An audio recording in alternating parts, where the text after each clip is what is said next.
know the power of the dark side.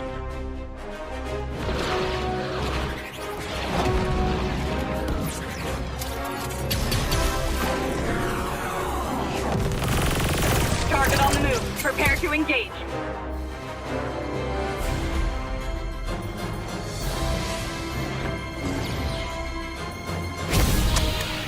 May the Force be with you.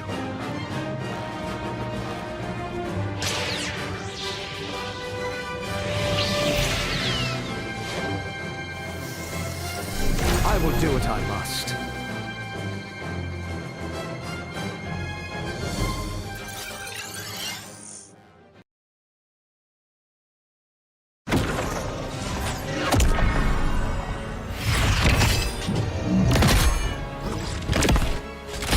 At last, I am complete.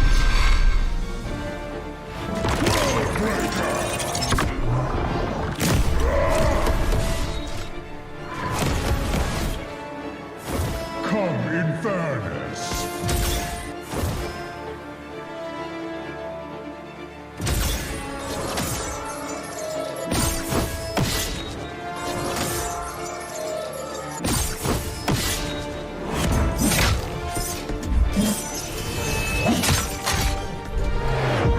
Annihilation awaits. Boundless is my hunger.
Get 8 gigabytes of all-access power. To do it all. Plus only TikTok to scroll and share non-stop.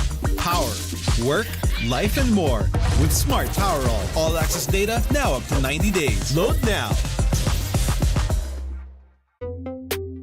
Tuloy-tuloy live selling, tuloy-tuloy content, tuloy-tuloy gaming. With new Smart All Access 99. May 9 gig ka, now for 15 days. Load now, live more today, and tomorrow, and after, and the day after.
malakas Kahit anong lane, we become the monsters Malakas, Pilipinas, malakas Face the golden sun and ribbon for the 3 stars Look at us to the top, no ifs, no buts Winning any game, para to sa PINAS Di mo matitinag aming boses sa new level Nasa kalye man o mobile window, I become a legend Open fire, we unite, we winners Built with pressure, the diamonds are made of Switch in a lane na parang gera HP Racing, may reseta Built na katang buhat ni Hilda Full load SS parang Lyra Susundan ko ang iyong bakas Kasama patas Tagumpay natin ito Dahil tayo'y malakas Para sa Pinas Nasa amin ang alas Hindi tuwa atras Kinikilala sa taas Kasi kami ang malakas Para sa Pinas Nasa amin ang alas Hindi tuwa atras Kinikilala sa taas Ganito kami sa Pinas Wow! Hold on Yeah, malakas ang Pinas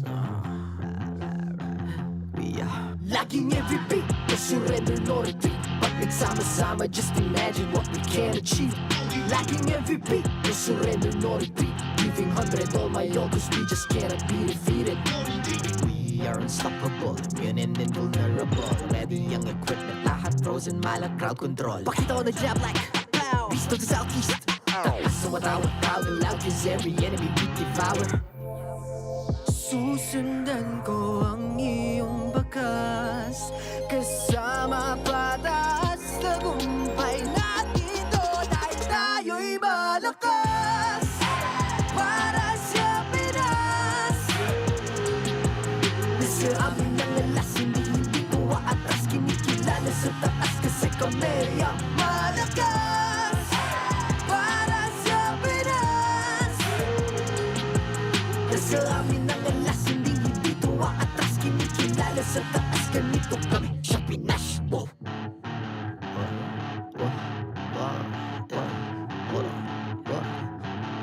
Malakas, Pilipinas, malakas Kahit anong lane, we become the monsters Malakas, Pilipinas, malakas Face the golden sun and weapon for the 3 stars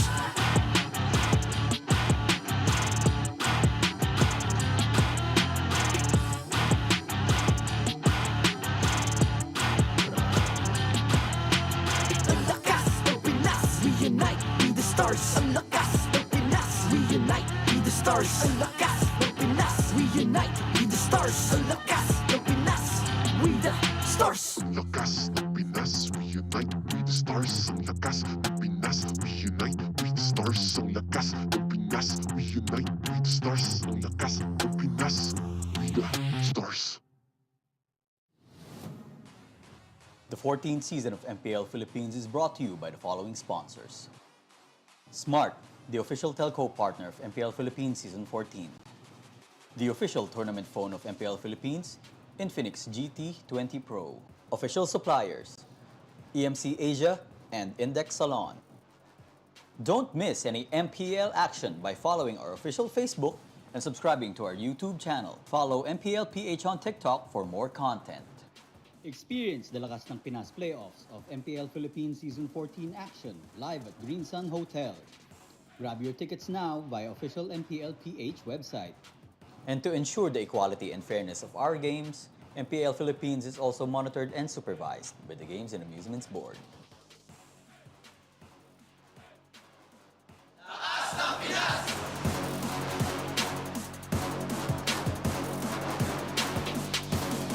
Lakas ng Pinas!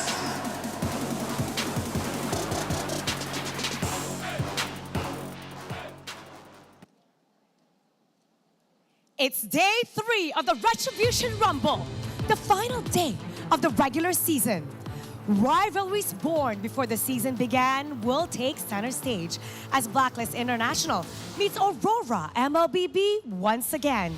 And to cap off the regular season, it'll be a matchup between the Titans of MLBB. Mamaya malalaman din natin ang official season standings. who will face who in the playoffs. Kaya sabay-sabay natin saksihan yan dito lang sa MPL Arena. Ako po si Mara Aquino and this is MPL Philippines Season 14. Casters, pasok! It's finally the last day of the last, week 8 regular season.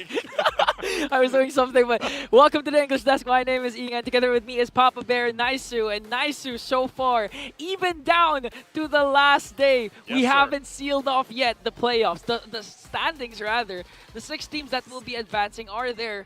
But in terms of bracketing, it's not yet sure, Naisu.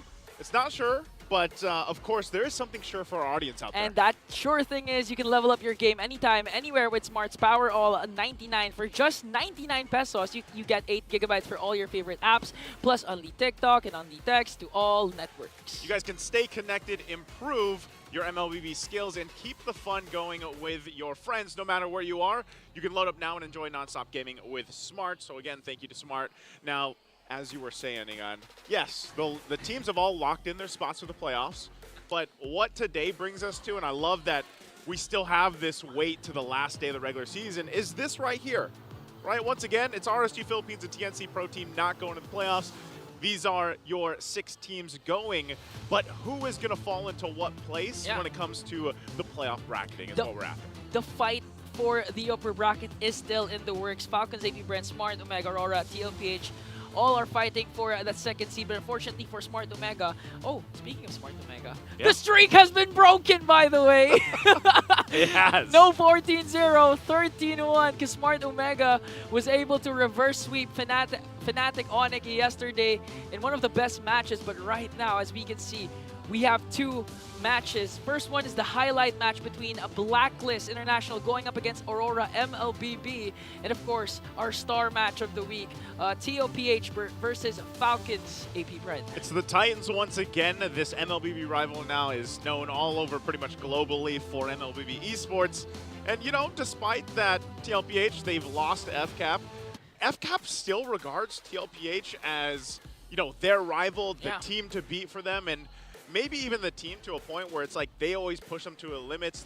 We see that happen vice versa here. So who knows what's going to happen between this next rematch between those 2 Titans. Yeah, it's like the Lakers versus Boston Celtics, that never-ending rivalry. That could potentially be their last match for the year. So we'll never know what's going to happen, but that's why we have the panel. Renmar and Leo, please explain what's going to happen for Retribution Rumble today. We'll tell you exactly what's going to happen is we're going to witness world-class MLBB from the first to the second best of 3 and possibly a tiebreaker. Thanks, Naisu. Thanks, hashtagging. And Leo here at your service alongside Renmar Santa Cruz from the Infinix Game Tambayan. Yeah, the excitement of hashtagging and earlier, man. It's, I feel it too. Potentially a tiebreaker. More on that later. But first, we got a good old meeting between old friends. That's right. Just a quick reminder, Infinix GD20 Pro is the official tournament phone of MPL Philippines Season 14. It's the phone that our athletes use on stage to compete at a world-class level. Now, talking about the first matchup, it's a rivalry that came out of nowhere. Well, not exactly out of nowhere. The first time these 2 met, we were already aware of what was going to go down. And I'm happy that through the run of the regular season, they kind of lived up to that. Yeah, I mean, this was a rivalry that was already set up when the rosters were announced because of the close ties of each of these 2 teams. And from the first meeting, of course, very different time, very different meta, very different rosters that we saw. Now we're going to be seeing reunions between, if I'm not mistaken, the MV3. That's right. And of course, their colleagues, their brothers in battle, Rena J and Yue. They're as much a part of this. Yeah. And then you loop in Lord JM, you loop in, just, as long as you're Black or Aurora, like, you know what's up. And it took a turn of events, a very, how do I say, sweet and hilarious to some extent turn of events because of what happened, all right? Last night, was that last night or day 1? That was last night. All right, because of what happened in Aurora's match against RSG, Blacklist just became a shoo-in for the playoffs. Yep, they locked on their playoff slot, and Edward said, thank me later in his post-match interview versus RSG. While, of course, Haji and Oheb, the old members of MV3, they said thank you back. And Edward responded. Well, he said, "You're welcome." And then I assume his thank me later is loaded, given that today, here in the last day of Retribution Rumble, they will be facing off for the last time in the regular season. Yeah, the nonchalantness of Edward with regards to what Oheb and Haji said, it does bring me to that feeling of I think this might be an Aurora that are still going to be out for blood, especially now that we're going to be seeing our brighter Yue, who has been popping off lately all throughout the season. His Valentine is still to be feared, while Haji, of course, has been recoded. He's facing off against a veteran of many years, many seasons. To be honest, even when they shared a team, I can feel the pressure for Yue. Yeah. To be on the same squad as Salik Imam. Even though Blacklist kind of struggled, and at some point I was sure that they were not going to make it into the playoffs, Haji stepped up, stepped sideways, stepped down and around, and moved from the mid to the roam, and then roam to the mid back. And that's why these stats, to be honest, you can compare them to Yue, but I'll say it now. My opinion, admittedly, I don't think that's fair. Yeah. Because his stats don't make sense. Yeah, no, I completely get you. Yue deserves all the praise that are being thrown his way as one of the most feared mages here in MPL Philippines Season 14. But he got to shine bright because he was only expected to fill one role, to do one job. The job he's been doing ever since he entered the league, play the mid lane. While Haji, as you mentioned, was pulled in many different directions. But even with all of that different things that he had to do for the season, he's still shining with the likes of the Faramis, the Zask, and that Lo Yi is feared. And he even played an Angela this season. The first time they met, week 1, day 1 on the opener of season 14. Both games in this bout went to about 15 minutes. 15:30, thereabouts. And the only thing Black really did better than Aurora was turtle control. So that means their early game looked a little better. Yeah. But just the same, at this early on in the season, literally week 1, day 1, the first day, they were already off to a better start. Yeah, and that was a Blacklist International that we're still trying to figure things out. I mean, in the lineup, instead of Oheb, it was outplayed.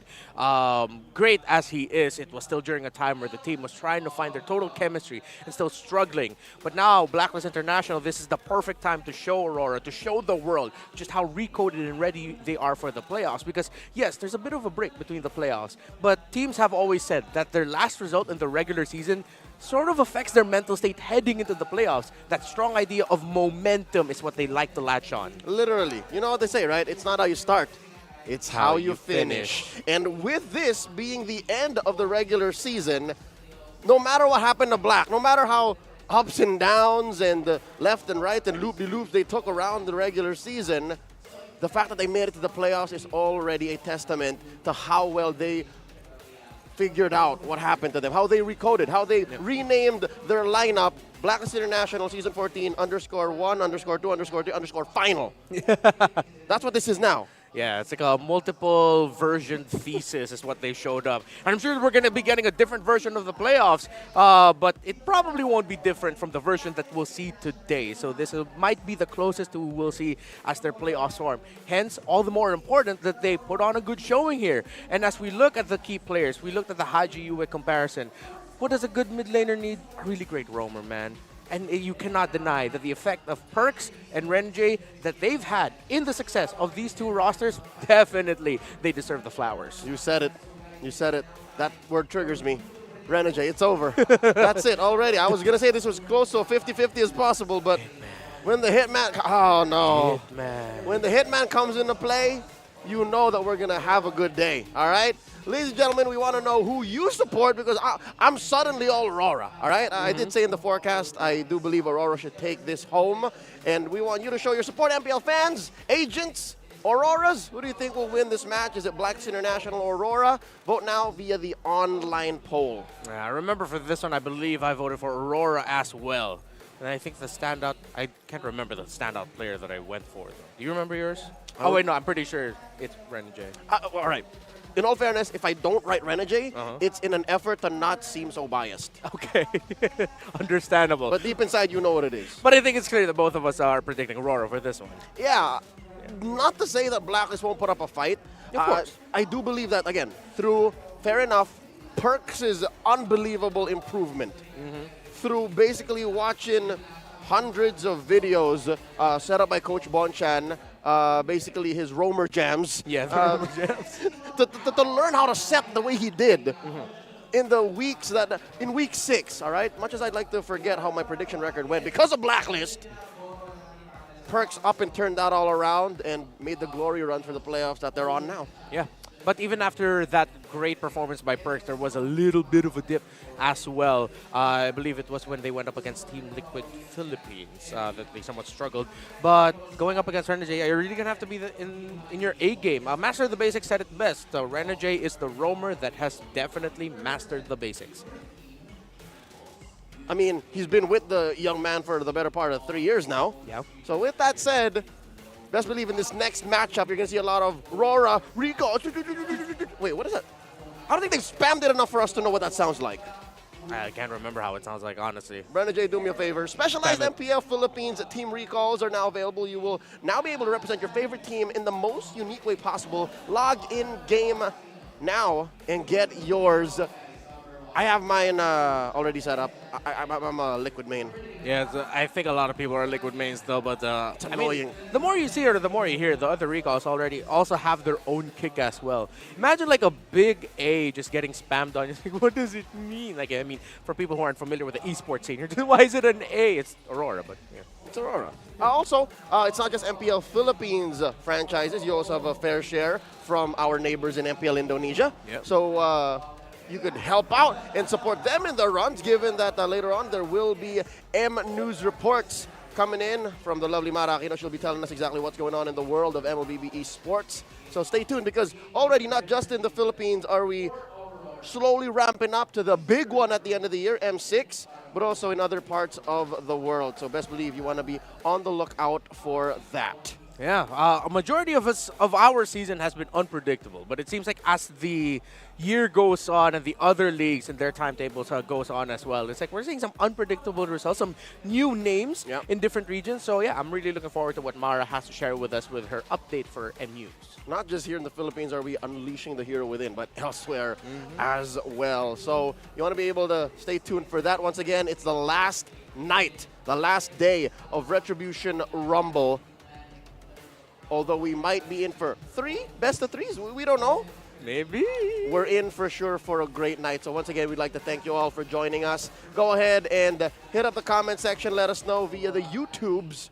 MLBB Esports, we'll be checking that chat in just a bit. Let us know who you think will win once more and what you've been enjoying so far this weekend in Retribution Rumble. I'll tell you what I'm not enjoying. The fact that Onyx win streak got snapped in half. I don't know. I feel like for me, you can't go into a playoffs undefeated. You got to lose at least one. Got to learn how to lose good to win great. But that's just me. Real quick, let's reel back into the matchup. We're going to witness Blacklist face off against Aurora MLBB. Let's watch our players make their way onto the stage. Experience Lakas ng Pinas.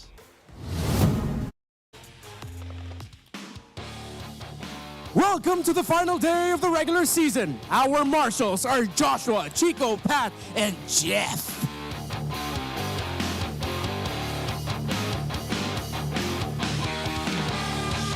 And welcome to the arena, the playoffs bound Codebreakers. They began the season finding their new identity, and they stand before us today having broken the code of the new Blacklist International.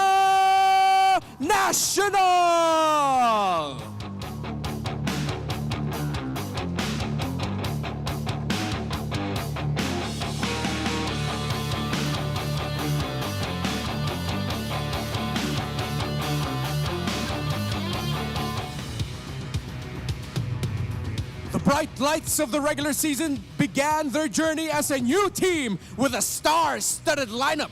This is the opportunity for Edward to get that thank you. Welcome to the stage, Aurora!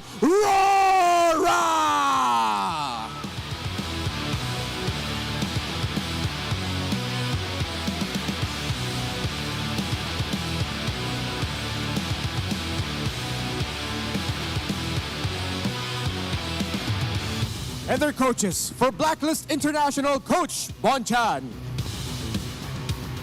And his former longtime coaching partner, Coach Dexter of Aurora.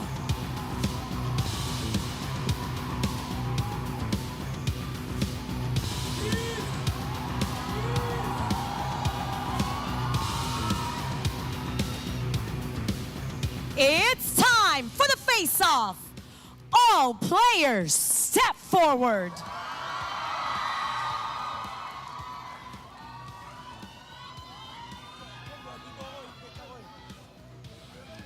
Okay, step closer together. All right. MP the King, ano ang palag mo? Mga pamosa kami. Demon Kite, ano ang palag mo? Good luck na lang sa kanila, bawi na lang sila. Oheb, ano ang palag mo? Mas paldo ako. Domeng, ano ang palag mo? Tignan na natin sa game. Haji, ano ang palag mo? Gagalingan ko na lang. Gagalingan ko na lang. Yue, ano ang palag mo? Gagalingan ko rin. Perks, ano ang palag mo? Bibigay namin best namin. Renegade, palag!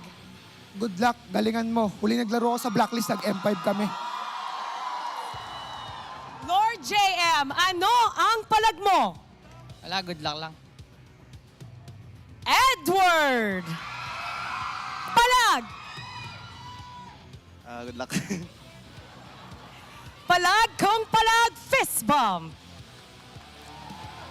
Former teammates turn to rivals will face each other one last time on the stage for the regular season. Let's begin. Panel, pasok. Good amount of spice between their palags. Blacklist International fielding the main five that's worked for them for majority of the second half of Season 14. We've touched already on the impact of Haji and Perks. Again, this is the meta where the center of the map thrives. Your center rotations.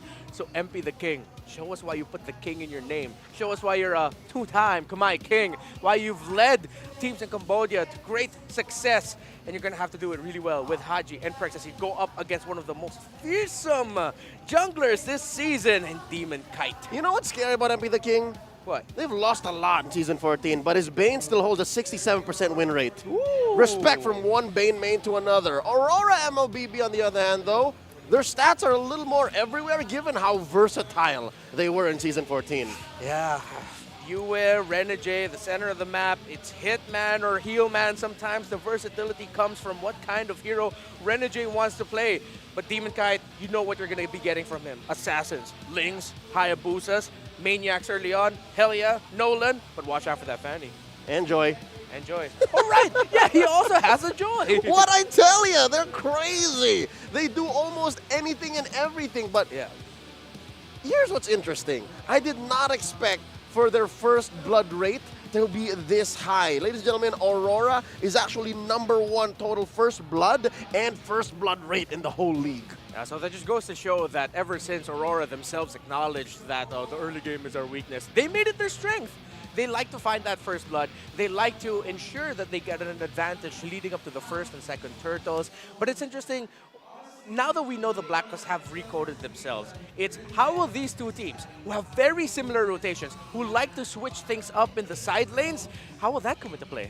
Let's check out the Infinite's keys to victory. Blacks International definitely has to put their A game up against the Aurora, because this is their way of saying thank you, by putting up a great fight. Yeah, put up a great fight, show your strength, show that Edward helping you get into the playoffs, wink, wink, was well worth it. Rotate your way towards the upper bracket, Aurora. That's what we mentioned, the rotations. How are you going to handle your early game rotation, show off that new strength, and make sure that you get to pressure Oheb, who you know will play the same playstyle as Dominic because you guys rotate the same way. And he who controls the mid controls the game. That's why we put focus on Perks, on everyone else in the mid. I was about to mention all of the players, but then I realized I don't have time to mention all 6. But watch out for the roam mid and juggle for both teams. The roam trio.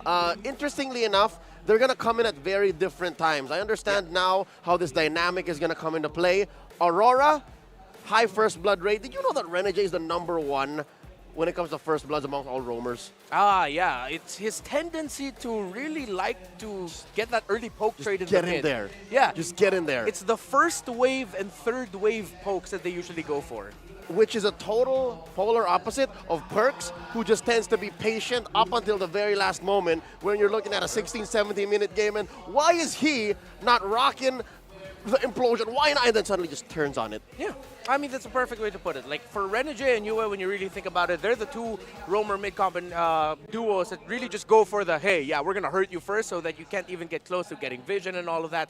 While Perks is more of the kind of like, fine, hurt me now, I'll hurt you later. Going into the draft, game one, Blacklist International as the home team picks blue. So that'll give them the first pick advantage, give them that first pick gambit, allow for those trades. And then Aurora this time around, off of Master the Basics. Again, very prolific for playing red, which I think he picked up from Bonchan along the way through their years working together. They should be fine. Yeah, for sure. And now that we know that with Blacklist International going onto the blue side, I have two main questions here. Number one is, are you going to be one of those teams prioritizing the Khalid if it's open, willing to pick up the Khalid even if high-profile assassins are open? Or are you going to get Perks on his comfort, get the Tigreal so that Renegade doesn't get it later on the red side? I'd reckon maybe even first pickable on blue. Exactly. That might be how important it is for Yes. Blacklist. Here we see Coach Bonchan at the helm, taking out the Fanny. By the way, 100% if I'm not mistaken on DK here, yep. And the Ling and the Edith. Edith at about number one for a majority of teams here in MPL Philippines Season 14, while Coach Dexter taking out the chip, as you should. Happy 100, what, 15, 110 games Yeah, around that banned. time already. Let's just, again, accept the fact that we probably will no longer see Chip for the majority No of, chips. for the rest of the season. Ain't If no we chip. do, Unless he gets patched or something. yeah, maybe.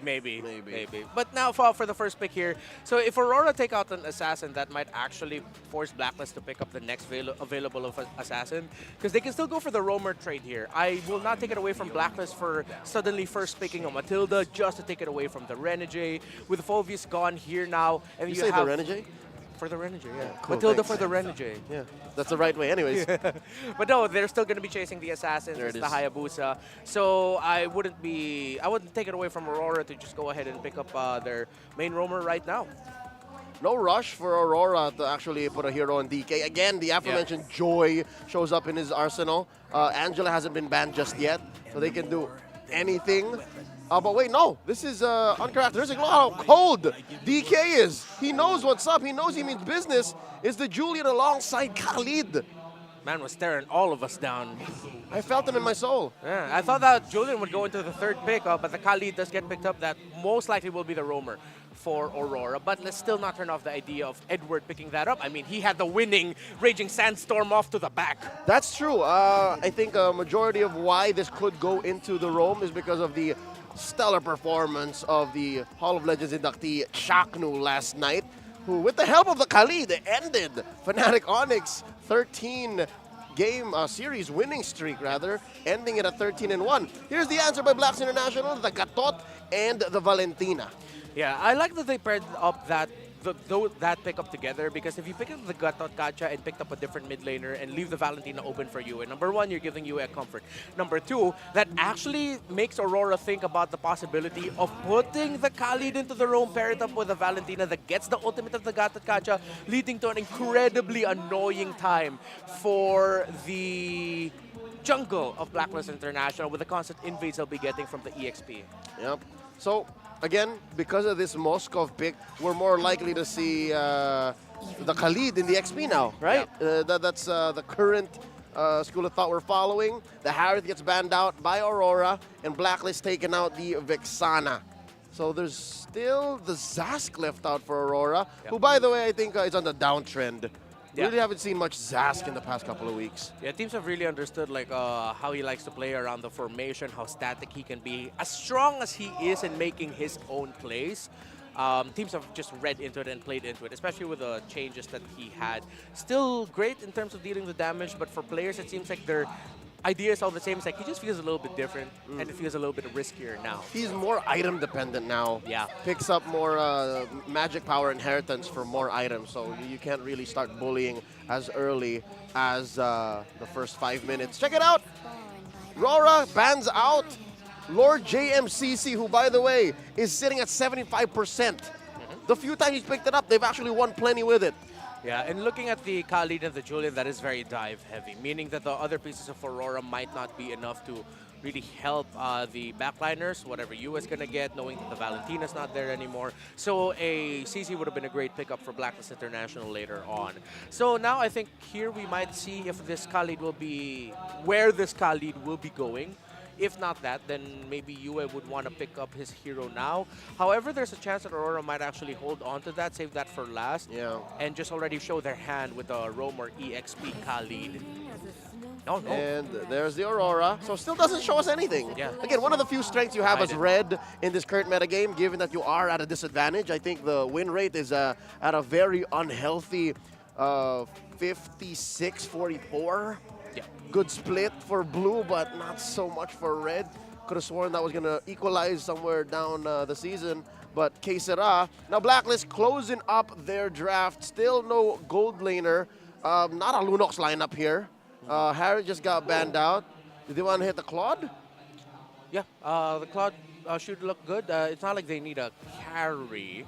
Claude would be great if they just want to really play the map, unless they're thinking of a different gold laner, but there's already two sources of great magic damage, so physical might be the way to go. Yeah. Although Oheb has a favorite Nathan these days, might not want to. Oh! Picks up a Benny special! Okay. Prior to this 1-1 on Oheb, it's only really been Benny who played it 3 times prior. Yeah. So now, does that mean that Renegade will pick up his Cho? I mean, it is still open. If ever it's going to be a Khalid EXP. Actually, no, that's the thing. You can trade it up again. Most likely, this Arlot will be going to the EXP. This is a Gacha Roam. Yeah. So, if it's that matchup, I'd rather pick up... Yeah, there it is. It's going to be a Cho. Renegade Cho is a thing of beauty. Played it in XP, played it in gold. And here, if we see it in Rome, I think Oheb has to protect himself. There's a lot on Perch's plate. Yeah. Gonna have to, I hate to say it, babysit Oheb if it comes down to it. Yeah, we're going to have to watch out for around the 5th minute rotation. If ever the gold laners will still be sticking in their lane and then both teams just go for a gank to finally break that first turret. Or if by Turtle 2, Turtle 3, both gold laners switch up and how that might force the rotations of the other team. Leading up to that though, yeah, how Perks and Renegade will pressure or take care of the jungle. I think it's all about the early game pressure. I agree with you. We're throwing over to the casters to bring us game 1 in this best of 3. It's Jose and Jose calling the action. Retribution Rumble starts out strong with familiar players facing each other this time as opponents. Welcome to the English Desk. My name is Ingan. Together with me is Naisu. And we can already hear the jam-packed crowd here in Green Sun Hotel for the final day of the regular season because it's Blacklist versus Aurora. You saw the face-off. I know for our international viewers, you might not have known what they all said. I know some of the great viewers out there try to translate too for the viewers, but I'll tell you what, man. RORA is locked and loaded and ready to go. I feel like they want to, of course, continue to make a statement throughout this. And also with Renegade on the show here, they're going to have to contain this man, the hitman for a reason. Yeah. That's where he got that moniker especially, but we'll see how this plays out. Take a look at the emblems, though. Yeah, and speaking of Renegade, I remember Cho was one of the flavors of the day yesterday, especially in the hands of Ryota. It was used to break the streak, a reverse sweep for Omega, and this time in the hands of the Hitman, as well as MP the King rocking the Hayabusa. One of those junglers who can easily snowball at any given moment. So with Blacklist lineup, you can assure that MP the King can be aggressive, especially since they also have perks on the Gacha and Lord JM with the Arlot. But then again, Aurora, the last time that these two have met, Aurora was able to sweep them. But again, this is a different kind of Blacklist. It's a decoded Blacklist with a different kind of lineup. And after 8 weeks, this is the first time that Oheb will face off against his former teammate, Edward. You know, part of this too, going against former teammates and everything else, I mean, we've seen so much of this up to this point in just Season 14 in general. The panel talked about it, you know, the posts that you guys probably saw online too, going around here between these two teams and the players, of course, too, with everything that fell into place. But the main thing is Blacklist International being how they got it. Oh, hold on, Haji. Okay, he's going to take a good amount of damage. Has the level 4 available. Lord JM getting level 4 too. So just some poking back and forth. And look where Renegade is. Putting the pressure here too. The Turtle's going to start up. So Renegade enough to force MP back. The fight for the Turtle going to break out. Edward goes in. Demon Kite will secure the Turtle. Now Lord JM trying to run, trying to bob and weave out of here, but won't be able to get away as Yue picks up the kill. And now Haji trying to find a kill for himself, but Renegade goes down. The trade's already happened, and Perks joining the fight alongside now Haji. Waiting for Demon Kite to get here, all for this purple buff to take away. So they're going to work on it slowly. Perks, Haji, trying to delay it, but at what cost now? So RORA gets a whole lot out of the exchange. And we've been saying this, Renegade the Hitman is the frontliner for Aurora, leading the rotation with his nuisance in the jungle. Prevented MP, but look at the prediction, 79% are on the side of Aurora. And you know, if Aurora wins, it could easily change again the brackets of our standings currently right now. But again, heads up play from Renegade. A good delay onto MP the King. MP the King then wasn't able to contest for the Turtle. At the same time, they weren't able to get the purple buff of MP the King. And the best part was, Aurora got the Turtle, and they also got the Lord JM. There's the kick once again. Way the Dragon coming out. Perks taken out of the picture really quickly, and Edward will jump in as well. Raging Sandstorm. Haji takes that for himself. But man, once again, there's a reason why anytime Renegade picks up the Cho, a lot of people love to just watch him and see what he does. Yeah, you know, I'm sorry I have to say this, but baka Renegade to. Maybe it's Renegade. Maybe it's Renegade. The signature throw of Renegade once again being picked up here, and Aurora really utilizing their early game power spike. Again, they have the Khalid that could be a menace. Look at him. First 5 minutes, and look at just Renegade. Just look at him. Okay. He's just going to stay there, poke a little bit, and he's fine. You know what? That's all he has to do.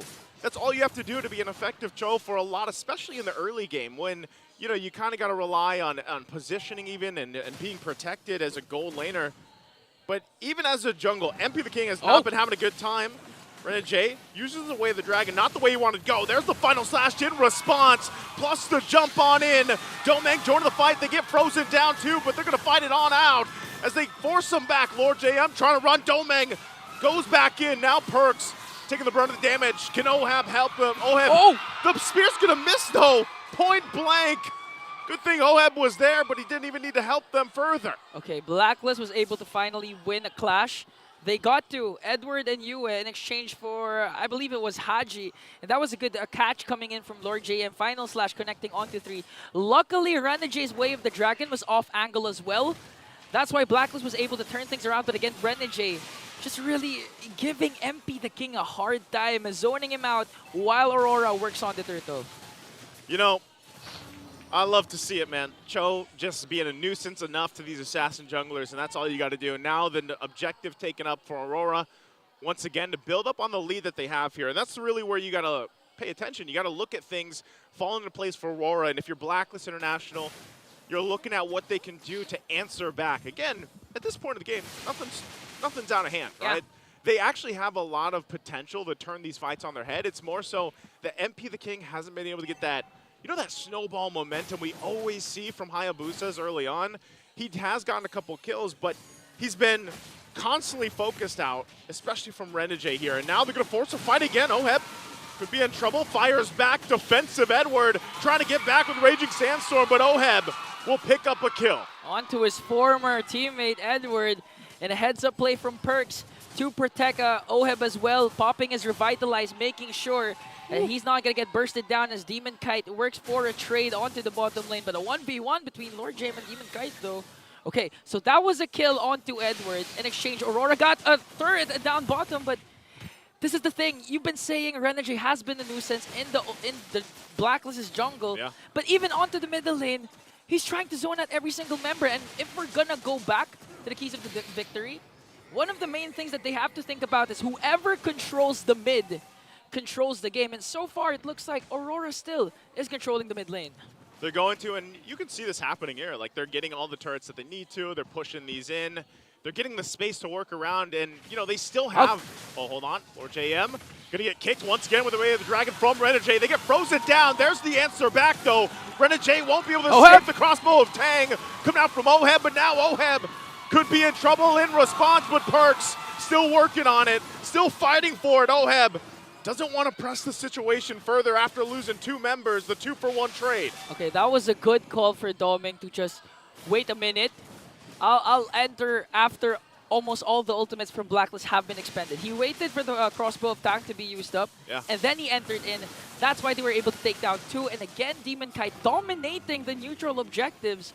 All 3 turtles will fall to the side of Aurora, but for Blacklist, it's still, you can still come around again. It's a 4.3k gold lead, and at the same time, Oheb hasn't been shut down. Looking at the KDA, it's a 2-0-0 with this 1-1. And if they continue to just build up Oheb, wait for his items, wait for his power spike, one single catch from either Lord JM or Perks can do the job and wipe out Aurora. Not only that, but also here, Ingon, is the fact that, you know, once Oheb scales up on the 1-1, gets online per se, like you said, a Final Slash can set things up. Even with Haji, a lot of times he's been taking, you know, UA's Frigid Glacier. And that's enough to slow things down and hopefully capitalize on it. But as the game continues to build up Aurora, you're looking at, you know, a comfortable lead at this point into the First Lord. This is where it's either like make it or break it with the lineup that they have. Blacklist might actually contest the First Lord as they still have a minute to go. But if they get, let's say, wiped out, I'm worried for Blacklist in game 1 here. Yeah, a lot of pressure, especially for MP the King again, to prove himself that he's the new king for the side of Blacklist. Hasn't had a chance to get any kind of neutral objectives. And in terms of trade, Blacklist still lacks the trades that they can do against Aurora. That's why Aurora has a 5k gold lead. Just look at Renegade. He's inspired me to play Cho this season, this new season. Honestly, we were talking about the Midnight Rock Hard. You were talking about playing the show, especially Yeah. because of the performance of Ryota, but Renegade. Oh, he's going to get Final Slash, and he's still going to be able to escape, but there's the Shadow Kill. Renegade trying to run away, and he'll do it. The rest of the team now joining the fight. Spirit Destruction there as well. But they just disengaged. They don't have to pull the trigger on it. And man, look at everything that Renegade just took from the team of Blacklist International. That's 3 ultimates. Wiggy Shadow Kill, the IMU coming in from Haji, and Lord JM's Final Slash. That was a good catch though. Yeah. But again, the problem is, do you have enough damage to burst down a Cho? Again, this is a kind of a roamer that's agile, not that tanky. And at this point, you can't even burst him down. That's a huge problem that Blacklist has to overcome, especially coming into this First Lord as Aurora tries to burst down the Lord. Well, let's see what they do. Once again, initiating the fight. Perks takes the brunt of the damage on the front side. They're going to force him back a little bit here. So we get a reset from the Lord. Renegade was trying to find that way of the dragon again. Doesn't get it. Good pickup here to deal with some of that sustainability. Sea of Halbert now on Oheb. Okay, so Blacklist was able to prevent Aurora from bursting down the Lord and getting it for free at the very least. So right now it's an opportunity for them to reset, work on their minion waves, and looking at the item, Doming dominating the gold lead with almost a more than 1k gold lead. Already has the Trinity build. So right now in terms of damage capabilities, Doming can really just burst down anyone, even Perks especially with the DHS. So right now Blacklist needs to worry about the split push capabilities of Doming. You know, the next standard. Because again, this is a Moscow that can join the frame any given moment. Once again, Perks unbreakable, going for the taunt on Renegade. Renegade takes a couple shots, and you can see how kind of hesitant they are to actually commit to this Lord. So even with a lead that RORA has, if they don't find that opening, that window that they're looking for, again, Renegade expended the flicker, then they're not going to take it, even with a lead like that. I also love the fact that since Blacklist doesn't have their own recall, they're just getting TLPH. They're using TLPH recall. Oh, a slash! Oh, the slash going to be used. Oh, he's in trouble. Edward goes down, tries to get away with the Raging Sandstorm, but won't be enough. But look at the push happening here. Doming, they're going to have to deal with this as he's pushing down that bottom side. So even with a pickup, still no commitment. Blacklist International not taking this Lord just yet. Yeah, this is what separates a Doming from most pro players. Again, his ability to focus on the macro instead of just utilizing his micro skills. Again, micro skills, it's unquestioned. He's really good at it. But right now, he's just showing how good his game knowledge is, working on the bottom lane, forcing MP the King to react. So even if Blacklist was able to get the pick off, they couldn't get the Lord because, again, they were outnumbered because MP the King, the Retribution holder, is down bottom. And again, if Doming decides to join the frame, if the Spear of Destruction hits, it's gonna be a 5-1-4 in favor for Aurora. So right now, As Blacklist manages the minion waves, a good catch from Lord JM or Perks can do the job, or a counter-attack coming in from Haji if ever, since he has the Frigid Glacier. So right now, Aurora trying to survey the scene. Here comes Renegade with a conceal. Once again, conceal going to be used. Perks. Stay in the front. Renegade could be in trouble this time around. Demon Kite will be able to get the Lord and cap on it. There's the Raging Sandstorm. Edward being able to find 3. They break out in the fight as Perks going to fall first. Still going down for it. He's got the passive. Demon Kite could be in trouble. Win his crown already going to be used. Goes in, gets a triple. And Oheb, the one in trouble now as Domeng going to chase him down. Oheb able to escape. And man, what a move from Demon Kite. Demon Kite and Edward started things off with a Raging Sandstorm Flicker combination to set up 3. Then the moment you thought Demon Kite was going down, a Winter Crown play plus an enhanced chains to connect. That's why they're on the push into the middle lane. So Oheb and Perks, they got to clear out the wave. Demon Kite going to be working on Oheb, but now the base is susceptible and they'll take it in. 9K lead as RORA comes out with game 1. And in that moment, the Northern Lights for Aurora was bright as ever. They will again get the Game 1 win onto the new decoded Blacklist International lineup. An amazing effort from the Hitman and an even better performance coming in from Demon Kite.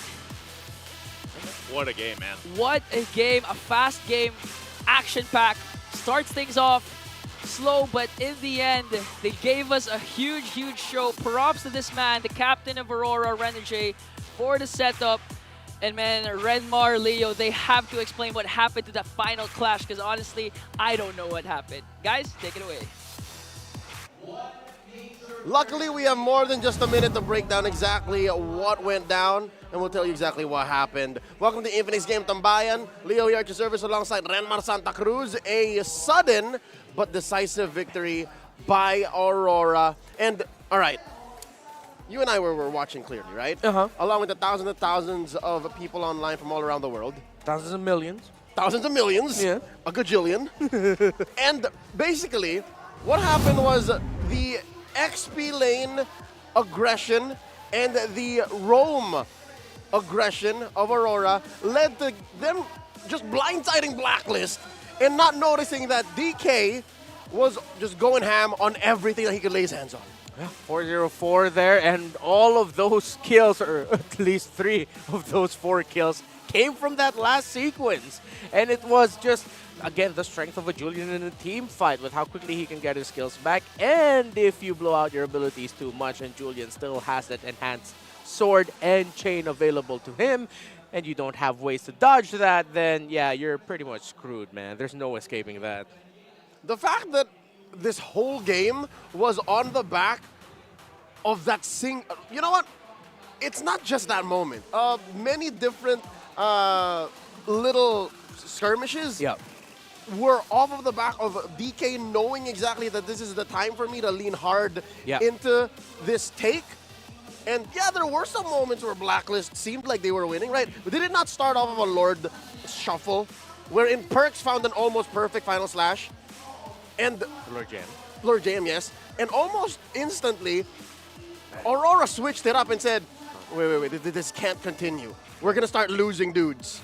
And then DK just said, yeah, you know what, leave it to me. There, see? Yeah, man. Winter Crown threw the scythe onto Oheb and then enhanced sword into the other remaining members of Blacklist International. Woo, spicy. And it's quite poetic that in the end, after all of that, it's Demon Kite who became the MVP. It's easier for you to become an MVP jungle and have a good time as a jungle if the rest of your team are pressuring the opposing jungler at the right time. And that's exactly what happened. Almost 4,000 gold separates Demon Kite and MP the King. And it just comes from the fact that Aurora controlled the jungle of Blacklist International. Their objectives weren't the turtles. Their objectives weren't the towers. Their objective was controlling the jungle of MP the King. The first turtle buff invade, which meant it was free for Aurora. 3 minutes in, they controlled the lower part of the jungle of Blacklist International, leading to Domeng breaking that tower in the bottom lane before before 3 minutes and 30 or before 4 minutes, which meant that Oheb would have to crawl up in the farm, and all of that just came from the fact that Aurora controlled the jungle of Blacklist International every time the buffs were up. And that doesn't mean that DK was playing easy mode. No, not at all. The fact that DK always knew exactly when and where to strike exactly allowed for Aurora to basically play with 3/4 of the map. Blacklist, the fact that they're just 9K down means they were still trying to farm. There was still some they were getting. That's why Oheb was starting to hurt. That's why Oheb was still able to afford a Sea Halberd and then get a kill here and there. But at the end of the day, look at this. Demon Kite hit 917. The average, I'd say, this season would be like 800. Yep. So he's hitting 100 plus gold more than the average winning jungler. Yeah, 800 to 820 is the average for winning junglers. Anything past 820, closer to the 850 mark, that's more on the gold laner territory now. That's Gucci. That's Gucci. At that point, with what Demon Kite was able to do in this game, yeah, again, not playing easy mode as you put it together. If he wasn't stepping up, then that means that all of the efforts of Aurora wouldn't have been for anything. They needed Demon Kite to step up, and he did. Which, again, was made possible by the very fast rotations on Edward Khalid. Renegade just throwing himself at Blacklist constantly. You could have sworn he wanted to sign back in with Blacklist. Like, come on! Come on, all right. I got a contract ready here. Oh, psych, flickers out. Not signing that. And, again, very, I don't know, if you see this as well, or is it just me hoping that the utility Mel comes back? You will play the utility Aurora. Like, he was so willing to put himself there and just use his CC and his body so that Doming and DK could do core things. Yeah, I think that little sequence that Renegade had in the mid where 4 members of Blacklist International went on him and he still escaped with around 5% health left.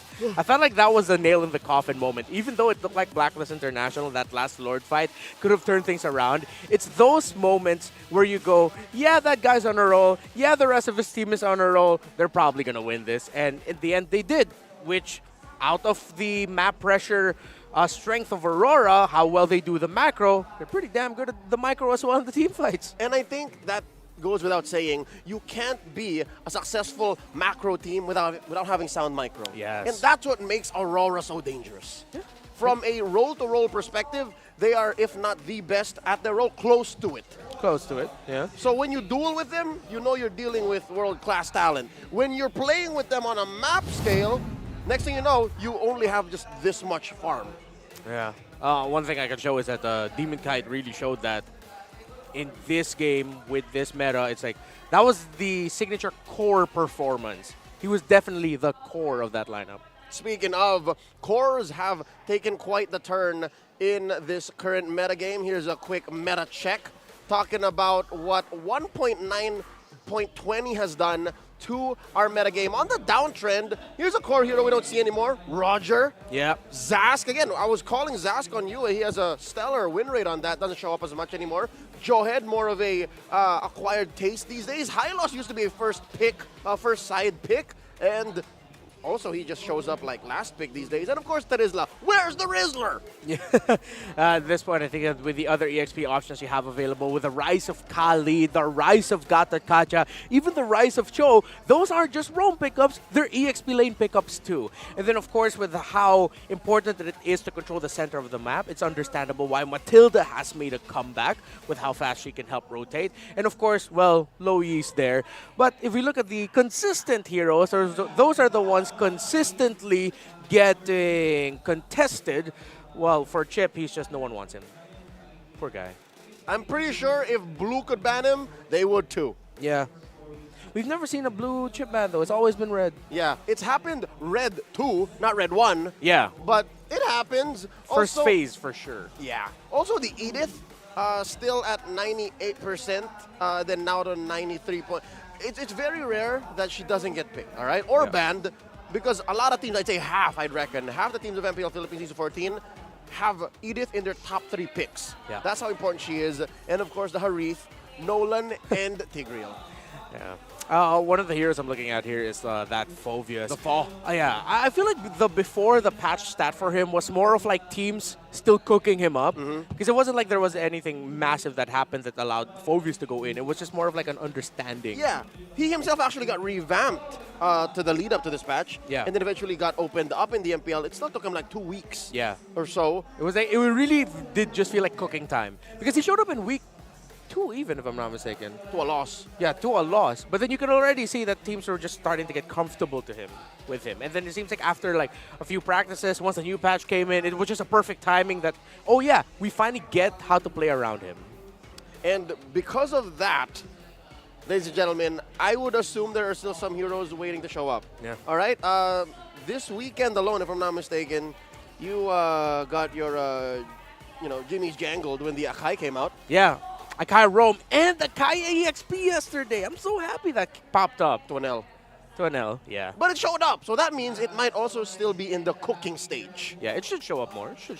I'm happy that Bane is just, just right about here. Yeah. He's not losing, he's just... Yeah, but he's always an option. He's always there. It's like, if you're looking at the lineup, like, he's not the last kid that gets picked into a team just because he's the last kid. But he gets picked. It's like, oh, wait, right, he's there. Yeah, let's bring him in. He's cool. Yeah, often banned out in the second phase. Yeah. Still respected, yeah. Ladies and gentlemen, let's look for the Index Salon Beauty here in the MPL Arena for the last day of Retribution Rumble Weekend. It's between an agent and I would assume an Aurora. Which one is it? This bespectacled young lady or the couple? I guess. Who was it? I guess we're just gonna have to find out later on. We didn't see anyone get the bag. Yeah, I was just setting up the matchup. Oh, All wow. right. We'll find out soon. Maybe they both win. Tough. Yeah, maybe. I mean, we're all winners here. Exactly. Given the quality of MLBB we're watching, folks as well watching at home. I know you guys are looking for Dilar, but they got Lord JM working. All right, Lord JM did a pretty okay job here. Yeah, I feel like we just need a little bit more consistent communication between him and Perks when it comes to the entries. Yeah. Because if you look at it with Renjay and Edward, you can see, oh yeah, flawless. He going at this time, or they go in together. While it seems like Lord JM and Perks are just a little bit disconnected at times. Yeah. We'll work on it. The patience and the gusto of Lord JM should match up here, especially as they go into match point. Aurora might take it down. Real quick, shout-outs to everyone watching, especially the Auroras who have gathered at the watch party at Good Food in UP Diliman for the matchup, all right, for this rivalry between Blacklist International and Aurora. It's got to be weird being at one of these watch parties because it's fair to say that when you go there, you got to be a fan of both, right? For sure. Most likely people are dressed up in Aurora swag, but some of them might be agents deep inside still. Yeah, there's like a little Blacklist merch somewhere on there, maybe a sticker hidden somewhere. Like a jersey within? A jersey within. That's the only inners they have. Yes. Maybe one's wearing Aurora jersey and Blacklist pants, joggers. Could. Or like that they're carrying around little photo cards of Blacklist. Yeah. Like, still, who knows? Or if you're Carl Rockharto, one of the very few that got the limited edition Quicks shoes. Oh, yeah. See? Expensive. Again, any kind of gathering that celebrates MLBB is a good gathering. Hopefully you guys are having a great weekend. Real quick, an update for Game 2. It's Aurora's turn as the away team. They go ahead and pick blue. So, still, first pick advantage here at play. Do you think Blacklist made the most of it in Game 1? With that Haya pick? I think it was fair to say that a Haya first pick to put it on MP was good. But what could it... I think they got banned out. Yeah, I understood why they went for the Gatot Kacha. But I feel like we need a little bit more... another type of hero that if it's Perks the patient that we get a hero that still allows him to be aggressive. Gatot Kacha doesn't feel like that's it, especially up against a Cho. And I'm sure that was in the back of their heads that, oh, the Cho of Renegade is going to come up. So if you want patience, I wouldn't even be so mad to think that Blacklist International might save their roamer pickups for later. But the thing is, their tendency is that usually, their side laners get picked in the second phase. It's like a weird call now for Blacklist on the red side. But for Aurora on the blue side, they can just continue it as it is, and they can switch it up. They can have Renegade and US picks now come into the first phase, then save Edward and Doming's picks later. I'm going to call it now. But I feel like if the Cho doesn't get banned out in the first phase for Black, RORA picks it 1. The first pick? Yeah, that isn't too crazy to think that might actually happen. Yeah. I think it's possible. They are protecting a 58.2% win rate on blue. Fair to say, Aurora's in great shape in Season 14. So they can afford to do that. And the question is, like, if the Phobius is banned out, like, really, what's stopping the Cho? Yeah, not much. What's stopping the Cho? Yeah. Usually the interaction that we see, though, is that if there is a Cho roam, depending on what the roamer's feeling that day, he'd either want the Tigreal to get taken out, most likely it's taken out. But there are some roamers who are willingly invite the Tigreal because it's hard to build a sure advantage if it's a Cho roam versus a Tigreal roam. Because you're thinking, yeah, okay, I can kick him back. He's not as mobile. You'll kick him in. Yeah, but you'll kick him in, and then that might set up an implosion if you don't get that Tigreal down fast enough. So I think that's one of the things we'll see if that Aurora are going to be thinking about in terms of the matchup. Which makes blue side all the more powerful for Aurora, is because if they see that the Tigreal is banned out, get the Cho. It's a little too much to expect Blacklist to ban both. Yeah, I think they also want the Tig. They also want one. Yeah, if I'm Blacklist International on the red side, of course Chip's going to be there, but one of their bans, I feel like for me, definitely needs to be the Matilda. They cannot give the Matilda to Aurora. Especially since they can flex it all the way to the end. Yes. Sometimes you don't even see the Matilda coming. Yeah. And that's what makes a very scary Matilda. It makes it a Matilda that can all of a sudden be aggressive when you've drafted a very expensive lineup in red. Like, oh, we need to farm up, we need to wait. Even if you're at 4. Yeah. Even if there's 4 of y'all already here, and you can still save your lineup with that 5, if the Matilda shows up in the 2 here in the blue, that's almost likely a GG because she can out aggro all the 4. Yeah, I feel like one of the things that Aurora will now consider is if they do go ahead and first pick the Cho, one of the picks on the clapback later that Blacklist International might be willing to get on the red side would have to be a Low Yi. Low Yi with a Purify could be one of the biggest banes to a Cho's existence because you're not immediately going to try to flicker, combo, G-Kundo, kick the Low Yi because you still have the Purify. Maybe you can force that out, but then once you force that out, you're stuck.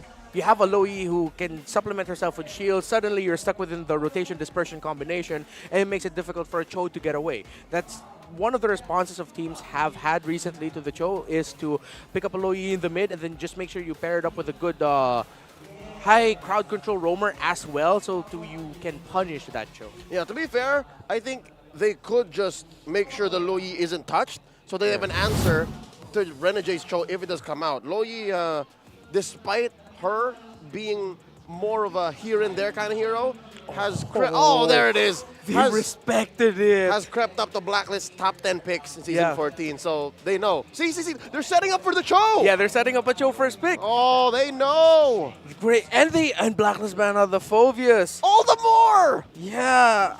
Do it. I think they don't need to go for it right away. They can still pick up an Assassin right now because I don't think Blacklist are the type to pick up a Cho for themselves. Yeah, they'd rather the Khalid because at least this can be flexed. And will Blacklist really Cho here? Will they steal the Cho? Nah. Would they risk that? It's not their tendency to. I mean, Perks before was a highlight Cho player, but it's been a while. And we don't know if it's a playstyle that they're comfortable with right now. Cho plays good into the Khalid too. Yeah, more often than not. Okay, they'll still go for the Gato Kacha. But they need something in the EXP lane that can clear fast and rotate fast because if that's a Cho Khalid combo, the Blacklist International jungle's not going to be safe. Oh no. Huh? It's a CC. CC is so good. Rather, Khalid into a CC, I actually like that matchup. Yeah. And plus at the same time, actually, no, I felt that. If the Khalid isn't careful here in the EXP lane, the CC is going to outpoke you, meaning that you're not going to be able to help out with the invades and be aggressive as you want. If I'm Aurora, go ahead, pick up the Cho now. It's still great for your lineup. But then in terms of the gold laners, the question is, do you want to pick up the carry now? Or do you just want to play for Domeng getting the Moskov or the Claude, something like that? There's also the big jungle question. Do you pick it up now here as well? You still have the Julian, the Hayabusa available if you want it for Demon Kite. And there is the Hayabusa that they go for. And instead of going for the Roamer EXP show already, they go ahead and pick up a Comfort for Yue. And there's the Ling. The fact that Harith is still open was made possible by the CC. The fact that it wasn't picked up right here in the 2 swing for the blue. Because Doming has an amazing Harith record, 100% if I'm not mistaken. Yeah, or close to it. So with the Moskov ban, I think they can pick up the Harith for themselves. Yes. Yeah, they're letting the Harith through because they know that it's compromised. Yeah. Oheb can pick up the Harith in the 4th pickup. They take out the... Ooh. Okay, they deny the Angeling. Because Angeling would be very good here. And the very classic Angela-CC combination. Yep. Angela Gatot, Angela... All of this. Yeah. So I think with the lineup of Blacklist International, it's them signaling, okay, Lord James the frontliner. And then Perks is just going to be like the follow-up with the Gacha Ultimate. And of course, Blacklist International would take out the Cho. Harith would be a great pickup for them. It gets banned out. I think there's a chance we might see the Haji pick up first and maybe Beatrix later on for Oheb. Is that Ed? That's... Huh? Why is this photo kind of uncanny valley? What's going on? That's a throw. It's both very old and very new at the same time. It's our good friend Hot E showing it off. Ron Moyo, where'd that come from? And it's signed. So it means Edward consents. Anyways. That looks limited edition, man. We're still looking for a hero for Haji, and there it is, the Aurora. They can pick up the Beatrix later on. If it's not the Beatrix, maybe even the Lunox. Oh, wait. Nope. They already have good sources of magic damage. I like the Beatrix. I like the Beatrix later. I actually like the Beatrix better. Although if you do pick the Lunox, we've seen teams do this, wherein it's just the Ling or the Nolan that have the burst physical, and they don't mind because the Lunox would be good against both the Khalid and the Haya. Yeah. So Domeng, if he goes Claude, I would really like to see a Beatrix for Oheb later on. With the Moskov gone, if they want to play the map, High Invade Roamer, Tigreal gone, Grok still an option. There it is, they stole away the Beatrix! Paldomeng sticking it to the Filipino sniper, and there's the Grok! Great moves. You get one of the best possible options that you could get for Renegade, and you steal away what could have been a fantastic option to round up the lineup of Blacklist International with the Beatrix. A great draft by Aurora so far. Does this not mean you actually just Lunox now? The thing is that makes you a little bit too team fight heavy. And you lose the lane. Yeah. If ever that's the case, then that's going to be the Ling split pushing. Ruby Gold. It's a 1-3-1! Yeah. Okay. So they're going to be funneling their basic attacks into the Ling. They have good source of basic attack damage. The Ruby Gold soft counters, or for most cases, might actually be able to hard counter the Khalid, right? Yeah. If I'm not mistaken. I'd say if they do go for an early swap, which Oheb is very used to, playing in his championship season in Season 7, should be fine. Okay. As we look at the lineup ratings, though... Yeah, the numbers say the counter does indeed play a role. Yeah, the damage potential for Aurora is through the roof. Crowd control, though, a little bit more for Blacklist International, along with the late-game potential. Ooh, mid-game, big mid-game power spike is where I'm looking at. Let's throw over the desk. Ingan and Naisu calling the action. RORA match point. Match point for Aurora and a chance to secure or make their chances higher at securing the second seed for the season. Welcome to the English Desk. My name is Ingan. Together with me is Daddy Naisu. Yes, sir. And Naisu, Doming, though, stealing away Oheb's signature pick, the Filipino Snipers Beatrix. What can you say about that? Well, it's a statement. You know, we're going to see if he's able to pull it off, of course, but at the same time, there's been this, once again, rise of a Ruby Gold working for some teams. I love that we've had some flexibility and dynamics now in the gold lane, and even down to the XP lane to an extent to where things have shaken up and developed over this season alone for the regular season. Now, looking at both the lineups here, you know, this is almost very standard, I would say, when you look at RORA's lineup. You know, Domeng on that Beatrix, always going to have a gun for a certain situation, but then even Renegade still doing what he was able to do for the majority of Game 1. Whoa. on the Grok here. A lot of early poking happening too with Yue. Okay, you can expect an early game poke coming in from Aurora as Haji has to walk away there. And again, although this is the case right now in terms of the mid lane, high pokes for Aurora, I do like that Lord JM has the CC right now as MP the King works on Renegade. Is he going to go for this? Okay, he gets the flicker. Oh, he's going to jump in.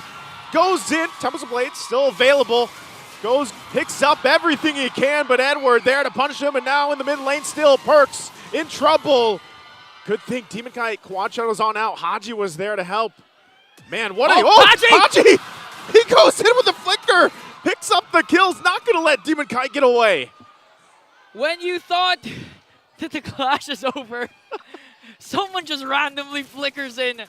A while ago was Renegade backing off against MP the King, but MP the King goes in with the Defiant Sword plus Tempest of Blades and a good pick off there for Aurora. But look at Dominic. This is what they were saying in terms of the laning stage. Dominic can easily poke Oheb, especially during long-range matches.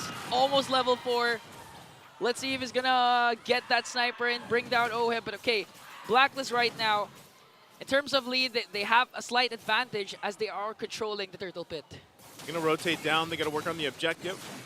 Edward there. Haji also making his way for this fight. Renegade almost level 4, so he'll have the wild charge in just a second. So going to hold the turtle for now. That's a good way to hold the turtle. Quick sand guard, just holding turtle right now as Perks trying to zone out 4 members. Here comes the clash. It is once again Edward on the backside. Raging Sandstorm right on Haji, fighting for it. Frigid Glacier there, and the follow-up coming on through. MP will be able to pick up a kill, but it's already a double kill for Blacklist International's MP the King and the turtle for the taking as they demolish RORA in that fight. Wow, shades of MSC, MP the King with odds against his back, performing at his very best when pressure arises. And of course, the recoded Haji this time rocking the Aurora against Aurora, connecting the Frigid Glacier onto a Demon Kite. Another huge catch. It's a tongue twister, isn't it? Yeah, using the Aurora against Aurora. Hey, that might be the answer maybe, bro, because right now, Blacklist International is really setting the pace in this early portion of the game, and that's exactly what they have to do if they want to get to a game 3 here. And it's not even often that you see a CC pop up anymore. Like she's kind of just one of those niche picks at this point. Honestly, I think it's only Lord JM who has been using the CC, but in times where Lord JM has used the CC, he has a higher win rate, and at the same time, I feel like it's more of his personality, not just being reliant on the setup, but more of the zoning and bursting down the tankier heroes. But with the flex from Oheb. Okay. Domeng just got deleted, man. Okay, I know in the comment section, a lot are wondering why Blacklist is using the TLPH recalls. It's because they don't have their own. And even if they have their own, I think they're going to still pick this because look at the TPs from TLPH, man. Flexing. And that's what Haji did again, a 202 KDA. And if you're going to go back to Haji's journey, even just for Season 14, he's been switching roles. He started as a roam, right? Yep. A roam, then he went back to the mid lane, then went back to the roam, and this time rocking the mid lane, performing well with the Aurora, 202, a lot of catches with the Frigid Glacier, and the best part is, Yue, one of his signature picks, the Valentina, isn't here. So they don't have the luxury of getting a Frigid Glacier of their own compared to game number 1. Yeah, I think part of that too is just, so far this whole momentum coming out from Blacklist International has been a really decisiveness. I mean, even MP the King early on in the game when he went under the turret, as level 4, that got him to this point. Now he's going to go again. Tempest Blade's going to be used. Gets knocked into the wall though, and unfortunate, as I was just talking about the aggression, he ends up getting punished up top. In that case, patience beats aggression. And with the patience of the 2 members of Aurora, they're waiting for the perfect opportunity to strike onto MP the King, baiting him out.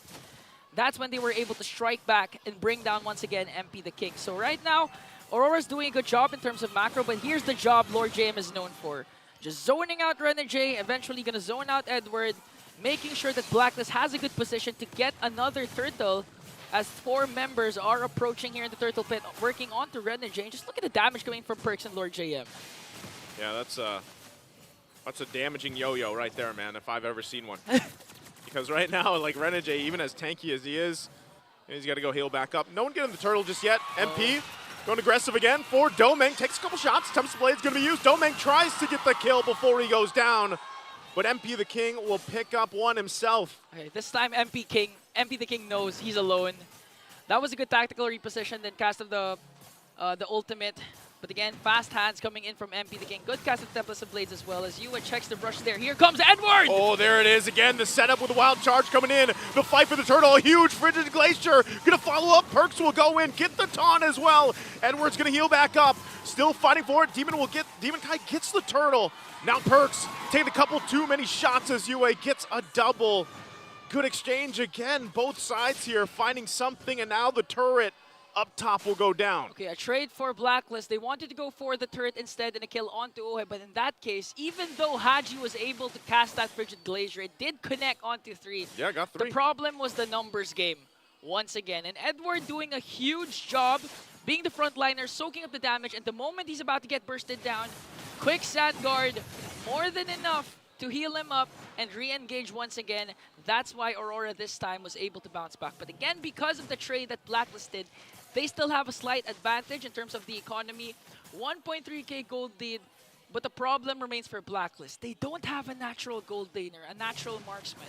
So when it comes to the late game, if ever Aurora manages to extend it, it's going to be a huge problem for the agents. And you know, Egon, I think this is part of the thing. It's just like, even if we don't have a traditional marksman, you know, to shoot from afar, if Oheb just somehow puts pressure enough to get Domeng to flicker even, or, you know, grabs him with the I'm offended, they have enough push through, whether that's MP the King, whether that's Perks jumping in. Hell, the freeze from Haji is enough to take care of Domeng. Yeah. So then you just even the playing field, right? Like, your ranged hitter is pretty much gone out of the picture.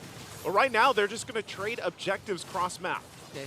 Domeng still manages to get one down bottom as Blacklist leaves the inhibitor turret up top alone. So this is a good start, a really good start for Blacklist. And in terms of early game, you'd expect this kind of performance from Blacklist. Yeah. Again, they have the Ruby Gold lane that can easily dominate the early laning stages. And at the same time, their poking capabilities are there. MP the King rocking the lane once again. High mobility in terms of rotation. And of course, again, the Lord JM hero, the CC, who has been banned during game number 1, now is performing better, being able to do his job more, not reliant on those crowd control skills that you need him to do. But here comes Blacklist, might be able to burst down the Lord. They're going to give it a go. There's the pull on Yue. Yue's out of the picture already, and now Renegade has to flicker out Lord JM. Holding the front side, Edward on this side angle. I don't think he wants to commit to it any further. This should just be a Lord now for Blacklist International after only finding Yue off that pull from Oheb. Okay, that was a huge, huge move coming in from Oheb, bringing down one of his former teammates, Yue, with a crucial kill, getting them the first Lord. And instead, Demon Kite goes in for his purple buff instead for the trade. But this time, Blacklist wants to extend the lead that they've established, trying to go for the mid lane turret as Oheb goes in with the I'm offended play. Not going to catch anyone though. Yep. And in terms of clear rate potential, Aurora's safe. Again, just 2 ultimates coming in from Domeng can clear out this level 1 Lord even by himself. So Aurora, the problem is right now, will you let Blacklist set up and eventually get at least 1 inhibitor turret?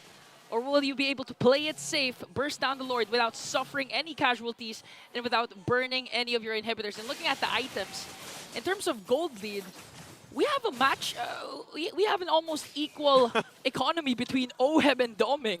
Yeah, it's been pretty much, you know, close in terms of the gold lane, but you know, you asked the question earlier, especially with the Ruby gold lane, and so far it's been paying dividends for this lineup for Blacklist International. These holy shields are going to be popped. Lord makes its way top side.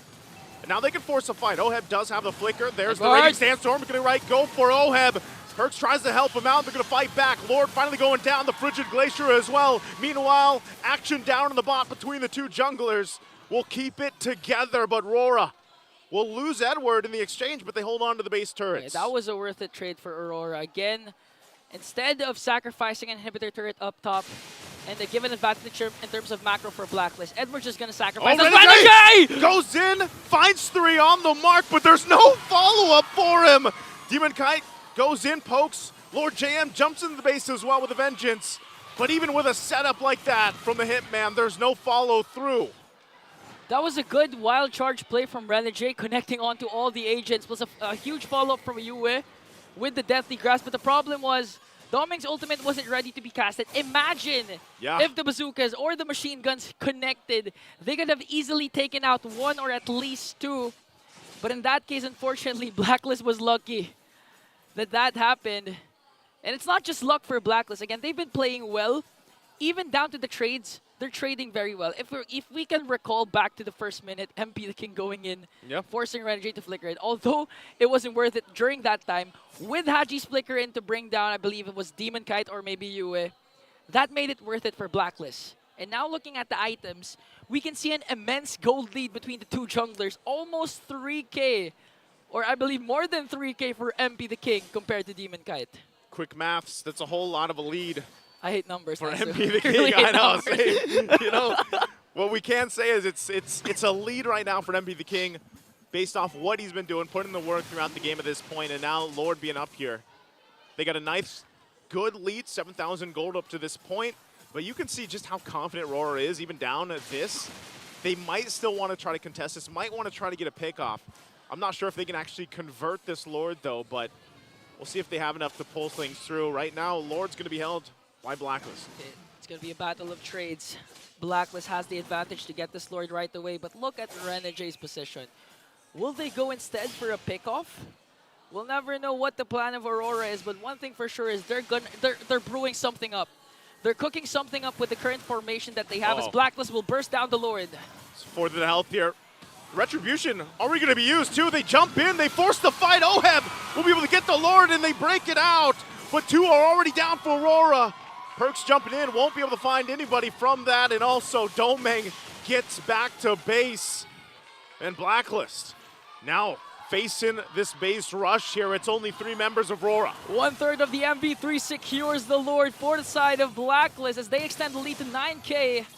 Lord JM pushing up top, but Oheb with the pull coming in from Domeng, and Domeng has to flicker out as Lord JM gets the inhibitor turret. Now, Aurora, how will you be able to extend this because Demon Kite goes in? He got the passive, so he's able to at least get rid of that, but they got to get prepped and ready for this Lord march up top because right now they hold on to the 2 base turrets. There's still waves pushing in here, and Blacklist, even with a lead that they have, they're still taking the calculated decisions. Okay, orange buff will be taken away here by Blacklist. Lord marching up top.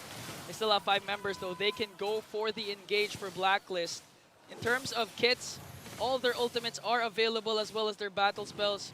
Perks has his Revitalize, but they're going to play it safe. They're going to play it calculated. You mentioned this. All their aggressions are calculated.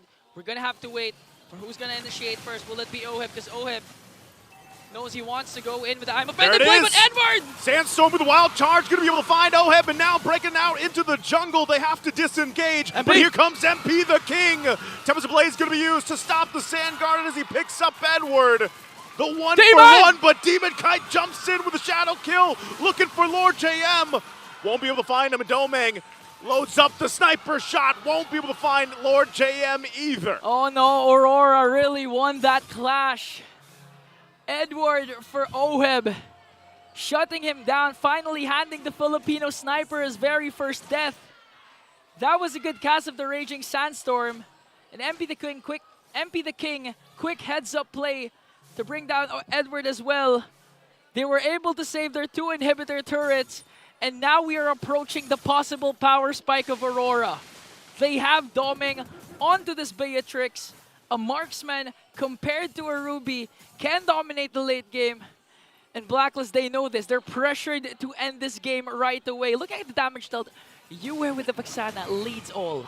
Yeah, that's pretty crazy. Look at the damage already. There's the jump in from Perks. They're going to try to cut them off.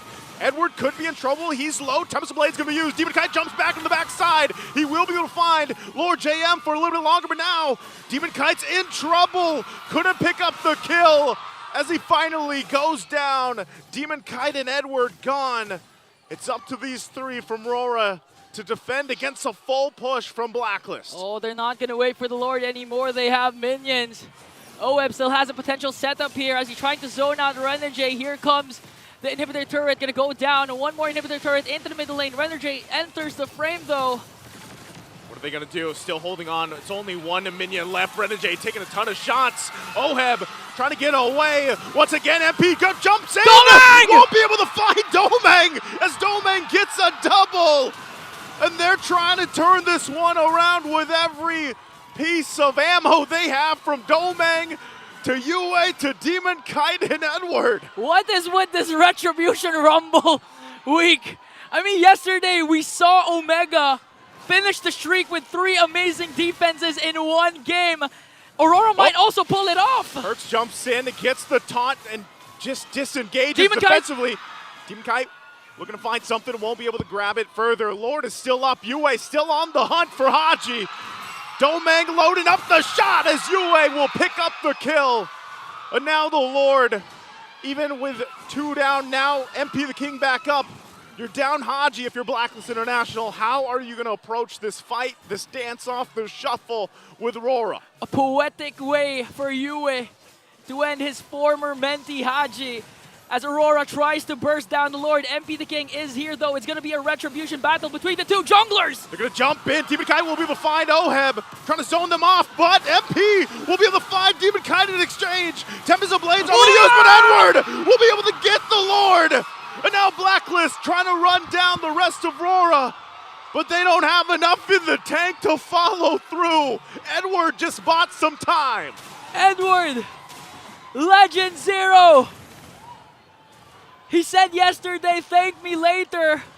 But right now he's saying to the whole fans of Aurora, thank me now, because without Demon Kite, they were able to get that Lord with a huge, amazing play from Edward. Wow, at some point in the game, it was a 9K gold lead for Blacklist. 2 inhibitor turrets were taken down, and with a tornado first kill coming in from the Scalid, he was able to take that Lord away from his former team. That was nothing fancy, but man, did it bring some value to RORA. And you know what's crazy on top of all this, man, is the fact that just minutes ago, Blacklist was up nearly 9,000 gold. Now, RORA, based off these small wins here and there, medium wins, big wins, and everything in between, they get themselves a momentum Edward. shift. Edward, enough of a threat. They hold on to that mid-turret of their base. That's all they have. What are they looking to take here from Blacklist? Oh, Blacklist right now almost losing their gold lead from 9K to 1.6. They haven't bursted down the Lord. They have inhibitors, but Renegade goes in. There's the Sandstorm to follow through. They'll be able to find Oheb. And now still going for the fight. Renegade already taken out of the picture. Yue firing off. They have the Lord with them. Edward goes down. And Blacklist will be able to defend the 2-for-1 trade. They only lost Oheb. They lost Oheb. They lost 1 turret down bottom. They have all their inhibitor turrets intact. Huge defense for Blacklist despite the amazing attempt from Renegade and Edward. That was a wild charge Raging Sandstorm combination. What a combo. What a combo, but again, it's a wild Haji Sandstorm. With a crucial Frigid Glacier. It was a wild storm, I like that. Or a Raging Charge. I think it's a Raging Charge. Either or, it was a great combination. But better defense though. That's true. Haji. From Blacklist. Haji coming in, like you mentioned, with the Frigid Glacier, man. And that's why you pick up the Aurora. Yeah. It's able to stop those forced initiations from the lineup that RORA has here, and that's how, they kept it together, even despite all that. So this brings us back to this place where you're 30 seconds away from the objective, the Lord being up here. Blacklist still with this minor shift in their favor, but RORA has showed time and time again that they can actually still take it to the fight. And that's something that maybe Blacklist can play around. The fact that they have 2 base turrets down of RORA's and the mid turret barely alive. Yeah, I'm going to ask you a question. Ask me. Okay. Was Ryota the one who also stole a Lord yesterday against Fnatic? I think that happened. I'm really not sure. But one thing for sure is our XP laners are outstanding today. They're out of their minds. They're out of their minds. Yesterday was Ryota. Now it's Edward rocking the Khalid as Blacklist works on the Lord. But important to note here, the positioning of Renegade. The wild charge again can come out of nowhere, but I think MP the King was able to spot him out. Renegade going to be able to find multiple members. Blacklist. No follow through, no commitment though. Okay. It's going to be fine. It's going to be an immense Lord dance once again from these 2 teams. Blacklist, one of the teams that created the formula for the Lord dance. And Aurora, one has the players that also exemplified perfection when it comes to the Lord Dancers, has mastered the Lord Dances. In terms of the mid lane matchup, Yue facing up against his former mentor, Haji. And right now, Edward facing against his former MV3 members, Haji and Oheb. MP the King has a chance to redeem himself once again as one of the top junglers, not just in the Philippines, but in the whole world. And Demon Kite also right now has the chance to, up their chances of getting a second seed coming into the playoffs. Okay, Lord JM gonna try and find a good position here as Aurora will work on their minions. There's no split push potential because Oheb just has a Ruby. Okay, here's a good seal. They're just trying to get the space to work around here, and this is where things get a little dicey. You're almost 22 minutes in. You've got a pretty exposed base at this point, and you have to play against that, and if you're Aurora here, and that's why they're taking their time, really trying to find any window through this. So that sign that the conceal is going to be done, and they know where Renegade is, Blacklist can start this Lord up and possibly secure it. They just got to watch out. Edward going to go ahead and heal back up. Yue had to deal with that. Now Renegade could be in trouble. Immortality there. There's the Raging Sandstorm. Going to do a 5-3 again. Haji gets the kill. Lord's going to go for the reset, and they jump in further as Edward goes down. And now Blacklist looking to clean things up. Domeng tries to get out. Immortality going to be popped. Just gets knocked down. Double kill for MP the King. And that might be it as Blacklist, full force, will march into the base of Aurora. Staring them down. What can Demon Kite and Yue do? Trying to defend the base the best they can. But Blacklist will go in and clean things up and take it to game number 3. First time these two teams have met, it was a different situation. A different lineup for Blacklist, different meta, and in 7 weeks apart, Blacklist was able to take one game away for Aurora, forcing a game number 3. Man, the agents showing their determination that they can go head-to-head with any single team. Leo, Renmar, it's your time to shine. Thanks for giving us the time to shine, Ingan. And Naisu calling the match 1-1. The score between Blacklist and Aurora. And in an odd turn of events, the swing from momentum to team, yeah. I could have sworn Aurora was on the up and up. Yeah, but there was one solid rock, or should I say solid iceberg on the side of Blacklist International. It was this man. Probably one of my most favorite Haji performances this season. If it's not his low E performance earlier this season, it's this one. 7-1-0. He really controlled the tempo, the team fights, and the members of Aurora, man. He did so much, that forced so much from Aurora, wherein, you'll see in the highlights very soon, more often than not, Aurora would have to overextend to even get anything from Blacklist, and this is the aftermath of one of those moments. Yeah. Because here's the thing, all right? Aurora couldn't kill Perks. Aurora couldn't kill Lord JM. Aurora can kill Haji, but more often than not, he has the Pride of Ice. So what happens then? Aurora, even if they have somehow grasped a lead, they can't help but let go because of what? Their hubris in trying to, no, just lean in, just do it. And which led to a lot of what Renmar called dirty ML. Yeah, it wasn't exactly the cleanest execution as the game got on, and you really saw it there in the ending here. Quite forced by Edward and Renegade. You know that Edward went in to try and help Renegade out, but it ended up you lose your 2 major frontliners. Domeng was put in a very awkward situation where he was just left there with the 2 frontliners down, and with Aurora eventually just going into the base to win.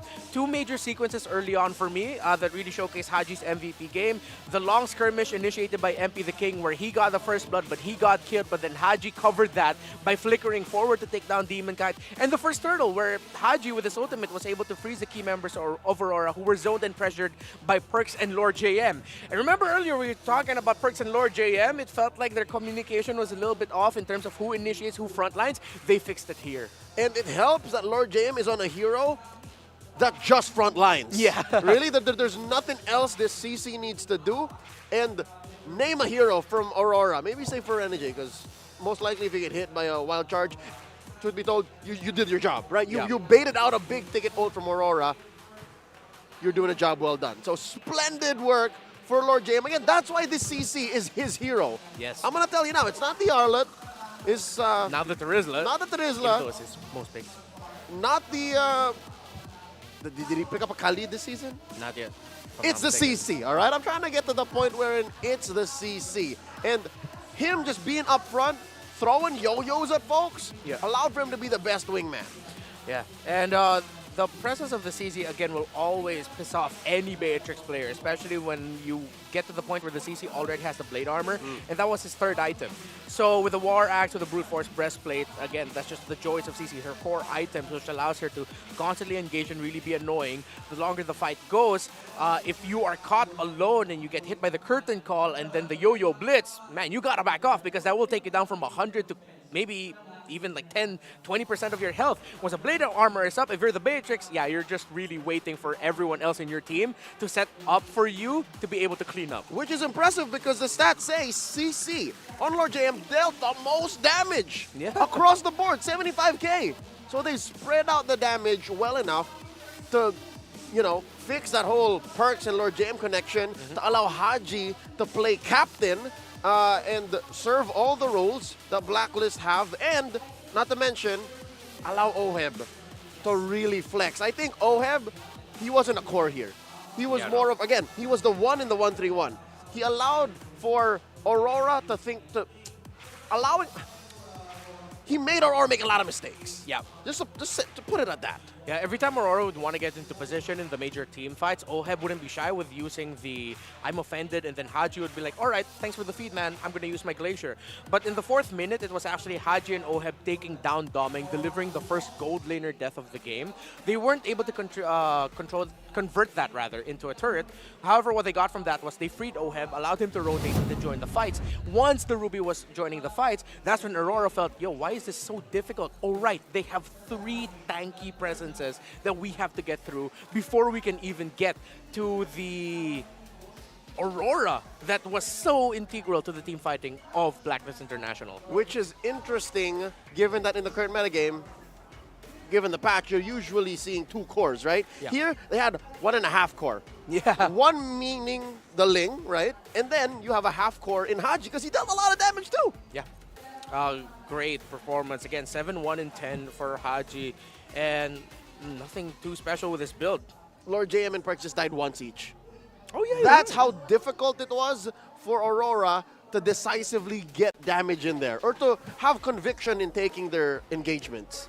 Because of how afraid they are of the potential pull from Oheb and the freeze from Haji.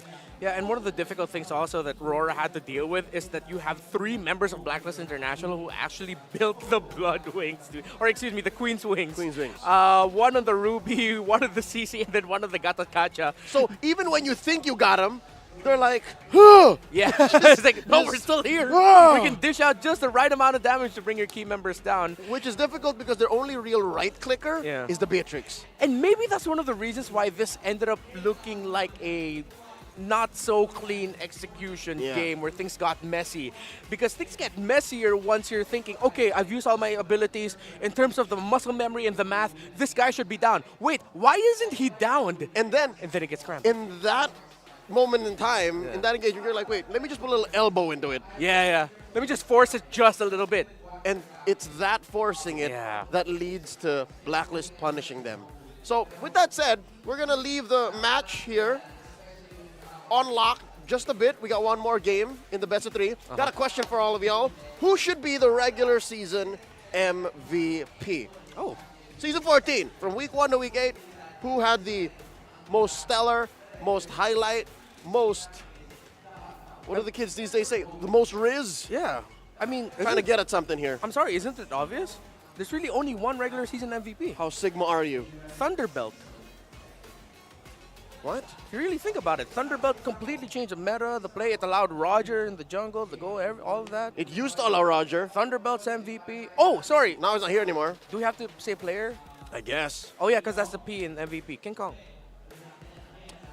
Now that we're thinking about it, it's King Kong. The correct answer, most likely, is King Kong. Yeah. But I would argue for Renegade. Of course you would argue for Renegade, Leo. I would argue for Renegade to be the #1 gold laner. No, but really, like, remember some What of these- season is this? Remember some of your most amazing moments. Like, if Highlight plays, sup, Joseph? If Highlight plays were a currency to buy you that award, to credit you, isn't Renegade up there too? Sure. If you could, like, name 3, Sure, won't man. Renegade be in your 3? You know, I'd put Demon Kite before Renegade. Wow. I'm sorry, Hitman. You're so important, but Demon Kite. Okay. All right. So you think Demon Kite is in the argument as well? Yeah. So for me, it'll be 2 junglers, King Kong and Demon Kite. I'll put Renegade as a solid 4 spot. Okay. How about I introduce a wild card into this? Okay. Prince Ramirez. Prince. Okay, dude, I was thinking of Super Prince too. But the thing is, like, because of how good King Kong has been, I feel like he's really been overshadowed. But Super Prince is honestly the beating heart of Fnatic Onyx. If you ask them, if every comms, we rarely hear from Super Prince. But once the comms, once we do the mic checks for certain sequences, very vocal. He's the loudest guy. It's so easy to say all of the members of Fnatic Onyx, but let me bring up one that might change your discussions here. Most developed player or most improved would be Brusco. Yeah, for sure. Brusco or definitely. Kirk. Yeah. Most improved. So Yeah. I don't think, as much as I love them, they're great. I don't think they're regular season MVP, but they're most improved. Let's be real. It's at this point where if RRQ Hoshi, Hey Kingdom, didn't end the regular season top 1 in MPL Indonesia, they would have been looking at RRQ and going, hey, why'd you guys waste Brusco? But now at this point, it's just like, we're very happy for you, Fnatic Onyx Philippines and Brusco, that you're able to shine. Because the Kingdom's doing well in Indonesia too. But yeah, I agree with you. Brusco really stepped up, and his partnership with Super Prince is top notch. World class. Amazing. Amazing. I didn't think they would gel so quickly. Yeah, me too. I thought there'd be like maybe 2-3 lose streak to start things off, get things heated. But no, they just went for a 13 win streak. And then won. Which doesn't stain it at all. They're still a record holder. For sure. Still in the history books. That's not going to be broken for a while, man. We got about 15 seconds left before we jump back into the match. Let me bring up one more question. Should be on everyone's minds. Where do the Titans of MLB fall in the whole regular season MVP discussion? That's the thing. It's as the season went on, it got a little bit harder to make a case for any of the Titans. More so Liquid. I'd say Liquid was very ho-hum. Maybe FCAP? For FCAP, okay. Since he was the top jungler for the first half of the season. The one above all. Kyle TZ, for sure. Definitely up there. Maybe. And then, but as the season went on, Super Marco, still low-key, held on to his bulletproof title before King Kong. I haven't crunched the numbers not yet, but like King Kong's probably the most bulletproof right now in the league. All right. Hopefully that helped you guys figure out who you would vote for your regular season MVP. Back to the matchup. Blacklist, being home, picks game 3 side, and they choose red. Reptar, what's going on? It's been blue, and then the wrench in the plans here. Coach Bonchan says red. Yeah, it's the Bonchan special.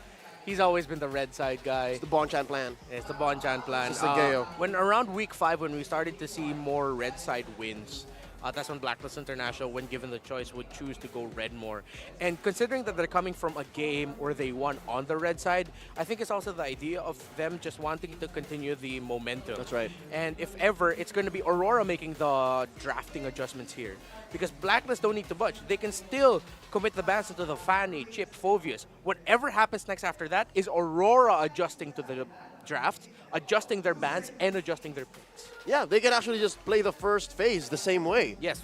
And then attack from a different angle. If anything, it was Blacklist who flexed in game 2. Neither of us saw the Ruby coming, but still it was a very valid play.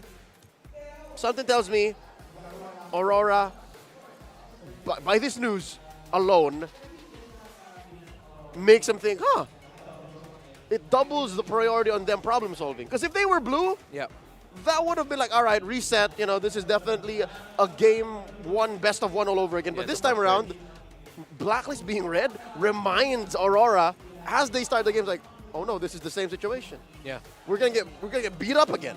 Yeah, I think for this week, if I'm not mistaken, we've been seeing more red side wins. Maybe it's closer to 50-50. Red side wins at game 3? Yeah, red side wins game 3. A little bit more red side wins this week, if I'm not mistaken. So I think it's, to add to that, Coach Bon-chan might revel in the fact that red side banning isn't difficult in the sense that you need to ban one. The chip.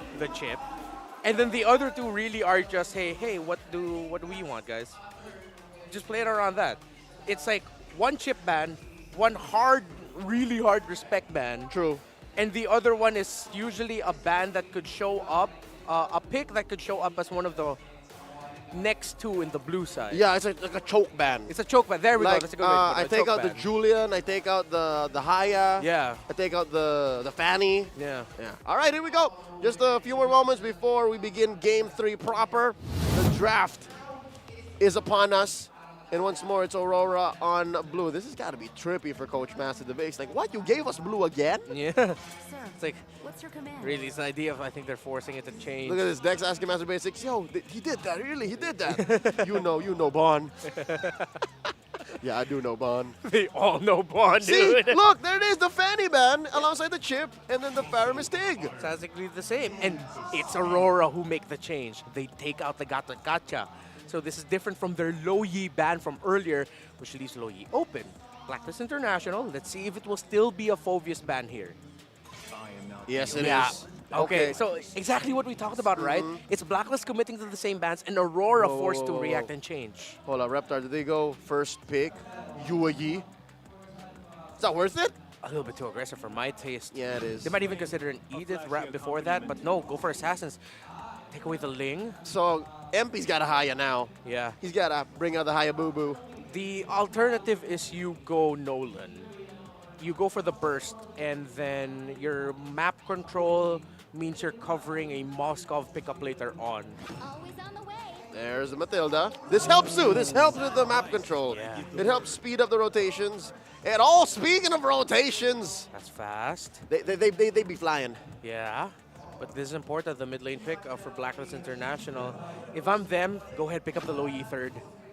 Unless... Of course, the Hitman gets his Cho, and... Low Yi, just pick it now. Does Blacklist go Low Yi? They kick butt with Aurora. Yeah, it's a great answer. The problem with that is, yes, you'll be giving the diversion also to Aurora, which leaves you susceptible. Although, isn't that weird timing? Like, you have to find... the Low Yi first and then set it up. Exactly. That's telegraphed. But I really lean in on the school of thought that you want to control the Cho a little bit more, but now it's not the Low Yi. Okay, we did say the Moskov earlier. Blacklist is playing the map. Yeah. Oh no, Blacklist turning the Lanadon into Tomas Morato. that's where their boot camp is, by the way. It's a great neighborhood, y'all. See you around there. Real close to Reptar. Like 5-minute walk. All right, going to the second phase, taking out the Harith. Hey, congratulations, Jose. He's a certified public accountant for a year now. Luis. He prefers Luis. Okay, sorry. Luis. Yeah. One of the most loyal agents I've ever met. Yeah. Good friend of the casters, too. All right, so one more ban. The Alpha. Where's this coming from? The last time I saw the Alpha get banned so aggressively was when you're playing against Onyx and you plan to play Phoveus, because he wins that lane against Phoveus. What is this? It's the idea that if ever the Alpha was there, Wait. Bane ban should come in Yes, also. because this is what we're talking about. You try to choke out MP. That means, wait, what is this? Hey, that's not what happened. Hey. That's AI. That's AI. That's AI. Anyways, this has to be the Bane. Master the Basics knows that if you, so that means they're okay with him picking the Haya. Yeah. Like, make my day, pick the Haya. They have to ban the Bane, right? It's weird if they don't ban the Bane. Oh, but then again, even if it's a Haya, you have the Cho with you. Roger! That's strange for me. Because you still have the Nolan, Haya, Julian, Bane. Julian, I'm a little bit iffy now. I'd rather pick Bane over Julian in the scenario. I don't think, well, the fact that there's a Matilda helps. Yeah. The Founders of Matilda helps because you protect the Bane from its main weaknesses of being immobile. Yeah. But I think they need to invest more on frontliners before you clearly say Bane. There it is! Oh, that was just me being cynical about not seeing my favorite hero on the map as often, but here we go! Hey, come on, man. If we're calling it, we might as well, right? That was the green light, the fact that the Roger got banned, so... that means Aurora's choosing this. Aurora allowed for it. You know, what are they going to do? Suddenly swerve? Edwards playing EXP Joe, then Renegade picks up a Lolita? Pretty sure he can, but MP here has a very healthy 67% win rate on the Bane. Yeah. So the few times he's actually played it, more often than not, it actually won. So what's the play? You play the map, you allow for the Bane to burst down objectives. Oh! Oh, they actually do it! The Lolita! I can't believe I called that. Okay. Okay. It's just based on the changes on Lolita, it's not as lethal to the Bane anymore. Yeah. I mean, it still hurts. But you still reflect what you need to reflect. Yeah. And of course the Beatrix. So Doming had a decent Beatrix game 2. It's just the rest of the game, the circumstances did not agree to him succeeding. So now, what's left? Are we looking for a XP laner for Black? Are we looking for a roamer? Oh, what? The Zhu Xin. It's a mid. Oh yeah, it's a mid. Blacklist is playing with a very interesting dynamic. The way they rotate, the way they take fights, it's not conventional at all. Very unorthodox. What is Coach Bon cooking? I'm just going to say, this lineup of Blacklist International has the risk of potentially losing the game 5 minutes in. True, I agree. Right? However, because of what the lineup rating shows, I have a feeling that, despite us predicting Aurora, this looks like a Blacklist game. What Blacklist wants to do with this lineup, it does very well. Yeah. But they have to figure out how, because it's not like Aurora's going to take it lying down. One thing I'll say, though, watch out for Edward. He's the key for Aurora. He is going to play the side lane show. Let's see what Ingan and Naisu think as they call the action going into Game 3. A chance for revenge for the agents as we head on to our game number 3 between Aurora MLBB versus Blacklist International. Welcome to the English desk. Ingan here together with Naisu. And you know, I'm so happy for Leo that his favorite hero is here, the Bane. We saw him shout in the panel. But a quick fun fact.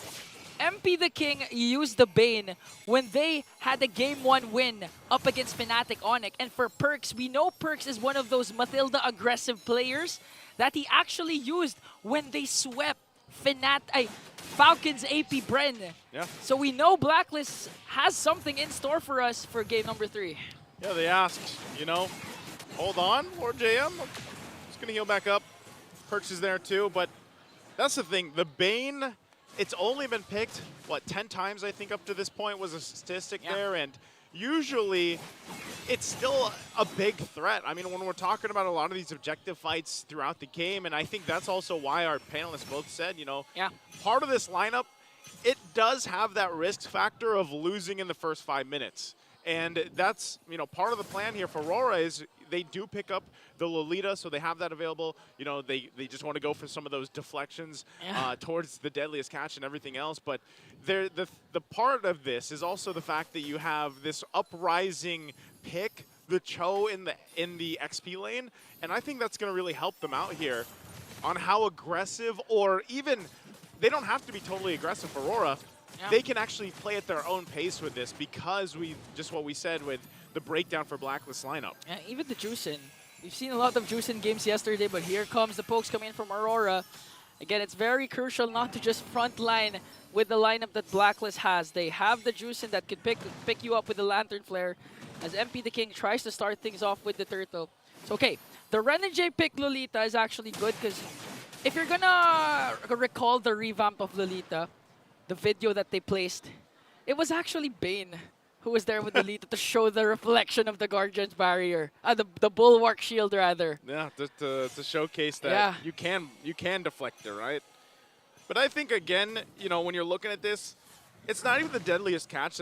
That's part of what makes Bane so good. Like, he's just a hyper farmer. He can farm like crazy if they want to for MP the King, and then not only that, but even even the Crab Claw Canyon is actually enough to do some pretty respectable damage. Yeah, and apart from that, you know, during the first half of the season, a lot of times, but wait a minute, because here comes Lord JM from the back line. Okay, the Lord. So reset, Edward! They're going to jump in here. Tempest Blades right on top. Multiple members. Spirit of Destruction also going to follow through. Yue took his own deadliest catch. They're going to follow through, and they're going to be able to find Perks as they find multiple kills here, and it's a trade.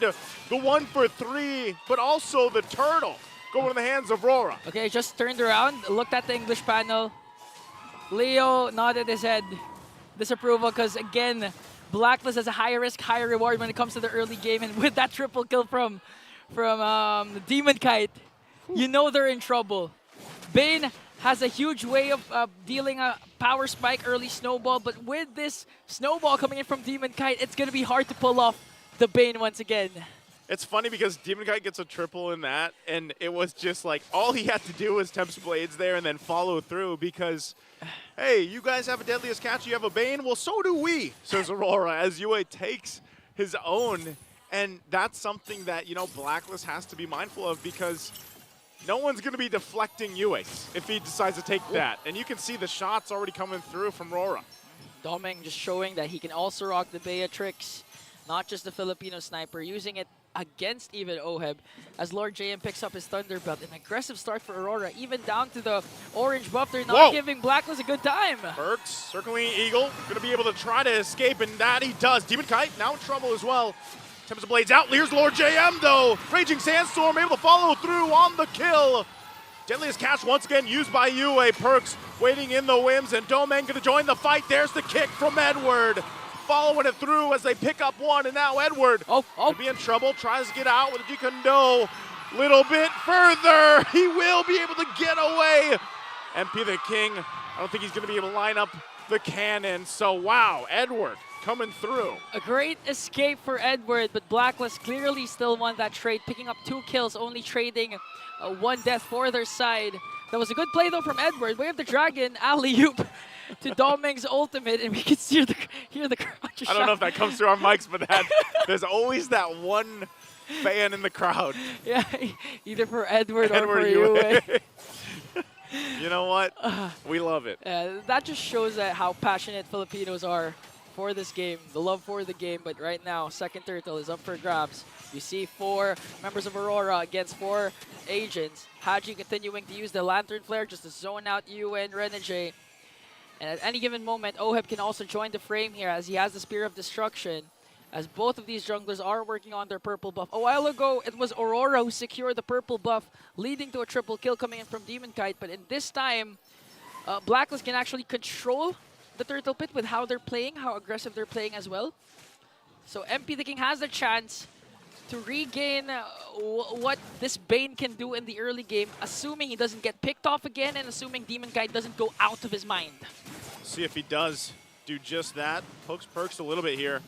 Or JM's got the information. He can go in. Renegade? There it is. There's the stun coming through. Not going to be able to find who they're looking for, but Demon Kite will be able to get the turtle. Still back at the choke point. Deadliest catch there. There's the Spear of Destruction. The follow-through isn't there from Oheb as they get dismantled. But now Blacklist, Lord JM trying to get away from this. They're going to be fine. He's still up. Lord JM and Oheb losing 3 again for Blacklist. What can he do? Nothing, because Domeng will pick up that kill. But now Oheb all by himself. They're going to lose that tier 1. RORA comes out swinging. You know, it's like an instant replay of the first turtle. As we were saying things that Blacklist needs to avoid, it literally happened to them. Again, Demon Kite picking up the second turtle, plus a double kill. But in that case, Blacklist lost 3 members, and looking at the items, we can see a huge advantage in terms of the gold lane. Domeng, of course, has a slight advantage as well as he takes a turret up top. And right now, Blacklist needs to really establish themselves once again, try to get the huge pick off, eliminate the gold lead that Aurora has. And in order to do this, Lord JM needs a perfect setup with the Raging Sandstorm. Haji needs to continuously poke with the Lantern Flare, and of course Oheb needs to be activated right away. But with the current rate this game is going, it's going to be hard to pull things off for Blacklist. Yeah, you see that too. Lord JM Spawn out too. They want to force the fight. Raging Sandstorm going to be used into the circling eagle. They're going to go for Domang, but Demon Kite and Yue here join the fight. Wow! As Domang will go down. Oheb trying to join it. There's the Newman on blast. Be able to find multiple. And now Perks and Oheb on the run. Edward gets the kick. Purify's not going to be enough as Demon Kite picks up a triple again. He's out of his mind. He's looking for more.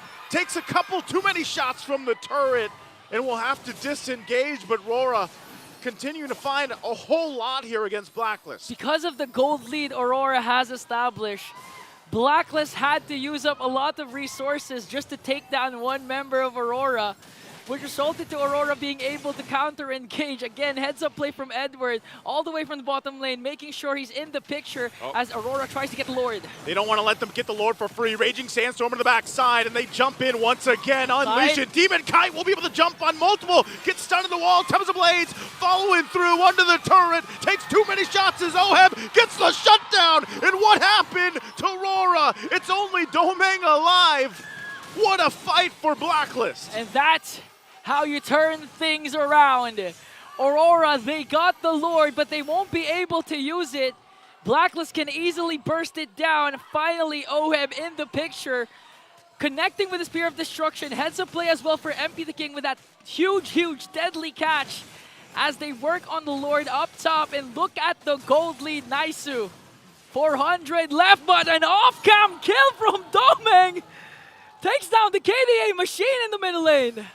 That's Big Damn. You can't forget it. Big Down. Man. Beatrix still a threat here. Right now, still putting the pressure where they can, despite any lead that they have. They're going to get a couple of these turrets really worked on.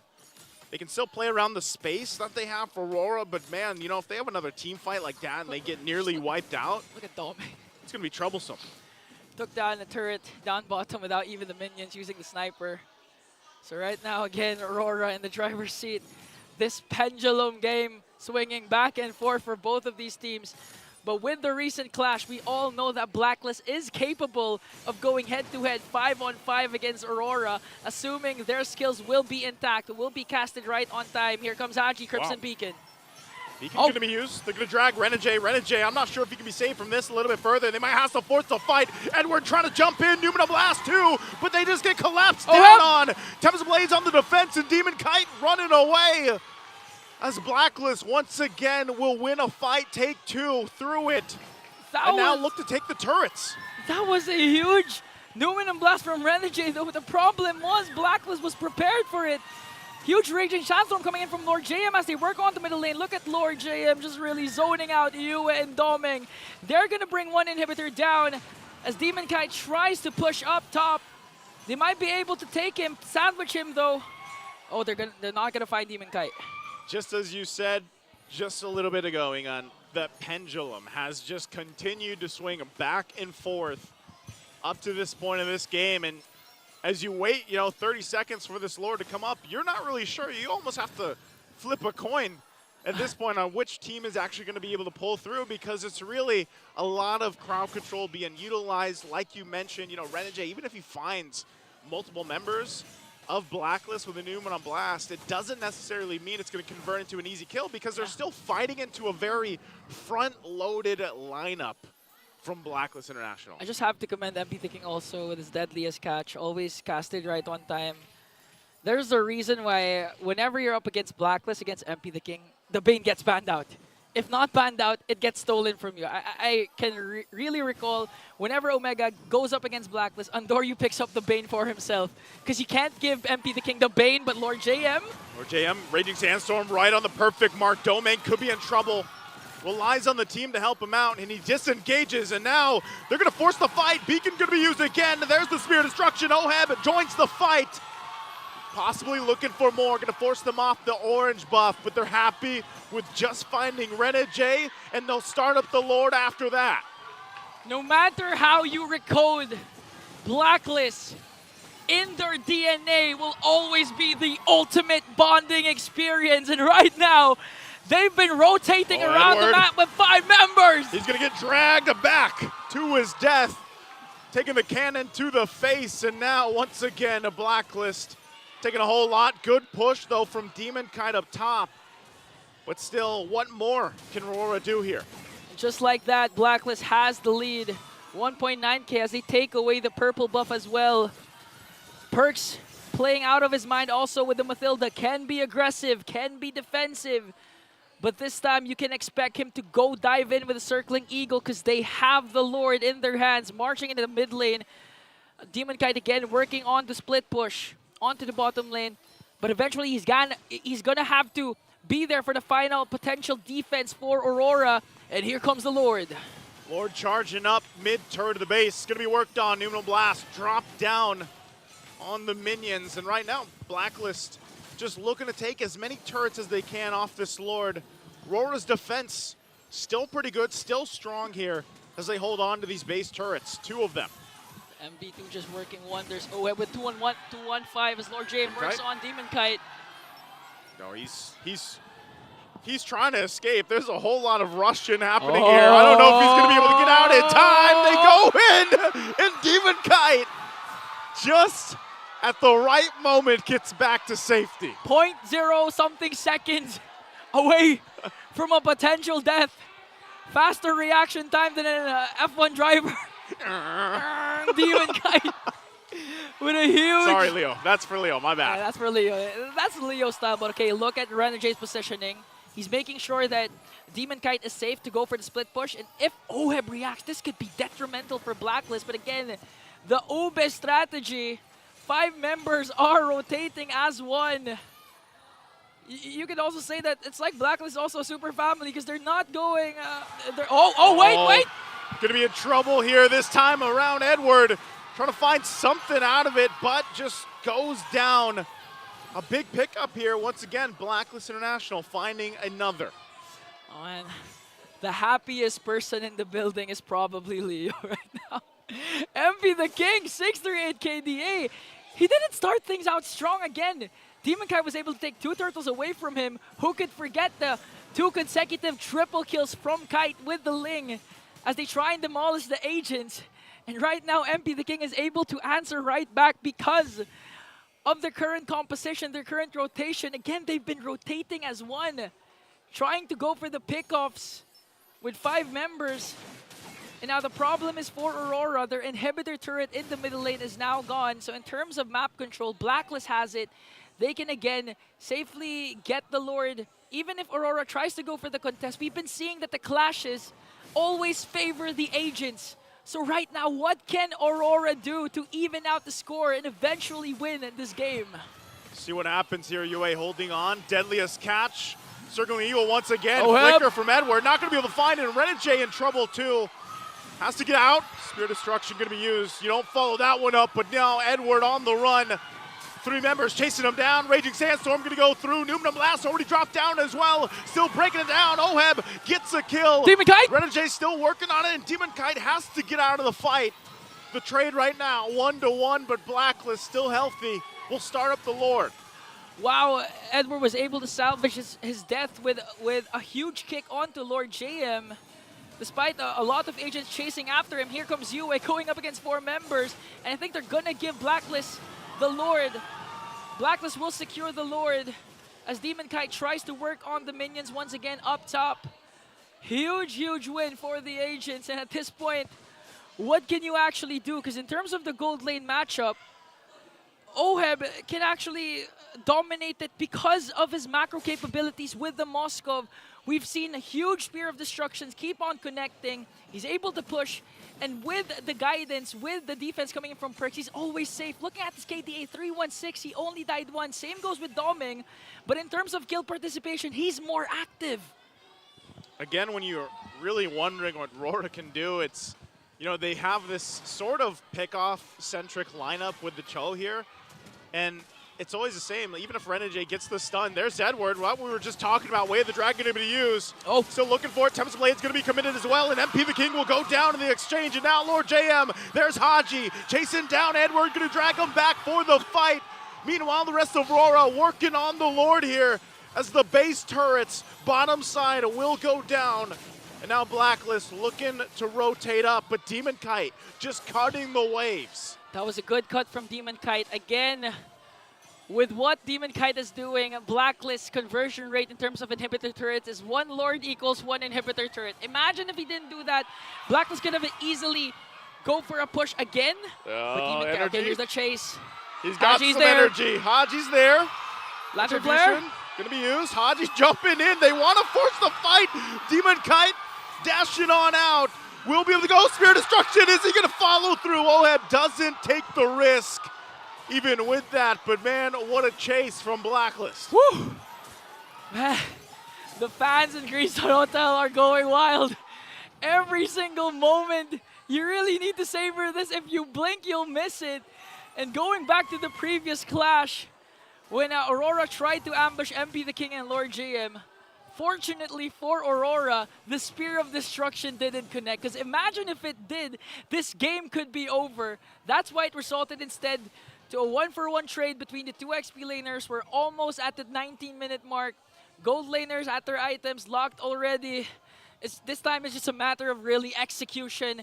Macro gameplay will be the name of the game for both of these teams. Again, one of the pioneers of Lord Dance's Blacklist up against one of the a few players who have mastered actually the Lord Dances in terms of Edward, Yue, Renegade, etc. It's gonna be a very, very close final clash as 15 seconds in, a Lord will spawn. Huge defense is needed from Aurora and Blacklist. Again, sticking with the Uber strategy, rotating as one. That's what they can do. Play into the fact that they've got these turrets down in Aurora's base, letting some of the waves pressure in, so they're going to start up this Lord. But Aurora, they don't want to give it away freely either. So even for Blacklist, knowing that they have, you know, this bit of an advantage on the macro level, they still got to be able to contain what Aurora could possibly do. And that will be even something as simple as just, yeah, take the purple away. Demon Kite, they go, and this time around, they'll start up the Lord here. They know where most of the members of Blacklist are going to come from. Lord JM, given the vision they need, they're going to get sandwiched in. They're going to have to force the fight. Raging Sandstorm, once again, bottom side. Lord, half health there. It's going to go for the reset. Edward flickers in. The kick is wrong, though. Won't be able to find the angle he was looking for. They have to disengage. Okay, this might be an opening for the agents to go and make a play. They know that the Way of Dragon is on cooldown. Demon Kite doesn't have his purple buff. They have control over the minions. But looking at the gold lead, it's almost non-existent. Blacklist has a huge control over the map as Oheb and Perks goes to work onto the top lane, trying to create a slow push and make Aurora react. And now it's going to be a huge Retribution Rumble battle between the two junglers. If ever Demon Kite will be there on time. Haji just continuing to zone out and force Aurora out of their formation. Might be able to pick up someone here as Yue has to walk away. Here comes Renegade. Oh, they want to chase Edward they want to go for Edward. They're going to go for him. Deadliest catch-use too, Edward. Jikundo trying to get out of there, has to go in, but gets taken out by MP the King. And Lord JM could be in trouble as well. Still has the immortality. Goes for the quick guard heal. And now at this point, Lord still for the taking. Edward having a very difficult time on this Cho pick.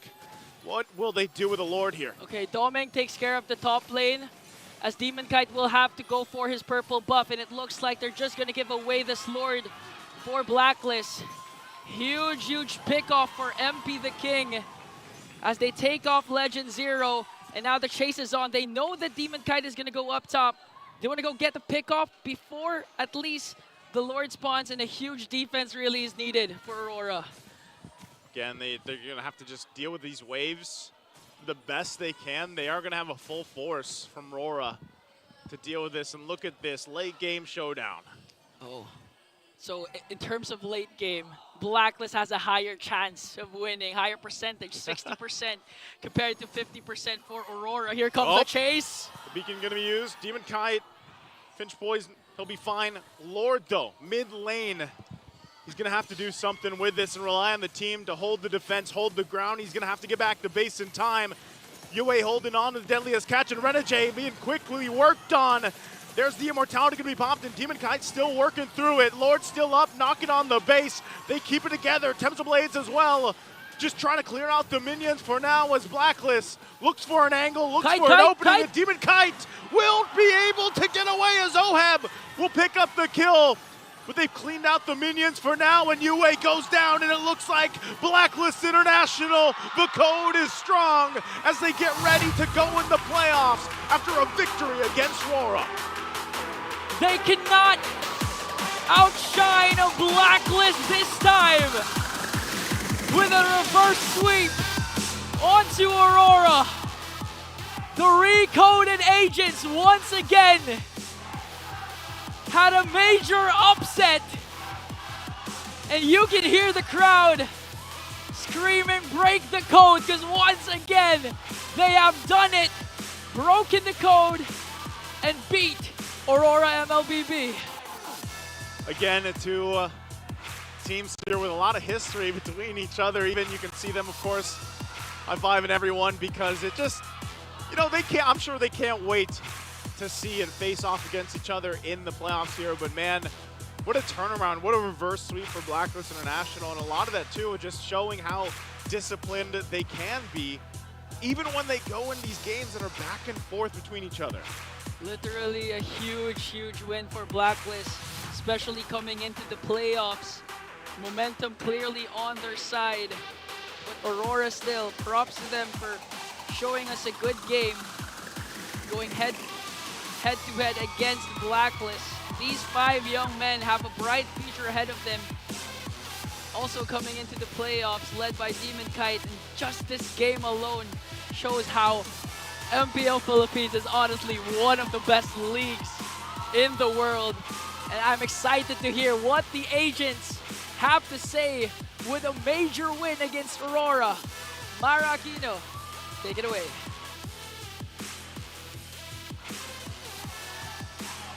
All right, Blacklist! Let me hear it from you, Blacklist! Congratulations, Blacklist International! OHEB, na-mention mo sa press con one time na gusto mo mag-champion to prove the doubters wrong. Ngayon, nananalo kayo today en route to the playoffs. Ano naman ang gusto mong sabihin sa mga doubters now? Doubt nyo lang kami lalo. Mas nagaganahan ka ba ngayon? Parang mas masaya maglaro kasi parang pag natalo ka, okay lang kasi wala naman nag-expect sa amin. Pero pag nanalo kami, parang sampal sa kanila. Ganun. And you're proving them wrong. Haji, tawa ka dyan ah.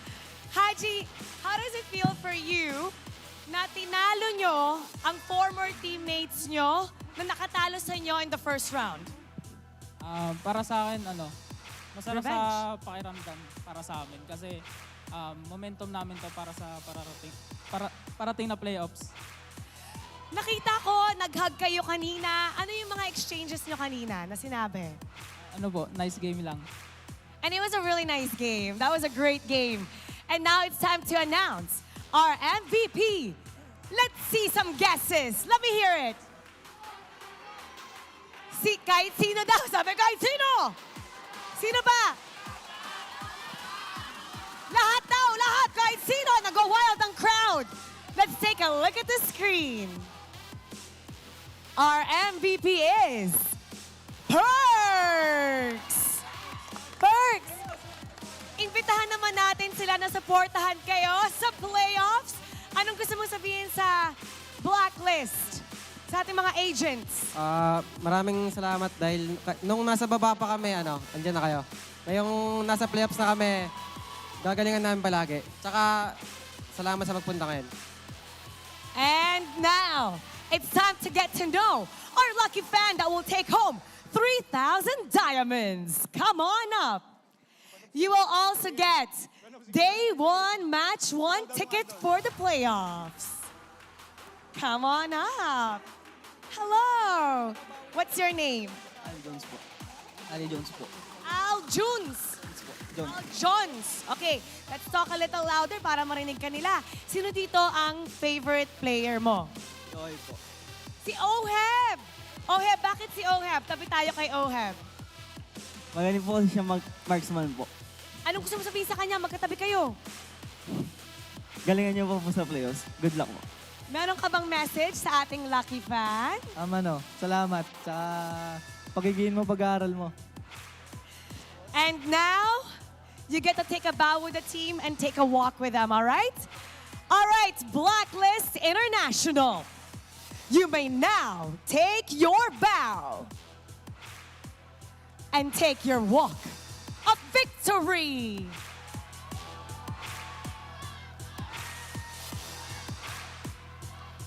Blacklist International, proving doubters wrong en route to the playoffs.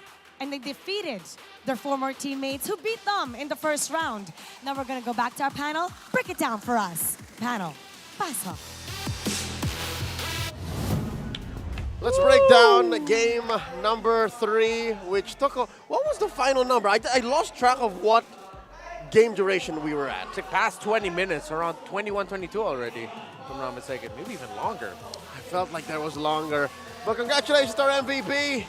Bagging the nod, it's Perks. I don't think he just died twice. Wow, 20 assists. 20 assists. 20 kills total then for Blacklist. Yeah, all of the major sequences that led to kills, Perks was present. And Blacklist International needed to play the unit and play that deadly Ube playstyle around this Matilda. And that Ube playstyle would have only been possible with him at the center of it. Moving forward, moving back, sideways and around, no one from Aurora could get away from the deadly Ube because of Perks' Matilda. Hey, this is a different take on the story of Coach Bonchan sharing with him videos of setter tanks. Remember, Yeah. like, this is I wonder if Coach Bonchan showed him different Matilda videos too. Yeah, maybe. I'm sure that was also in consideration as well. Now, what we talked about earlier when the draft happened was that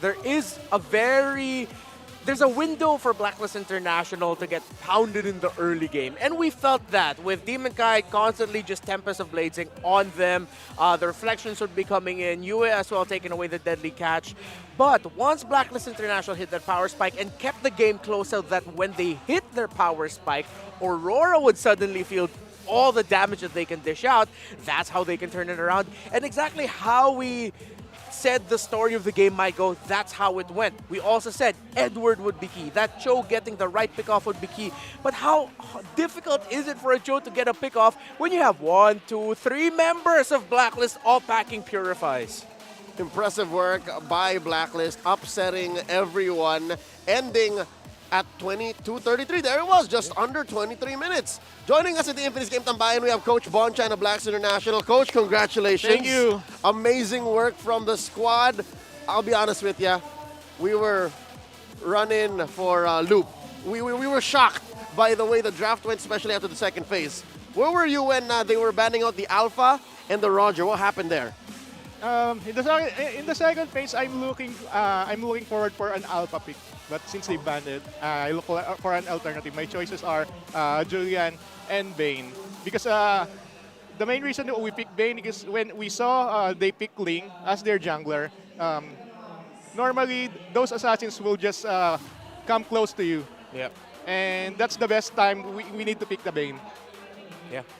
Bane wants his opponents really close to him, right? It's easier to deal the damage. And then I think also, although from our perspective, I don't like Demon Kite was handling that really well at first. Like in the early game, he was avoiding the sharks at the right time. But it just got to the point where the damage was too much even for Demon Kite. So was that something that you told the team was that, hey, at some point you guys will hit your power spike? Yes, we really need to wait for our power spike, especially we are Matilda Moskov. We have the better scaling in terms of Moskov. We just need to wait for Matilda to get his first item, which is the Flask. Yeah. And after that, we can sustain everything, especially we have Khalid and we have Bane. You know, if you have Bane, you still have a sustainable skill like his drunken something. The skill ale. that, yeah. The ale. I don't know what you call that. But So what it looked like in practice was a literal tank. You looked like a tank because it was an Ube wherein everyone was in the same 5-man rotation, and anyone who comes close, whether it be Haji pulling them in with the lantern flare with the Jushin, or they get bursted down by Bane. Was that something that just came out now, or is it something that you guys do in scrims? Because this is a new flavor to Ube. Ube is now conditional, unlike before. We can do it all the time. We can spam Ube strat all the time. But now in today's meta, I need to consider everything, the mage, the jungler, before I put that into the Ube strat. And when I saw their first 3 picks, that is the cue that okay, we're going old school. Once you saw the Ling, Cho, Valentina, for you that was enough condition. Now, okay, we can go old school for the next one. Oh, that's really cool. I like that. I like that. Impressive work. Again, they were able to, in the early game, you were the ones getting overrun because their lineup deals that much damage. But after that, after the boys figured out, okay, they just have this much, after that, we can win. Yeah. What happened was, Lolita is a direct counter to Bane. Yes. If you saw the first clash, the first turtle clash, there are 2 whales. Yeah. We hit. Yes, that's why we lost the first turtle fight, because of Lolita shield and then Yui's shark. That's right. Yeah. And after that, they figure out, okay, we need to target Lolita. We need to force Lolita to throw his shield first. Yeah. Before we can throw MP Shark. Yeah, and we actually got to see that after they realized that, wait, this hurts. Let's wait a little bit. Every time we saw Renege's shield goes down, that's when the Sharks came out. Right, that's their cue. Okay. So it's an interaction that the boys are used to. That means I can expect more Bane from MP? Might be. Yes! Thank you. Thank you, Coach Bon. More on the team now. Let's talk about ending the regular season on such a high note. Congratulations again for making it to the playoffs. Thank you. And for defeating your rivals in Aurora. How are you guys going to celebrate? Did you talk to the boys about promising something fun before the playoffs? There's nothing. I think it's just a little bit of unwind on our day off. But there's nothing to celebrate. It's just we went to the playoffs and we're hoping for a better performance coming to the playoffs. This is looking like another season 12 run, because a lot of people were doubting that lineup. Cinderella run. Right? Amazing work again, Coach Bonchan of Blacklist International. Thank you so much. Any messages for all the agents and all of the supporters that have been with you through all of this? Okay, sa mga agents dyan na patuloy na sumusuporta sa amin, thank you so much. Kahit nandun kami sa time na nasa baba kami, up until sa time na nakapasok kami sa playoffs, kayo nagsisilbing strength namin and kayo yung dahilan kung bakit patuloy kaming nagpupursige and patuloy na nag-i-improve. Suportahan nyo kami sa paparating na playoffs, makakasa kayo ng mas magandang performance. Amazing work. Thank you again, Coach Bonchan, to all of the fans who have supported Blacklist through ups and downs. They were there when they were down, and now that they're in the playoffs, more of your support, please. Hopefully, you'll see more of them here in Green Sun. Yeah. Tell them to buy more tickets. Yes, you guys buy more tickets so you can watch this epic, this historic event. It's gonna happen. I think there's more surprise from Blacklist. Yes, of course. All right, once again, on behalf of Coach Bon, on behalf of Renmar Santa Cruz, nice winning, and our casters, we're going to go on a quick break. More MLBB action coming up. It's a Clash of Titans coming your way. We'll be back here for MPL Philippines Season 14.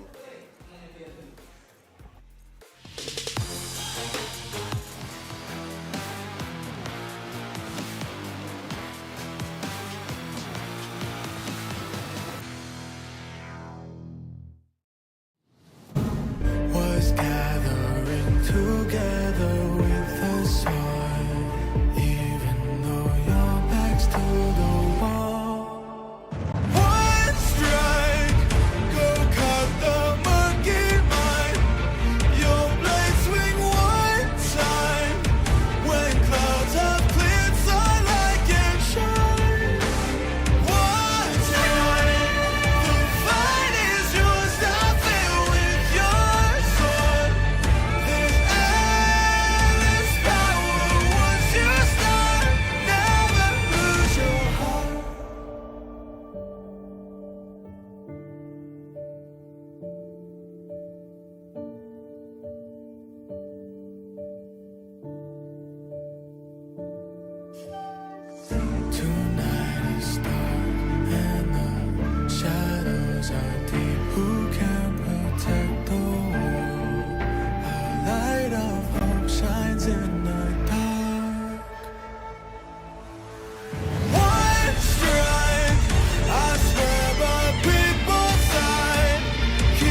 don't know the power of the dark side.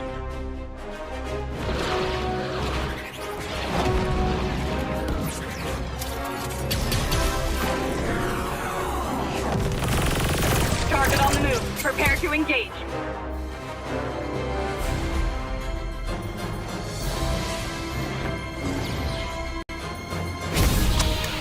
May the Force be with you.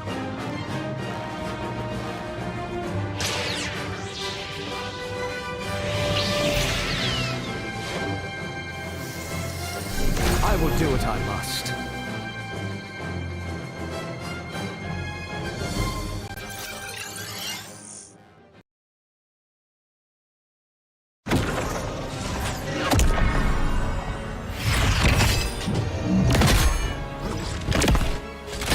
At last, I am complete.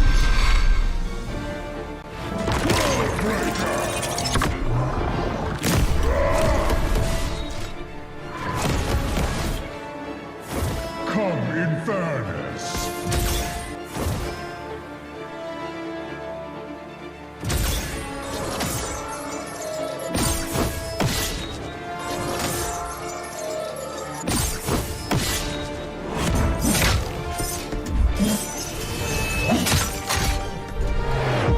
Annihilation awaits. Boundless is my hunger.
Get 8 gigabytes of all-access power. To do it all. Plus only TikTok to scroll and share non-stop.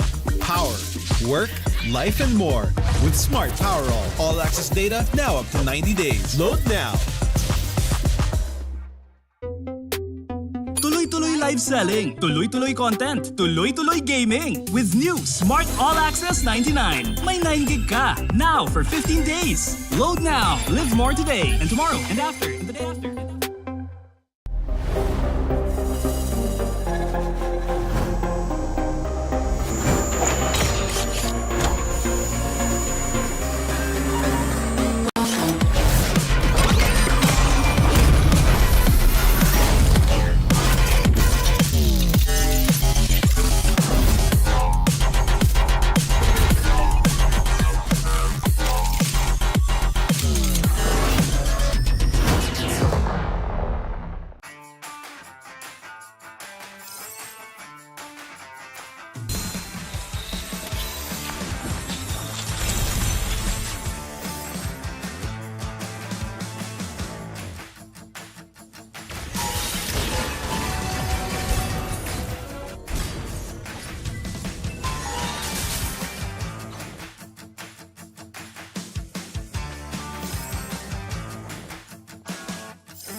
no one would ever know your name. Who were you waiting for? No one would be there to save you. You would be alone when hope was gathering together with the sword. Even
cut us to the top, no ifs, no buts. Winning any game, para to sa PINAS. Di mo matitinag aming boses sa new level. Nasa kalye man o mobile, you know I become a legend. Open fire, reunite with winners. Built with pressure, like diamonds are made of. Switch na lane na parang gera, HP racing may reseta. Built na katang buhat ni Hilda, full load SS parang Lyra. Susundan ko ang iyong bakas, kasama patas, tagumpay natin to dahil tayo'y malakas. Para sa Pinas, nasa amin ang alas, hindi tuwa atras, kinikilala sa taas kasi kami ang malakas. Para sa Pinas, nasa amin ang alas, hindi tuwa atras, kinikilala sa taas, ganito kami sa Pinas. Wow! Hold on. Yeah, wala ka sa Pinas. We are Laging every beat, no surrender, no retreat. Pag nagsama-sama, just imagine what we can achieve.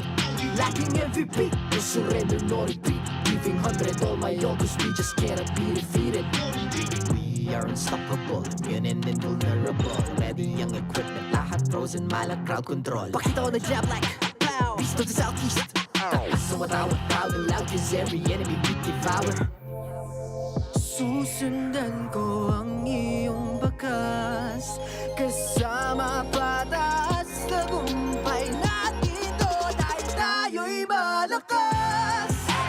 Para sa Pinas, nasa amin ang alas, hindi tuwa atras, kinikilala sa taas kasi kami ang malakas. Para sa Pinas, nasa amin ang alas, hindi tuwa atras, kinikilala sa taas, ganito kami sa Pinas. Wow!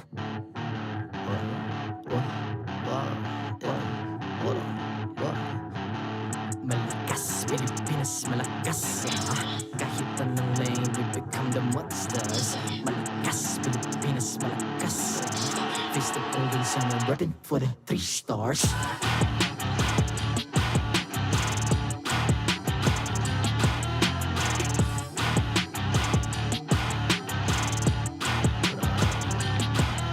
Ang lakas ng Pinas, reunite, be the stars. Ang lakas ng Pinas, reunite, be the stars. Ang lakas ng Pinas, reunite, be the stars. Ang lakas ng Pinas, we the stars. Ang lakas ng Pinas, reunite, we the stars. Ang lakas ng Pinas, reunite, we the stars. Ang lakas ng Pinas, reunite, we the stars. Ang lakas ng Pinas, we the stars. The 14th season of MPL Philippines is brought to you by the following sponsors. Smart, the official telco partner of MPL Philippines Season 14. The official tournament phone of MPL Philippines, Infinix GT20 Pro. Official suppliers, EMC Asia and Index Salon. Don't miss any MPL action by following our official Facebook and subscribing to our YouTube channel. Follow MPLPH on TikTok for more content. Experience the lakas ng Pinas playoffs of MPL Philippines Season 14 action live at Green Sun Hotel. Grab your tickets now via official MPLPH website. And to ensure the equality and fairness of our games, MPL Philippines is also monitored and supervised by the Games and Amusements Board.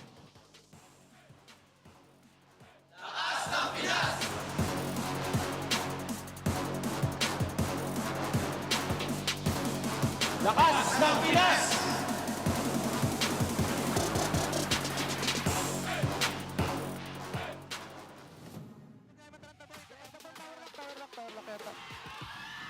Nice. Let me promise. Nice. Veteran move. Out. Nice. Ring muna. Chunga mamamatay. Harapan lang boys ha. Patay Ling. Patay Ling. And just like that, we saw a major upset for Blacklist International, reverse sweeping Aurora in a very, very dominating fashion. Welcome back to Retribution Rumble, day number 3, the last day of the regular season for the last match. Once again, my name is Ingan, and you all know who this is. Big Daddy, Big Damn Naisu. Nice to go recap the last series. Did you forget it already, or you just reached the limit of your intro? Yeah. All right. You know what? Again, as you can see at match 1, we had Perks lead Black to a reverse sweep against RORA.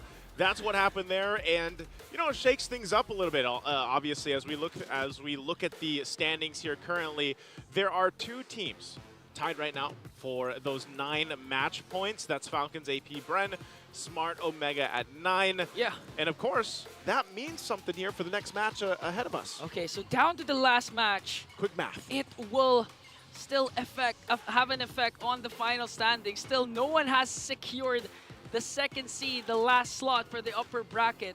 So in this case, if Falcons APBren manage to win just 1 game, not the series, they will secure the upper bracket slot along with Fnatic. But if TLPH manages to 2-0 to sweep Falcons APBren, we will have a tiebreaker match tonight. Retribution Rumble Sunday is not going to be over just yet. Part 4. That would be part 4. Day 4, yeah. Day 3.5 at that point. Yeah. Well, we'll see what happens again, if it's going to, go in favor of TLPH or not, because this is always the thing. We go to both these teams. We know that they're the Titans that we've talked about through this, and honestly, at this point, last match, anyone can win. Yeah, anyone can win, and anyone can also get the Akai's 8th anniversary exclusive skin, Marvelous Maestro, Spawn Effect, Killing Notification, Avatar Border, Battle Emote, and more epic skins are waiting for you. And that's not all. There is also another hero that has a special skin right now. It's Kagura. Share her brand new epic skin will also be available for free starting on October 18th. Don't miss out. And, I can't wait to see some more Kagura hopefully one day in the competitive scene. Maybe. Things can happen right now, but I'm pretty sure everyone wants to see who's in the panel. That's why we're going to throw it over to the Infinix Game Tambayan. It's me, Dan Liobang at your service with Renmar Santa Cruz, calling this match, setting it up once more. It's Retribution of the Titans. Falcons APBren facing off against Team Liquid Philippines for what seems to be the nth time in 2024. This time to close off the regular season. And you know what? I ran the numbers a little bit just in my head. This could potentially even be the last time we'll see these two compete against each other this year. But let's not get too far ahead of ourselves. Right now, I'm just looking out for 3 games, slobber knocker. By the way, it's not just the good time of watching these 2 Titans clash once more that we're going to enjoy. There's a lot on stake. There's a lot on the line, ladies and gentlemen. The fact that the second seed, upper bracket slot, still up for grabs between Aurora, Falcons APBren, and Team Liquid Philippines. I think there is a chance that... No, it's just these 2 now. This is Aurora dropped earlier, yeah. All right, so there's an update. It's really just these 2. Then they're definitely looking for Retribution.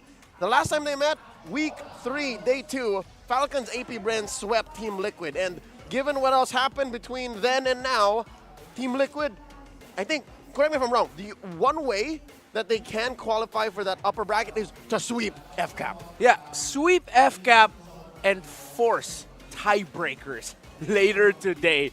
That's what's going to happen if they do get that sweep. For Falcons APBren, Ingon mentioned it earlier, they just need that one game and they go to the upper bracket. And it's interesting that the story has gotten to this point. There was one interview earlier this season where Sanford said, when asked about the struggle of Team Liquid Philippines so far this season, even he said, maybe, just maybe, upper bracket isn't meant for us this season. But now they're at this spot where they're so close. They just need to beat the team that's been beating them since MSC, SPS, and even in Eurasia. Something tells me we're going to see something new here. I'm hoping that we go all the way, given that the few times that they've actually faced off prior to today, it's always been FCAP on top. Yeah. And I'm going to throw back to another interview, another very important quote from Carl Tizzi this time. He said, mas gigil kami. May inayos lang kami, pero mas gigil kami. Meaning, we want to really do more now. We had to fix some things, but we really still want to get there. And you'll see here, they're still very good at turtle control. They're still very aggressive when it matters. So maybe, just maybe, TLPH's down days might be behind them. And for Falcons APBren, they might be on the receiving end of that. Because now it's their turn also to find retribution, this time for themselves. As TLPH wants revenge against Falcons APBren, Falcons APBren wants retribution against their most recent performances. The shortest game of the season was 9 minutes and 52 seconds. They set that themselves up until Fnatic Onyx Philippines defeated them in 9 minutes and 51 seconds. A part of me feels like that stings more. It does. Given that FCAP is also the holder of the longest game in the season, up against this very team right here. They're co-titans, their heated rival in TLPH. Upwards of 36 minutes was the record. So with that said, ladies and gentlemen, fasten your seatbelts and get ready to witness world-class MLBB once more as these two World Championship squads, these MPL Philippines Championship squads face off. And who knows, we might even see the Paquito FMVP skin. We might even see the M5 skin from APBren. It's not impossible that actually at TLPH may get up to. Commemorating APBren's victorious M5 journey, the first ever FMVP skin, Fist of Glory, Paquito is now 30% off for the first week. Direct sale purchase. Unlock the APBren Champion souvenir card to obtain APBren Brody skin, the battle emote, the elimination, spawn recall in effect, and more. Now available in-game. Come and experience them in Mobile Legends Bang Bang. Once again, that's the finals MVP skin. And for Falcons APBren, if they want to ride into the playoffs, potentially in the upper bracket, they've really got to play like in championship form. Their most recent performances, they cannot bring it out. A part of me feels like, as you mentioned, Team Liquid Philippines are in that position now where they can back up what Carl Tizzi said. Yes, they dropped that first game against TNC Pro Team, but game number 2 and 3 was a little bit more Team Liquid flavored.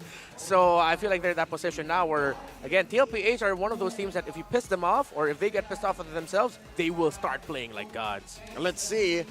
And behind those sudden bursts of fervor is their fans, the cavalry, the Cavaliers, and the Bees. Show your support, MPL fans, everyone in between. Who do you think is going to win? Liquid or Falcons APBren? Vote now via the online poll. I personally said FCAP, though. You personally said FCAP? I think so. Really? You don't remember which one? No, here's the thing. Based on how things happen on a daily basis, the spirits, they talk to me. The voices in my head, you know, they say something else. But I'll say FCAP. You got to get that checked. I'm FCAP too.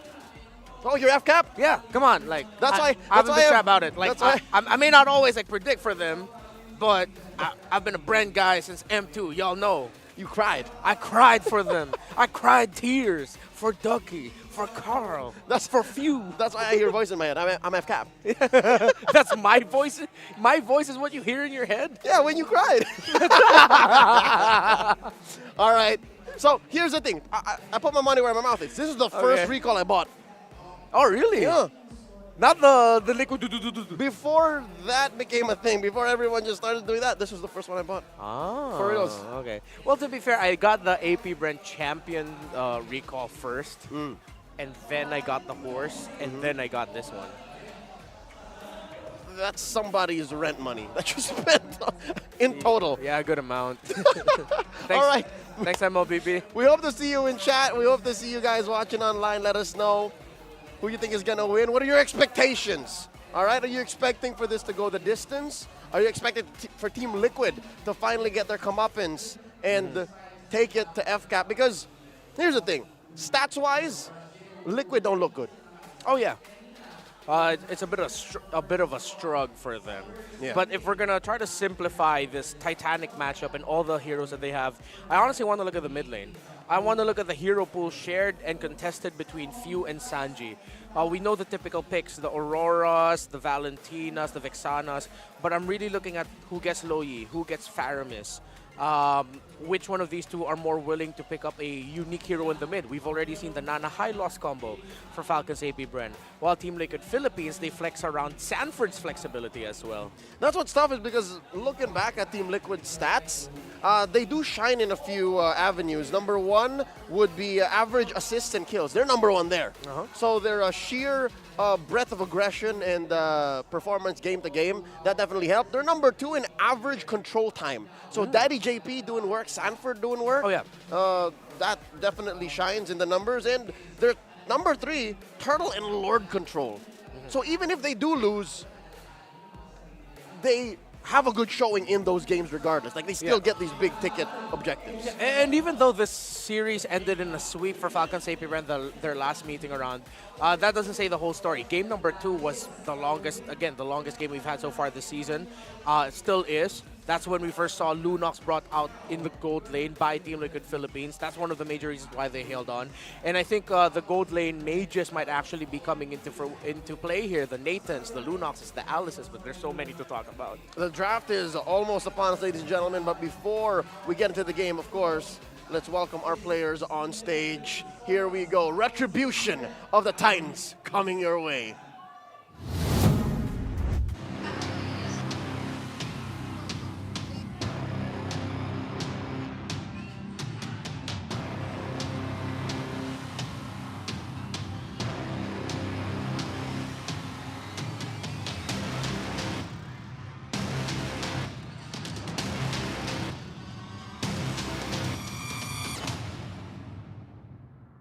Message ko kay Kyle DZ, nakakatuwa kasi parang idol niya lang ako dati, tapos nasasabay niya na ako ngayon, tapos ang taas pa ng tingin ko sa kanya ngayon, and gusto kong i-improve pa yung sarili ko lalo para lang makasabay sa kanya.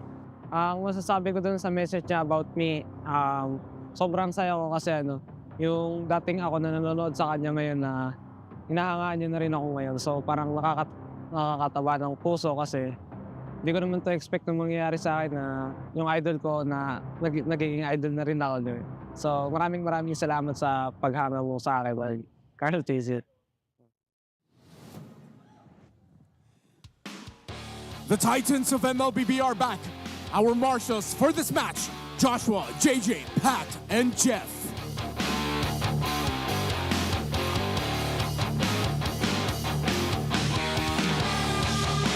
They opened the season as the reigning champions of MPL Philippines, and they closed the season looking to beat their longtime rival once again. Here comes the cavalry, Team Liquid Philippines.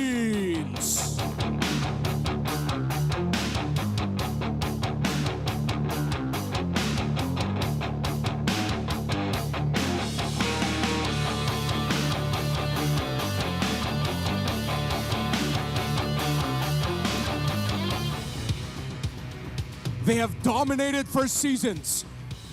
In home soil and across the world, can they cement their dominance today as we end the regular season? Looking to gain another point against their rivals, the defending M-Series champions of the world, Falcons APBren.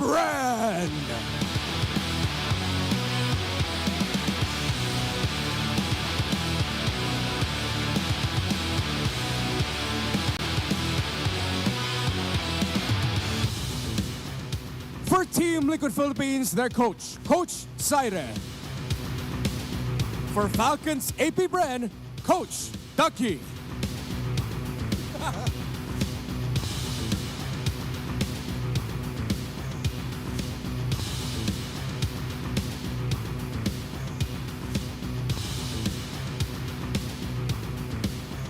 It's time for the face-off. All players step forward.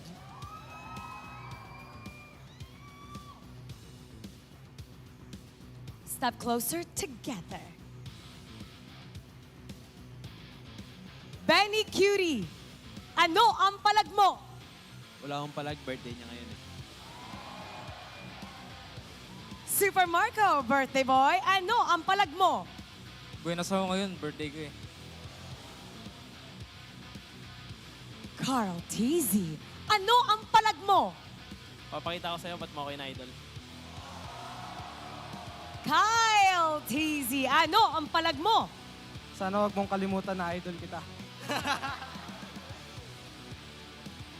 Sanji, ano ang palag mo? Wala akong pala, good luck na lang. Few, ano ang palag mo? Nasa amin si Kabayas.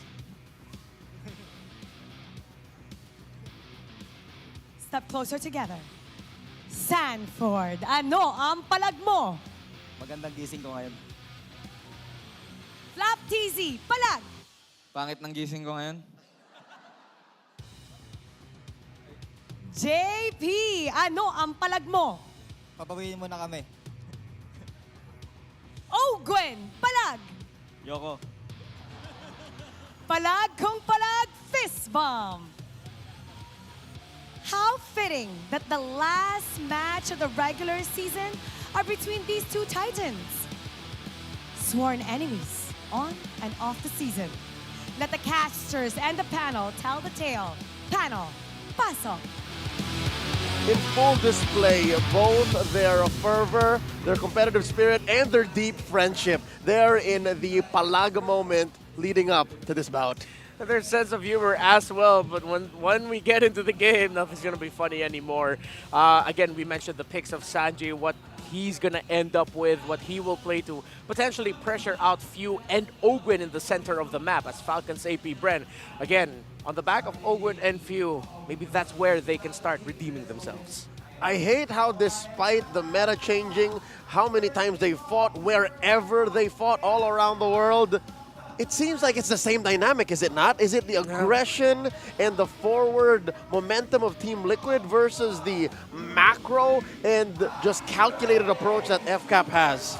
Yeah, for Falcons APBren, they have a little bit of a buff. Super Marco's birthday. So I'm pretty sure TLPH would actually want to pressure the gold lane. And why do I say it's a buff? Because that means maybe Falcons APBren might use that against TLPH. If they over-rotate to the gold lane, they can hit another part of the map.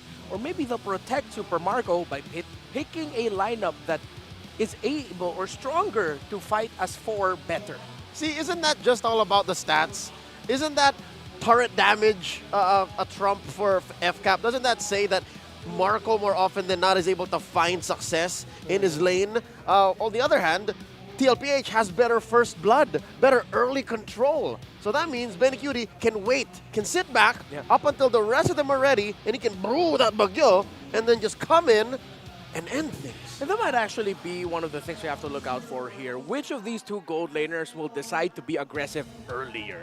Because we know the gold laners joining in at around the 4th to the 6th minute mark is a game changer in terms of mid-game power spike or heading into the mid-game power spike. That's more of a Marco thing. If you ask me, just based off, I'm not even looking at stats, like, you know, like just mentally speaking, it's Marco who's usually more willing to jump like that. And now, moving from roll to roll, in mid lane, Sanji versus Few, you talked about how deep Sanji's hero pool is. I'm more invested in the IQ of this young man. The lone stallion, he's one of a kind. Yeah. He definitely is, with how he plays in whatever mid laner role he ends up with. More utility in terms of bringing other members of Team Liquid Philippines in other parts of the map. How will he play up against Few? Will he be aggressive? Like lately, a lot of mid laners have been very aggressive towards Few. So from the mid, we now look at the EXP lane. Usually the island that we see. But in this current metagame, they've been really playing more as roamers as you see how they respect each other a lot. More the norm, yes, but if you look at the stats of Sanford, the apex predator in the long haul of Season 14, you'll see that his KDA, where he trumps Flap, is pulled up by his amount of kills. Like, he still likes killing. Now, when we look at the roamers, though, we mentioned how the EXP laners usually play more of the roam frontline role. These two, well, they are very flexible. JP, though, is more of the type to, hell, I'ma pick off, y'all start, follow me. While Ogwin's more of the, well, I'll follow what Flap TZ does and cover for him. Isn't that just perfect paternal combat? It's two different kinds of fatherhood styles, right? It's like, all right, no, you follow me. This is my example. And the other's like, son, whatever you want to do. Well, we got to ask them if that's actually their parenting style. Well, when you look at the junglers, on the right side, Kyle TZ, tried and tested top-tier mechanics, where Kyle TZ, he himself has admitted, he's shaky. Not quite there yet. Not yet up to his own tempo or his performances with the Assassins. But it's not the first time in his career Carl Tizzy has felt a dip. He has felt a dip, defeated it, won another World Championship, and came back kicking. Let's go to the Infinix keys to victory here.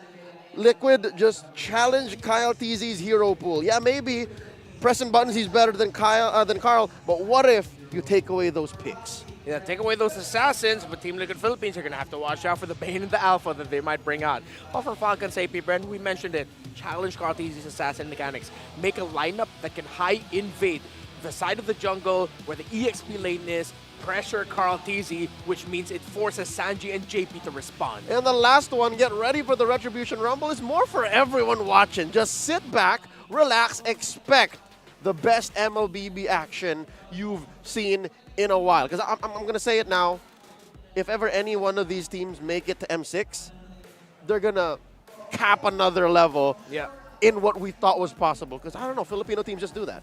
Yeah, you know, I had a chance to pass by members of Falcons APBren and Team Liquid Philippines as they prepared heading into this matchup. There was one thing that I heard in common. I can't remember exactly which specific players, but as I passed by them, they both said the same thing. They were talking with their coaches about specific hero matchups. And the two players I heard, one in Liquid and one Falcons APBren, said, "Don't worry, I'll crush him." The fact that I got to hear that in two separate occasions, from two separate players, goosebumps. So they're both on that level right now where they just want to crush each other. Oh, and it's that confidence that you bring into battle that allows for these teams to succeed to the level that they have. Quick breaking news, Team Liquid Philippines being home chooses a blue side. So that means Coach Saire, Coach CJ get first dibs. I like it. Again, if you're so confident that you're going to crush your lane mate, what better way than to do that than to arm yourself with the best picks? Like the start, right? Very rarely do you see blue side lose in the draft anyways. At worst, you're just, you're okay. You're very rarely losing the trades. Admittedly, as we head into this draft, I'm looking for more experimental picks. As Akali gets picked up, Fanny Ling gets taken out, respected by Falcons APBren. I mean, we still might default into the usual Nolans, Julians, Hayabusas as it gets picked up by Falcons APBren. But again, I'm really looking out for if teams are willing to play the Bellerics, the Akai EXP, Gold Lane Alice, maybe even a Gold Lane a Jungle Alice might pop up. This is the best time right now for these two teams to be somewhat experimental, but that level of experimental that has a lot of thought into it. You're limit testing for the playoffs, but you're also fighting for a chance to be top 2 heading into the playoffs. And that definitely goes a long way, especially for the defending champions, Liquid Philippines and Falcons APBren, who have gotten their number over and over and over again in the past few months. The answer by Liquid, the Julian and the Moskov. Safe to say, Julian is their number 5 pick so far going into this matchup. And I do believe the Moskov is number 3. So they pick a lot. They play a lot of Moskov. Yeah. For Falcons APBren, let's see if they'll pick their mid laner now or show their Roam EXP tandem. They might want to flex the... Still open up the Gata Kacha question for Team Liquid Philippines and just be safe and pick the mid laner now. Yeah, force out an Edith ban in the second swing. Yeah. If not that, they might actually want to pick their gold so that they don't have to like trade it all out. So they do, playing the Harith into the Moskov. Okay. So there you go. Super Marco with his birthday buff, rocking the Harith, going into the second phase, the banning. I'd reckon FCAP's going to take out mid laners. Just choke out Sanji. Yeah. Do it now. Again, we talked about the usual pickups, the trades between the Valentinas, the Faramis, the Xana, Aurora. I think Aurora is the one pick that Falcons APBren need to respect from Sanji. So if they're not going to ban it, I would really like to see them pick it 4th, considering that they have the Harith with them and the Hayabusa as well. It'll be a bit annoying to go up against an Aurora. And there's one, the Valentina first. That might be a signal that Falcons APBren is thinking about Faramis. That being a Few specialty. Yeah. Few is currently not even sitting at a positive win rate. Like, he's played it a lot, so that means he's lost with it a lot too. Yeah. And there's the read by Coach Saire, taking it out Still getting respected. It's odd that both teams don't have a mid laner just yet. So that means whatever's left is literally what's left. Unless, again, the likes of a Nana pop back out. Actually, the Nana might actually be a problem for the Khalid and the Julian, honestly. Right? You can't jump in. Yeah, I'm not completely turning off the idea of a Nana. But if you look at the picks that they've constantly picked more, I think who's clapping to Joe Hendry?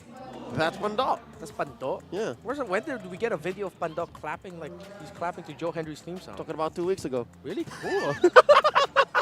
He believes. I'm guilty. Yeah, I believe the Vixana Aurora might be the trade, but I think Falcons APBren are still also thinking about the Low Yi.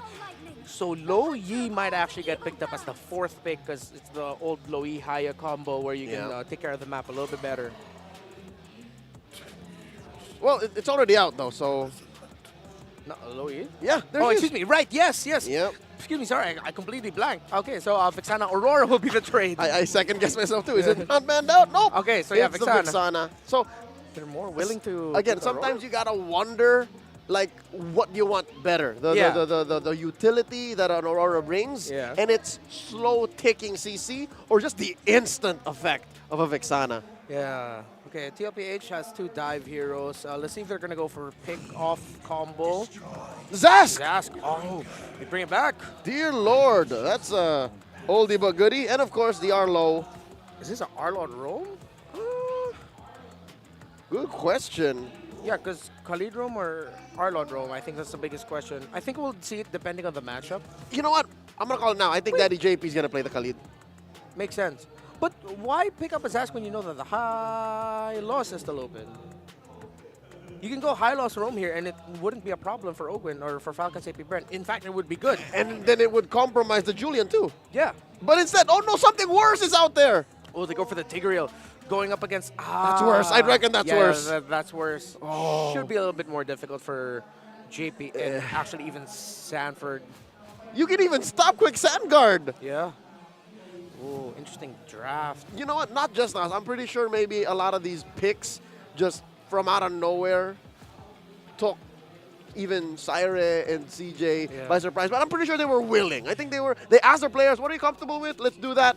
And that's what explains the counter index on FCAP. Yeah. I'm looking out for 2 sequences, post-turtle 1 punish, and who gets a turret broken by 5th minute. Let's throw it over to our casters, Ingan and Naisu. Clash of the Titans once again. A rematch we're all been waiting for. TLPH versus Falcons APBren. Welcome to the English Desk. My name is Ingan. Together with me is Naisu. And we are in game number 1 for the final match of the regular season.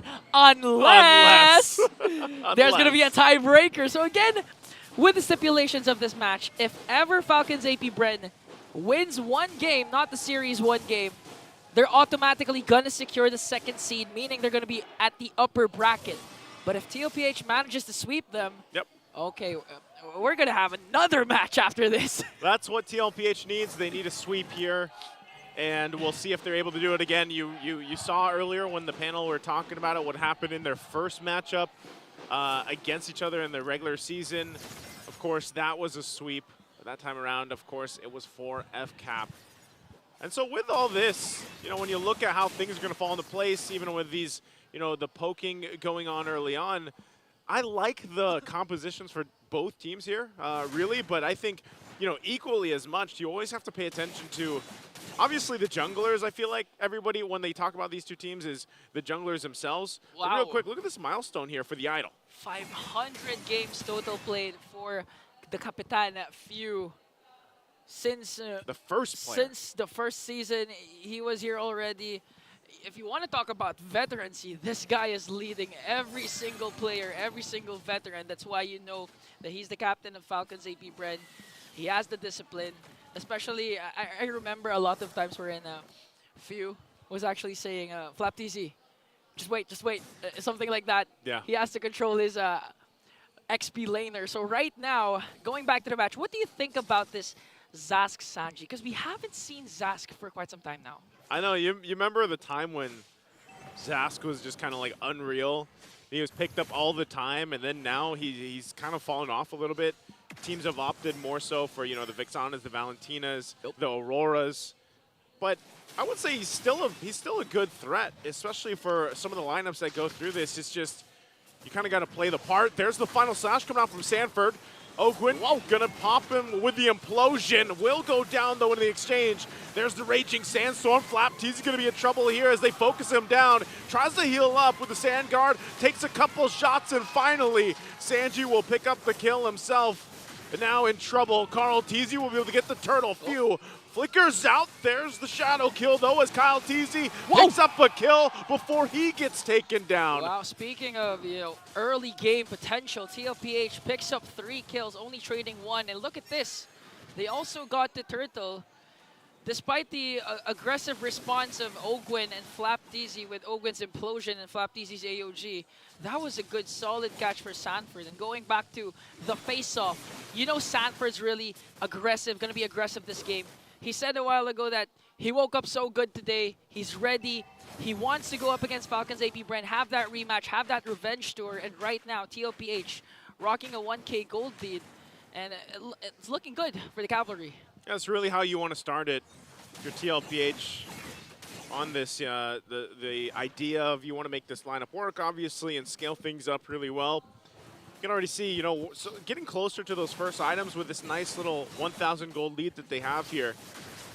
Not really going to expect too much until we get to the next turtle, though, because really when you look at the lineup even for FCAP, it's like, you know, how do they find a pickoff with this?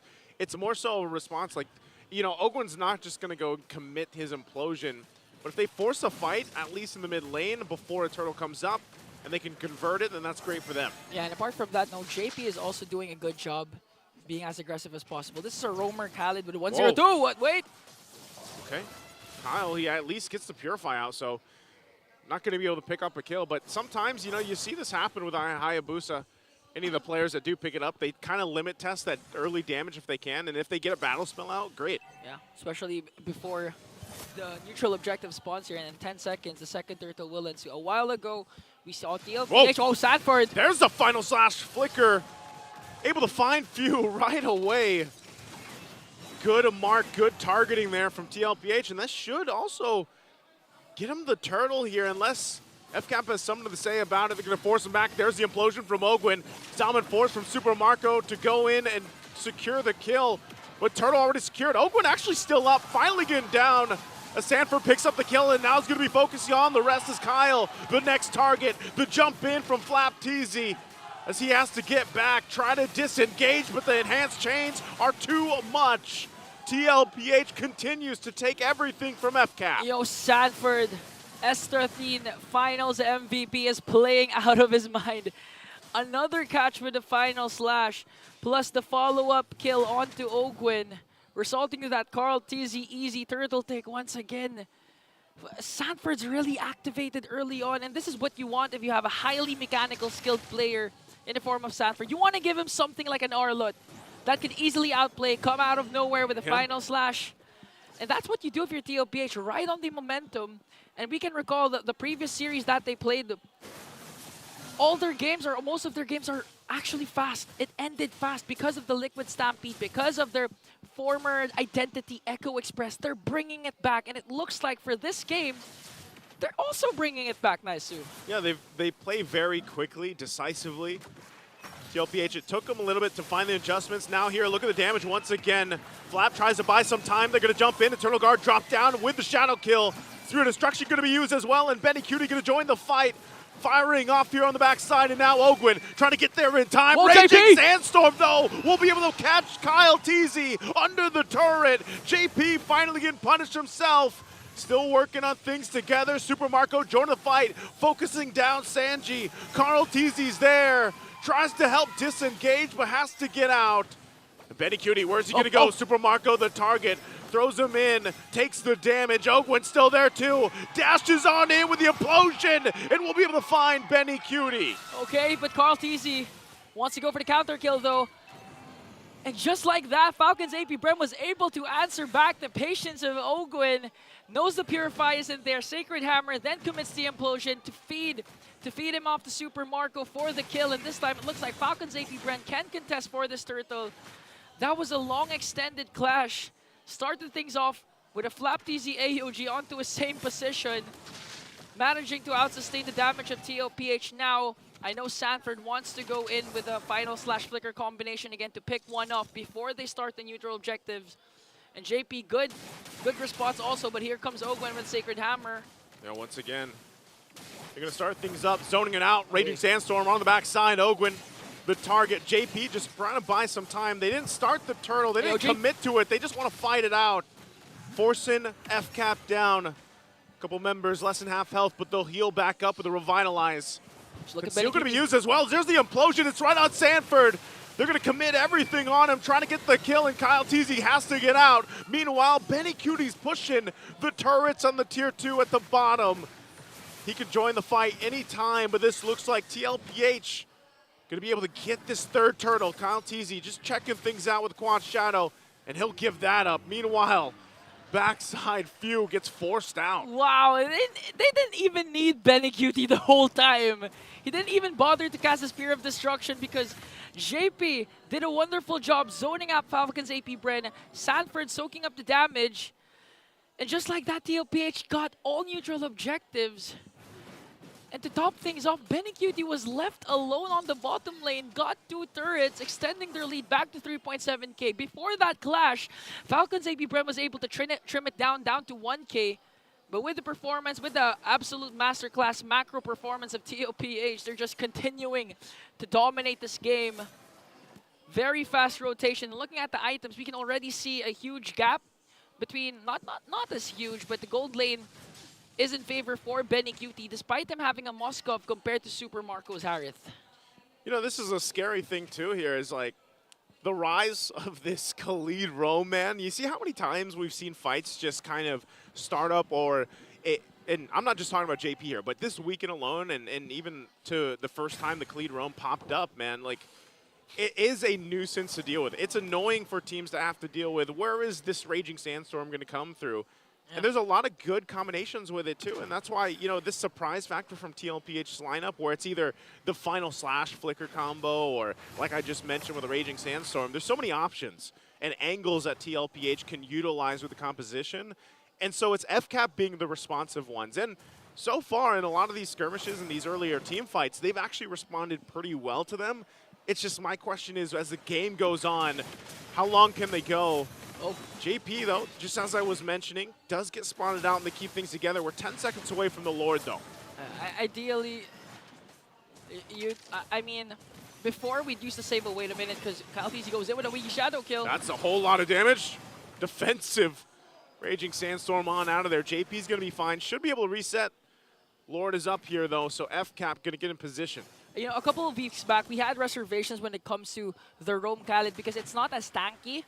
But the thing is, if you cast the quick Sand Guard and you're unbothered, you're uninterrupted, it's going to be tanky enough to soak up the damage that your opposing teams can do. And that's what JP has been doing. That's why, despite him being as aggressive, being the front line for TLPH, he only has 1 death, but right now goes in the picture. There's the spear once again. Benny Cutie going to be joining the fight. Gets the spear of misery off, and Sanford will go in, pick up the kill in turn.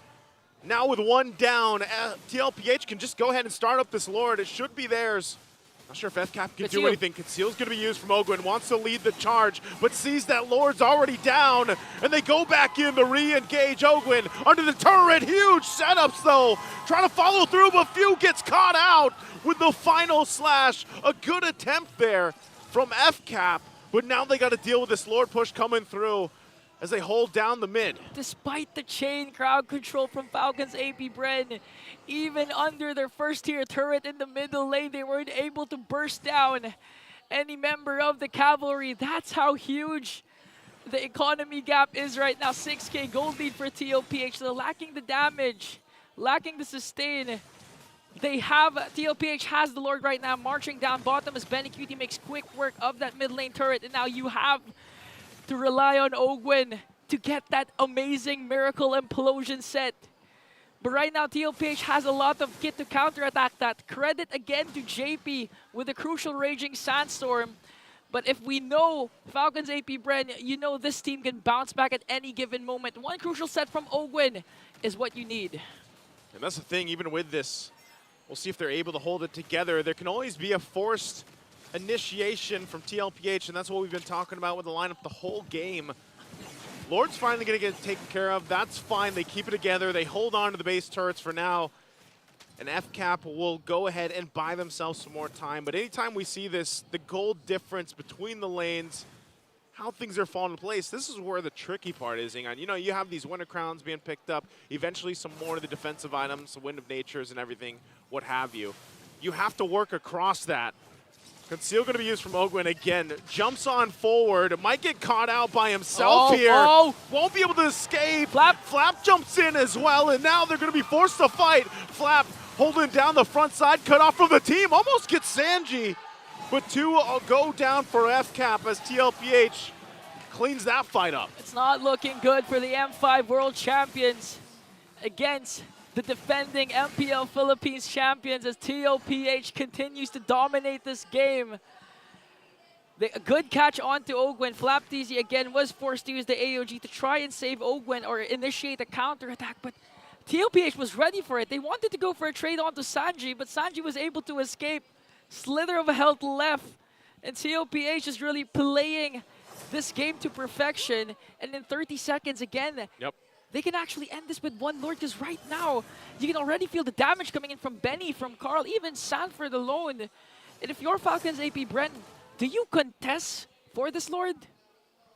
I think, you know, at this point, man, knowing FCAP, they probably will. They'll probably try. I just feel like even when they've tried a couple times, Ingan, the timing has been off. That's the problem. Like, by the time they find that window and they try to get in position, it's, you know, TLPH going back to what you just mentioned, you know, earlier in the portion of the game where it's that express that we were used to seeing before, and now it's just this kind of stampede, this rush that they play around with. They're very decisive for TLPH, and they've had improvements just in the second half of the regular season alone.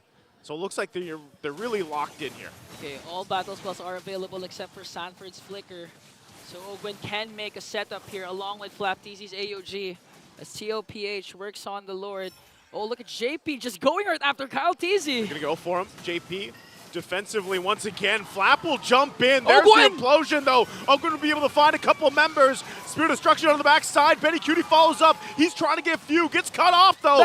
Benny could be in trouble. Pops the Purify. Has enough damage as well as Kyle jumps in with the Shadow Kill and picks up multiple kills. It's only Carl TZ left alone. So a big trade, the 4 for 2 in favor of FCAP. You can't count out the heart of a champion.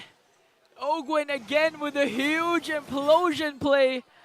And as we can see in the instant replay brought to us by Infinix, that was a good setup onto 3, forcing a lot of Purifies. Benny Cutie, though, Spear of Destruction will connect. That's why he was able to dish out the damage. But FlapTZ Super Marco made quick work of TLPH, leaving Carl TZ left to fend for himself. But they got the Lord as Falcons APBren just bursted it down, slowly trimming down the lead of TLPH. And with this, you know that Falcons APBren can go head-to-head when it comes to 5v5 clashes. Should be able to. Again, you know, this we're talking about, they were down pretty big deficit. They still have a lot of work to do, though. FCAP still has a ton of work to turn this game over. Again, we're only talking about they have one turret, mind you. One turret top side. That's about as much room that they have to work with here. So that's not much at all, and now they got to get ready for this defense. Pull things through. Sanford jumps in again. The final slash going to be able to find the mark.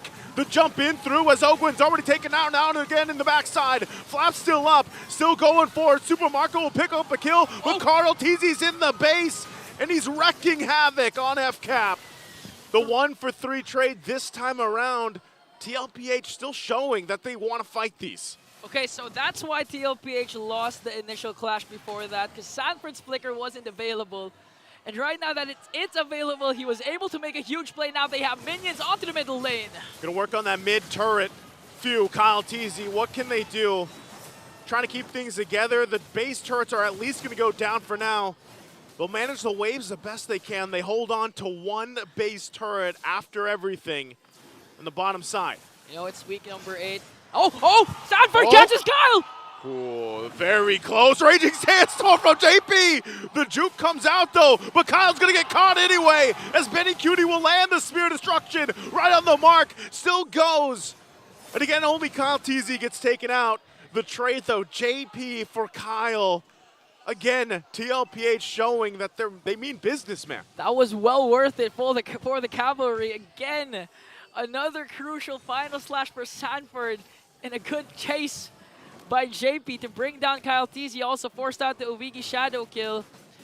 So right now, TLPH, once again, they ballooned up their lead back to 8.4K. And with that, they're going to set themselves up prettily easy in this Lord Pit.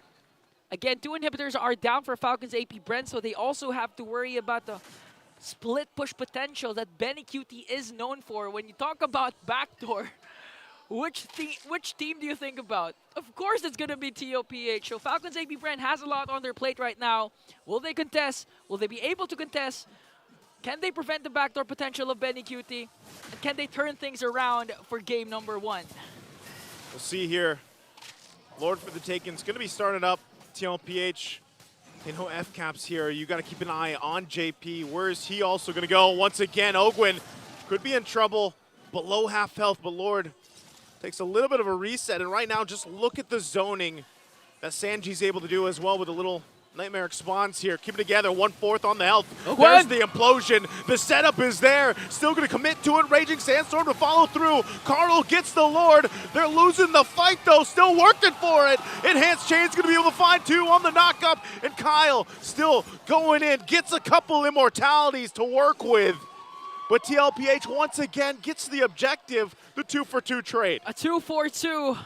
Despite the huge implosion play from Ogwin, the problem was they weren't able to get Benny Cutie. Benny Cutie was just free hitting the members of Falcons APBren. The Lord marching into the middle lane. Just 3 members for the base to defend. See what Super Marco can do if he can channel the birthday buff. There's the setup from JP. Ogwin keeps them together with the implosion. Kyle and Super Marco collapsing down, looking for the kills. Carl's still going to be quite healthy. Has to deal with, but it's 2 versus 1. Lord's working on the base. They should be able to clear it in FCAP.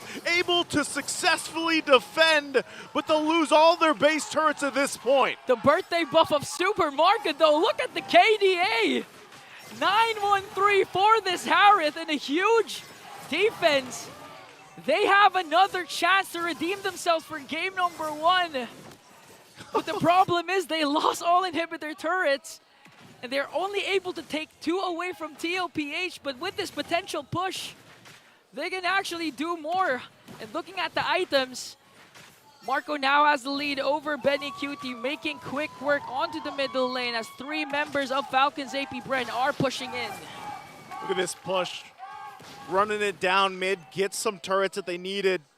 Focusing on the top side too. Again, up until this point, they only had 1 turret down. So you got to give it up for FCAP, the determination to stay in the game, even when they were down massive gold lead for TLPH. They've more or less evened things out at this point. And there's something with week number 8. I mean, how many games have we seen go this long? A lot of successful base defenses, even without inhibitor turrets, even when you think that the game could finally end. Look at the gold lead of Liquid. It was 9K a while ago, now it's 1.2. That's sad. I don't know, man. I in that last defense, I was like, let's see if he can channel the birthday buff. I'm pretty sure he channeled it. He got to channel it some more, though, to win the game here. And FCAP wins this game. That's going to be an amazing turnaround, flipped over on its head. Okay. Important to note where Ogwen is positioned right now. He's going to provide a lot of vision for Falcons APBren, and they can potentially make a play. And for TLPH, the name of the game is, again, macro, lane control. Benny Cutie can just easily create slow pushes that could build up, make a potential backdoor play, force Falcons APBren to react, and give Carl TZ an easy time with this Lord as it spawns in 2 seconds. Okay, looking at the neutral objectives, 3 turtles was secured by Carl, 3 Lords was secured by Carl again, and Kyle TZ goes in, forcing JP's Raging Sandstorm. That's 46 seconds cooldown, I believe. Yeah, he gets that out. Good enough to deal with. There's the setup again, an implosion coming out from Ogwen. Gonna be able to find 2. bringing him into the air. Flap takes the front side. JP trying to find out Sanford. Final slash would get taken out by Super Marco again. And FCAP full force, completely healthy, wins a battle against TLPH. And this is a clear signal to take the Lord now. Benny Cutie gonna get taunted. Flap's gonna be able to find him. Benny firing off, pops the Wind of Nature, throws the Spear of Destruction, but he's got nowhere to go. Meanwhile, look at Carl Teasy. Is he gonna try to make a play up here against Few? Enhanced chains are there. Few cuts him off, tries to help the rest of the team, comes to help him through. Meanwhile, down and JP goes down as well. The cross-map battle as Kyle takes out JP, and FCAP will keep Carl Teasy at bay as well. A wipeout for Falcons APBren. Few will fall down though as Kyle Teasy and Super Marco works on this Lord. Amazing macro decisions for the Bees. A huge catch once again for Ogwin with the implosion play, bringing down the San duo. Sanford, Sanji now has spawned. They have time to defend the potential push of the Bees. And just like that, Falcons APBren now has a 6.2k gold lead. I know people are going to see Super Marco's KDA here, 11-1-4, but man, I got to give it up to Ogwin. The implosions have been on point for maybe the past like 8 minutes or so at this point. I mean, he is doing a phenomenal job at catching the right marks, and even Flap Teasy to jump forward to cut off that follow through once Ogwin catches a couple members has been on point. Ogwin. Now the launch once again to the base, mid-turret going to be worked on. Ogwin at the front of it all, an implosion again. Kyle Teasy going to follow through. Raging Sandstorm from JP as JP goes down. Lord's still going to be up. 4 members of TLPH on the defense. FCAP, what more will they take?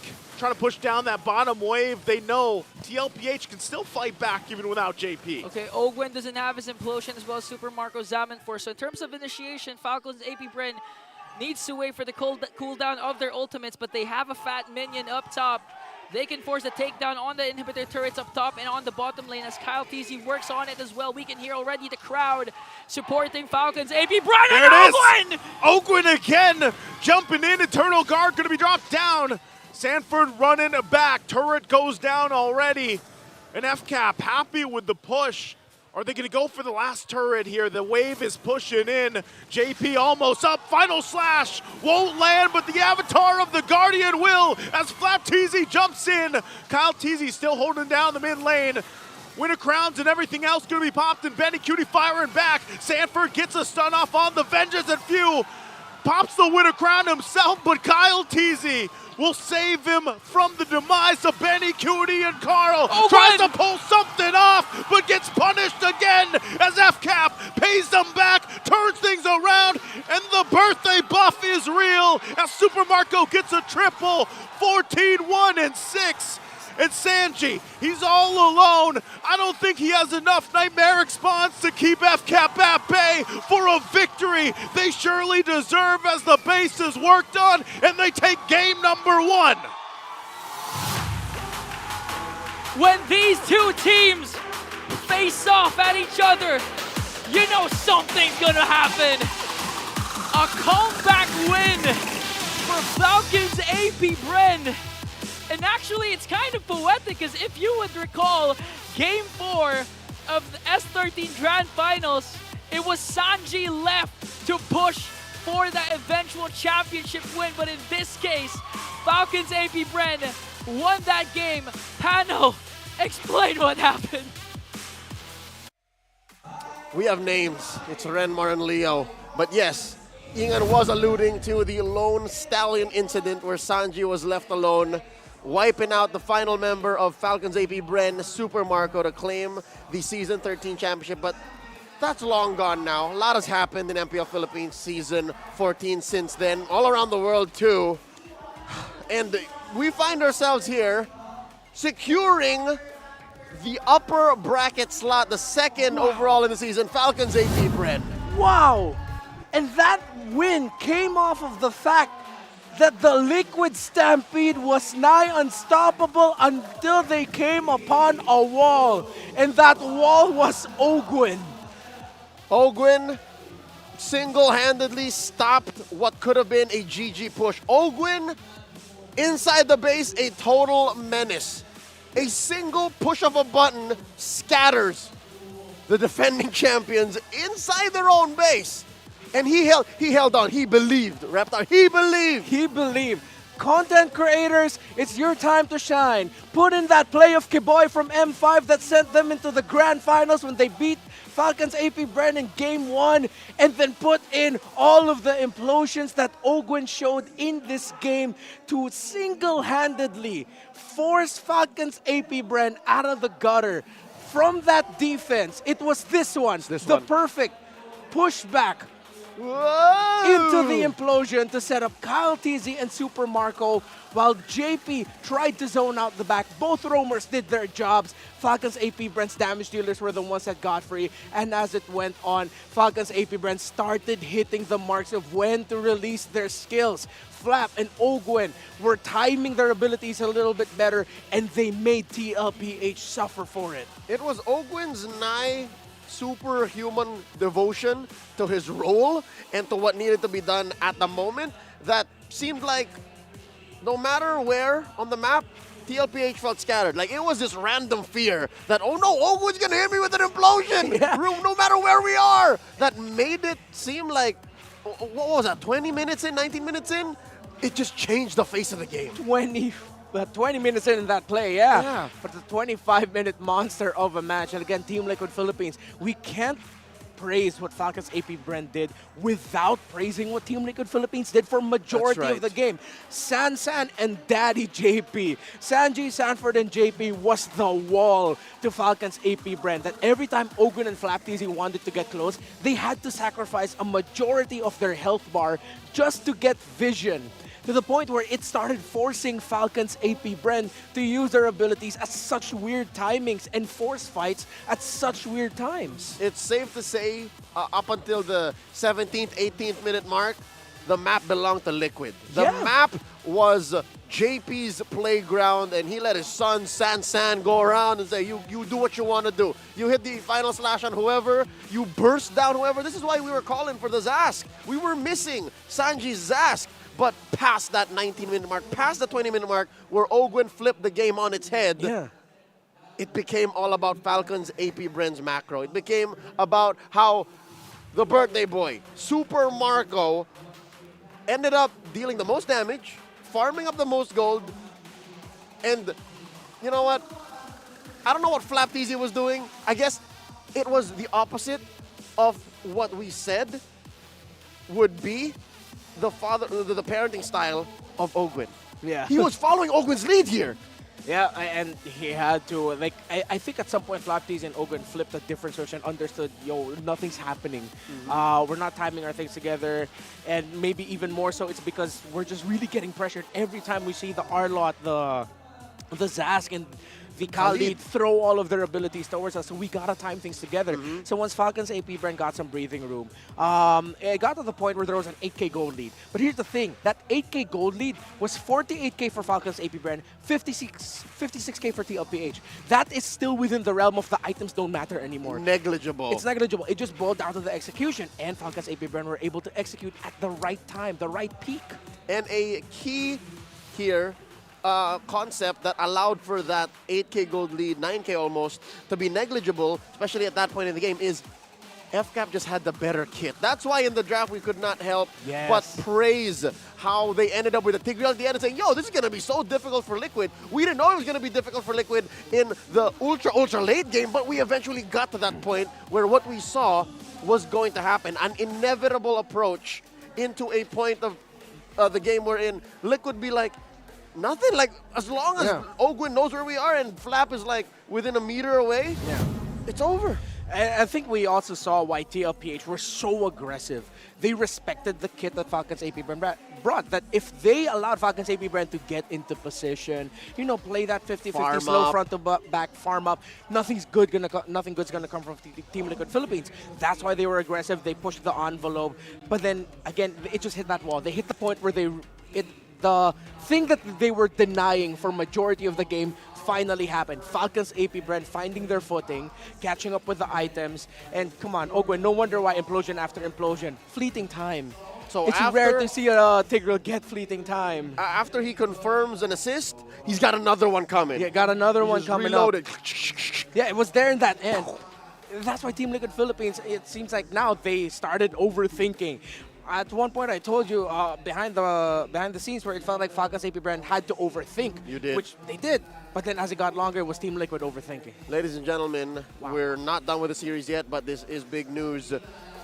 The upper bracket slot for Falcons APBren. Speaking of news, we got an M News update brought to you by Mara Aquino.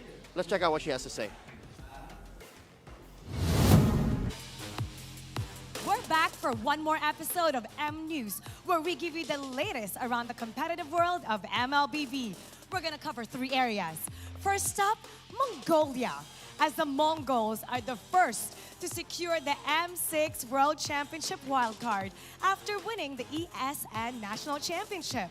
The Mongols defeated IHC Esports in a best-of-7 grand finals. The clutch guard and barriers Lord Steele from the Romer Shenlin was what they needed to move forward. IHC Esports represented Magnolia back in MSC 2024, where they represented Mongolia. And the Mongols' victory, their teams will soon begin their international debut. Next up, LATAM. Maycam, Evolve, and RRQ Akira have both secured their M6 slots after advancing as the grand finalists of the MPL LATAM Season 2. The champion will head straight to the group stages, while the runner-up will fight their way through the wildcards. Watch the best-of-7 grand finals on October 13. And for our final stop, Indonesia. RRQ Hoshi, Team Liquid ID, Bigatron Alpha, Fnatic Onyx, and Geek Fam have all qualified for the playoffs. And just a few moments ago, during the final day of MPL Indonesia Season 14, Alter Ego took the final slot. Before this, it was both Dawa United Esports and Alter Ego who were aiming for that coveted spot. But after Dawa eliminated by Fnatic Onyx Indonesia, Alter Ego gets to move forward, and they have completed their playoffs bracket. And that's it for our M News. Next time you'll be seeing me deliver the M News, we'll be in the playoffs. So see you then as we break down the world of competitive MLBB. Now let's head back to our panel. Pass up. The defending champions from MPL Indo acting as gatekeepers towards the playoffs. Yeah, Fnatic Onyx feels like, have they scammed the world? Made us all think that they've gotten weaker and might even miss the playoffs, but nope, they're the ones still somehow eliminated. They're not top seeds after the end of the regular season, but yeah, they shattered the hopes of Dewa. Yeah, not on my watch. Ladies and gentlemen, back to the match at hand. Falcons APBren at 1-0, shattering the hopes of Team Liquid Philippines for getting into the upper bracket. So, that being said, don't even think of a tiebreaker anymore. Confirmed. Regardless of what happens in this match, whether Liquid wins, it's FCAP at second. And with that said, let's celebrate their upper bracket berth with Ogwin's pose. They're on point. Wait, there's another one. Is that a three-way or is it a triple threat? It's a triple. That's a 1v1. It's a 1v1. Yeah, there it is. That's him. Yo, you might pop a vein, bro. Relax. Ooh, take it easy. There's still another game. Don't want you to turn into Chocolate Thunder, bro. Minimum. Be careful. One more. All right. Good for him. He deserves it. Congratulations. That's the smart gameplay pose winner for this match. I'm at a loss for words given what transpired. I would like to think there's a little more left in the tank for Liquid. Oh, for sure. I hate that this is very similar to that first meeting of theirs, wherein it went all the way just for them to fold at the end. Yeah, it feels like what we saw here was like a remix of what happened in the game number 2 that they had in the last time they met this time around. Hopefully this game number 2 in this series isn't like the game number 1 of their previous meeting where Falcons APBren just ran over Team Liquid. I want to see close, competitive, hell, if we can still maybe even a game 3. We'll talk about the matchup further given that there's a lot that could happen. But real quick, there's a lot happening out there at the Barangay San Isidro, Barangay San Francisco, and Barangay Pasong Kawayan. We have a lot of events and surprises lined up for everyone. We're all celebrating the MLBB Celebrate Caravan. MLBB turns 8 this year. I'm kind of jealous. As fun as it is here in the MPL Arena, I want to have at least experience one of these. Yeah, it's great to see these caravans. We're going back to the grassroots that we had to celebrate the 8th anniversary. Talking to our talents in the MDL, Joshy Cakes, QWERTY, Odin, Athena, who frequently go to these caravans that we've had. They've all just said the same thing. It's amazing. Oh, look at this. There's an MLBB fan, a lucky MLBB fan, who got to call their idol care of MLBB's 8th anniversary. We're seeing here Pando of Falcons APBren. This was right before their match against Team Liquid PH, transpiring right now. Oh, look at this. That's a world championship XP laner he's talking to. The greatest sixth man in the game. All over the world, he shows support for his squad, ready to play at any given moment in case Flap needs a sub. That's my boy. That's Vincent Onigo. Pando. I've been a stan. I've been a Pando stan since his debut in Season 9. Yeah, and university, people haven't been shy about expressing what Pando does behind the scenes, acting as like the third coach for Falcons APBren. Coach Ducky, Coach Trevor, now Pando. Before it was Coach Ducky, Coach Vren. They were also vocal about what Pando really brings to the table as the player point of view. Impressive. Again, this was an experience brought to us, made possible only by MLBB's 8th anniversary, to be able to interact with your idols in such close proximity. Who knows what the 10th anniversary will bring? That's just 2 years from now. That's going to be big. Yeah, that is going to be big. And knowing gaming, knowing esports time, that might as well just be tomorrow. Yeah, in 2 years, the game might look completely different. Maybe we'll have alcoves off to the side, portals, a secret shop. What's an alcove? It's like a little path off to the side, like a little cave that you go through. Just like that. Quick update about the Game 2. Falcons APBren here being away. Yep. Chooses blue this time around. Yeah. Again, just a reminder of our system. The away team, the signified away team for each matchup gets to choose what side they go on for game number 2. And yeah, I mean, who wouldn't? This is their comfort side. They played from an uncomfortable position in that game number 1. They literally had to crawl back. Uncomfortable for 20 minutes. Yeah, it's like wearing a sweater in the Philippines, peak summer, 42 degrees. That's how uncomfortable they were. Outside at 2 p.m. Yeah, that's high noon, bro. So with that said, they're going into game 2 a little more comfortable. They're going to game 2 a little more prepared. Especially they have momentum on their side after turning the game around on Team Liquid. Yeah. Let's check out the fan comments here from Jeff Larona.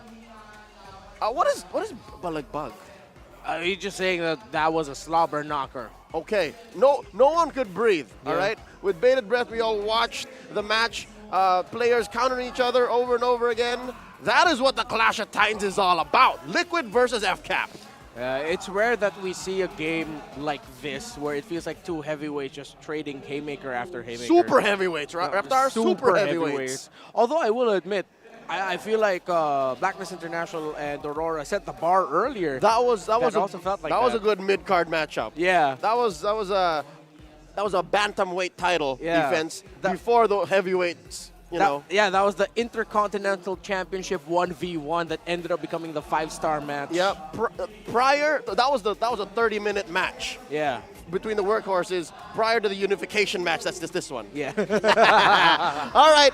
Again, back to the matchup. Real quick before we get into the draft, I have to call back. I don't know if you agree with me, but building up to the Game 1 draft, would you agree? I don't know if you felt that too, but it felt like the MPL arena was a little somber. Everyone was just quiet in anticipation. Yeah, it really was. It felt almost sacred.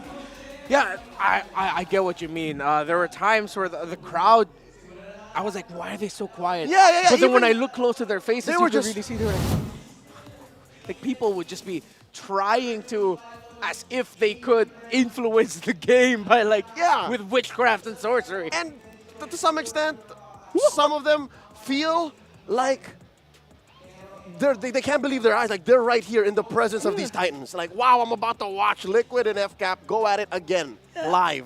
And look at these bands, dude. I never thought I'd see these bands on the blue side. Good thought first. Lu Yi sure, but Alpha first? Gatot and Alpha first bans by Falcons APBren. This has got to be a tell that FCAP read into Carl TZ's plights. Yeah. They'd rather if they could. Oh, and this opens up the Phoveus. So, what wins?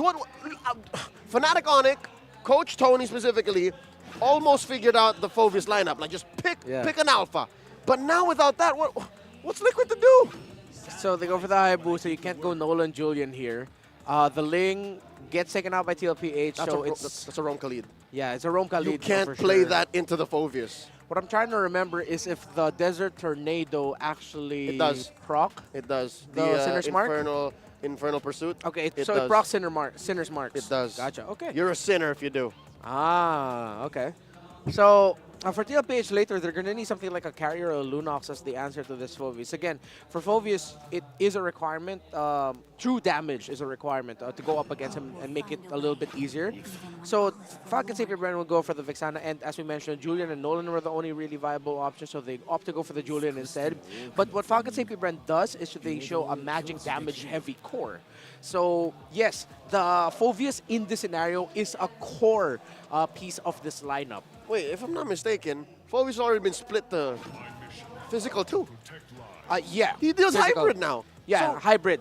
with that said, again, Flap TZ can build this any direction he wants. Yeah. Mostly, it will lean towards a more physical route, the War Axe. Defensively too. Or defensive, yeah. But there is still enough magic damage in the kit of Phoveus for it to be Count a as a threat. magic. To count as a magic. That's So- why he's a pain to deal with. So that means we're going physical for Super Marco. Yeah, sorry, that just made me laugh. We talked about damage, and then the physicality, the hybrid.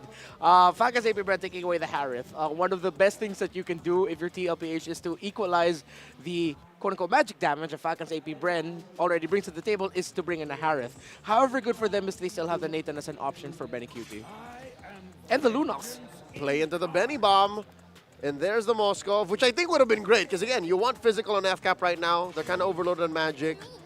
The answer, FCAP taking out Benny's favorite Wan. Yeah. If they don't want to deal with it, I think they pick up the Claude. If they're willing to give the Claude, pick the gold laner of Benny QT later, pick up your mid laner now. Yeah, you kind of want to protect Benny given how aggressive FCAP is reading to be 3 picks in. This might be Aurora, or I'm still thinking the feasibility of a Zask. I'm leaning a little bit more towards an Aurora here. Either way, I think Zask is the safer of the two. Because you kind of punish the Phoveus. If you're going to clump up anyways, yeah. the Phoveus is going to be in the range of your Nightmare Spawn over and over again. He's gonna melt at some point. I get you. Let's see. Oh, they pack the Eve. That's a lot of boxes. That's a very interesting approach. And again, easy pickup there for Falcons APBren. They see the Eve, you immediately go ahead and pick up the Claude. And they have no disincentive to not play the Claude. They're not afraid of the Phoveus. It's on their side. And there's the Cho. The fabled Cho'Guin. The Cho'Guin. We don't see it a lot, but the times we do really popped off. And we mentioned it earlier, it's the Benny Bomb, it's the Nathan. They needed to pick up the Nathan. Raptor, there's so many ways to mess up this Khalid. Yeah. Daddy JP, mainly he's going to play Vision. That's it. Yeah. Like, he can't be as gung-ho about going in and out as usual. Yeah, however, though, if it's not JP getting Vision, it definitely has to be Sanford and just allow JP to play a little bit more back and set up for the late entry Raging Sandstorm. The early to late game potential and damage potential are much higher for Team Liquid Philippines, but what Falcons APBren has in spades is that lockdown crowd control and, well, just really strong crowd control overall. At this point, I consider the Vexana, the Grasp, the Deathly Grasp, as a lockdown because it almost always connects. Yeah, and in the instant EG, that stun, that knockup, it's great. Jose Ingan, JC Rezabek, Naisu, go ahead, take us into the land of dawn. And we are here for the final potential game of the regular season. Welcome to the English Desk. My name is Ingan. Together with me is Naisu.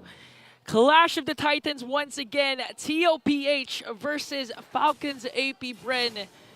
Now, we all know what happened during game number 1. Yep. A really good comeback.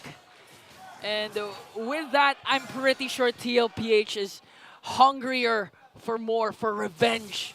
Because they had it in the bag almost. The Liquid Express was really, working for them. It was there, but the huge base defense and implosions from Ogwin happened. So right now, what do you think is going to happen for this game considering the lineups?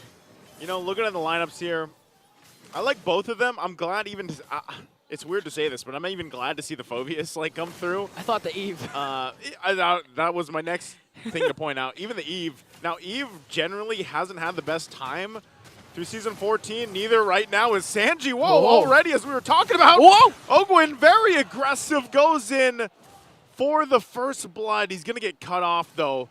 Carltees is going to go for the hunt. Is he going to be able to get the execute? Does get it, and FCAP already with the play early on. And as I was saying, man, even Eve, happy to see it, but generally, statistically, Eve hasn't done too well. That was a good play there coming in from Ogwin. And a quick fun fact, Auntie Anara from the Filipino panel actually asked Ogwin if he does play the Cho. Ogwin said yeah, and after that, he's been grinding the Chos even during his stream. So right now, I'm pretty sure Ogwin is more than capable of performing those fast Way of the Dragon plays as we've seen him do before. And Falcons APBren off to a good start. Game number 1 was TLPH game.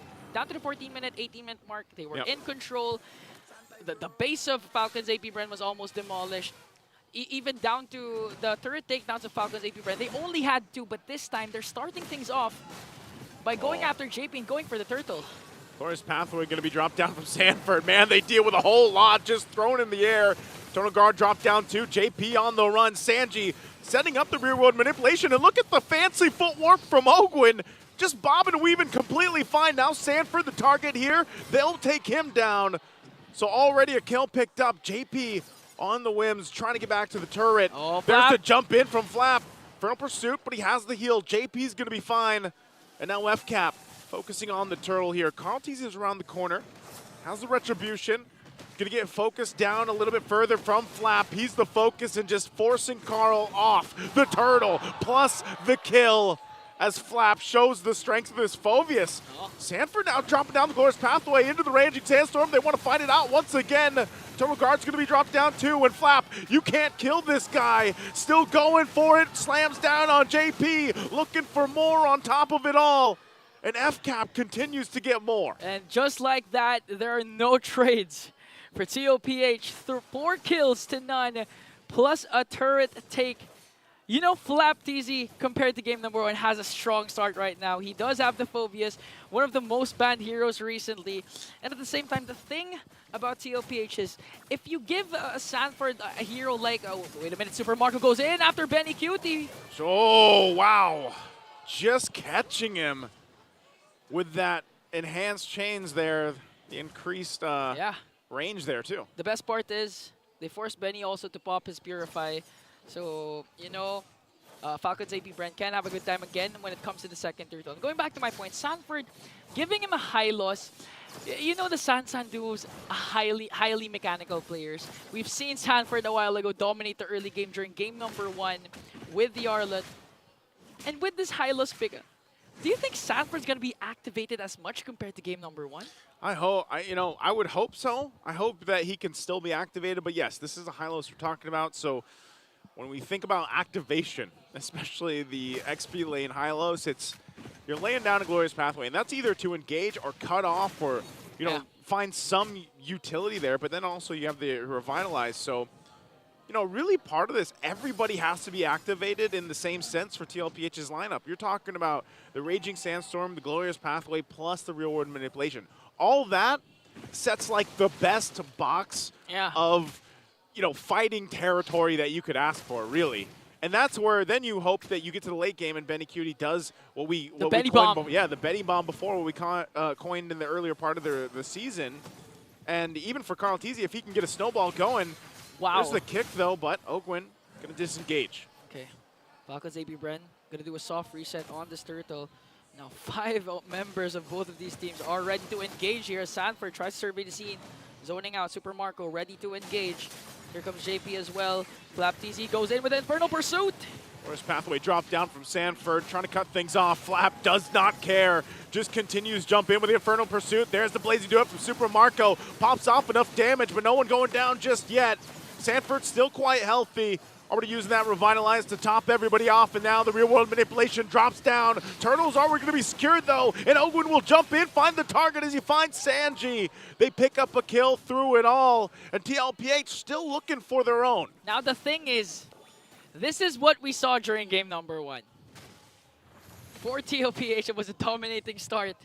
And we saw in the draft index, the late game potential of TLPH is superior compared to Falcons APBren. Yep. So do you think there's a high chance that we see a repeat of game number 1, but this time in favor of TLPH? It's, you know, if you look at it that way, and there's a chance for I would say even this, for the start for FCAP in this game is even faster than what we saw TLPH do, and just cleaner, like in general, the way these fights are going and everything else. So TLPH has to do a lot to be able to turn this game on its head. And even so, you know, it might be like if they get a pick off, if they get something, that might be great. But really the lineup is going to take a lot more time to, I feel like, you know, just get to that point. It's got to cook for a while, basically. Speaking of doing things a lot, Kyle TZ just gets a turret up top. Super Marco also has a turret down bottom. So right now, Falcons APBren knows how to extend the lead macro-wise. 4.2k gold lead, and Ogwin just having the time of his life. Despite JP's aggression, he can freely zone out the members of TLPH, go look for the perfect position to go for the angle of the Way of the Dragon. And we know Ogwin, in terms of setups, he's really capable of turning things around. Or if they're in the lead, extending the lead as much as possible. Look at the goal difference. There's already...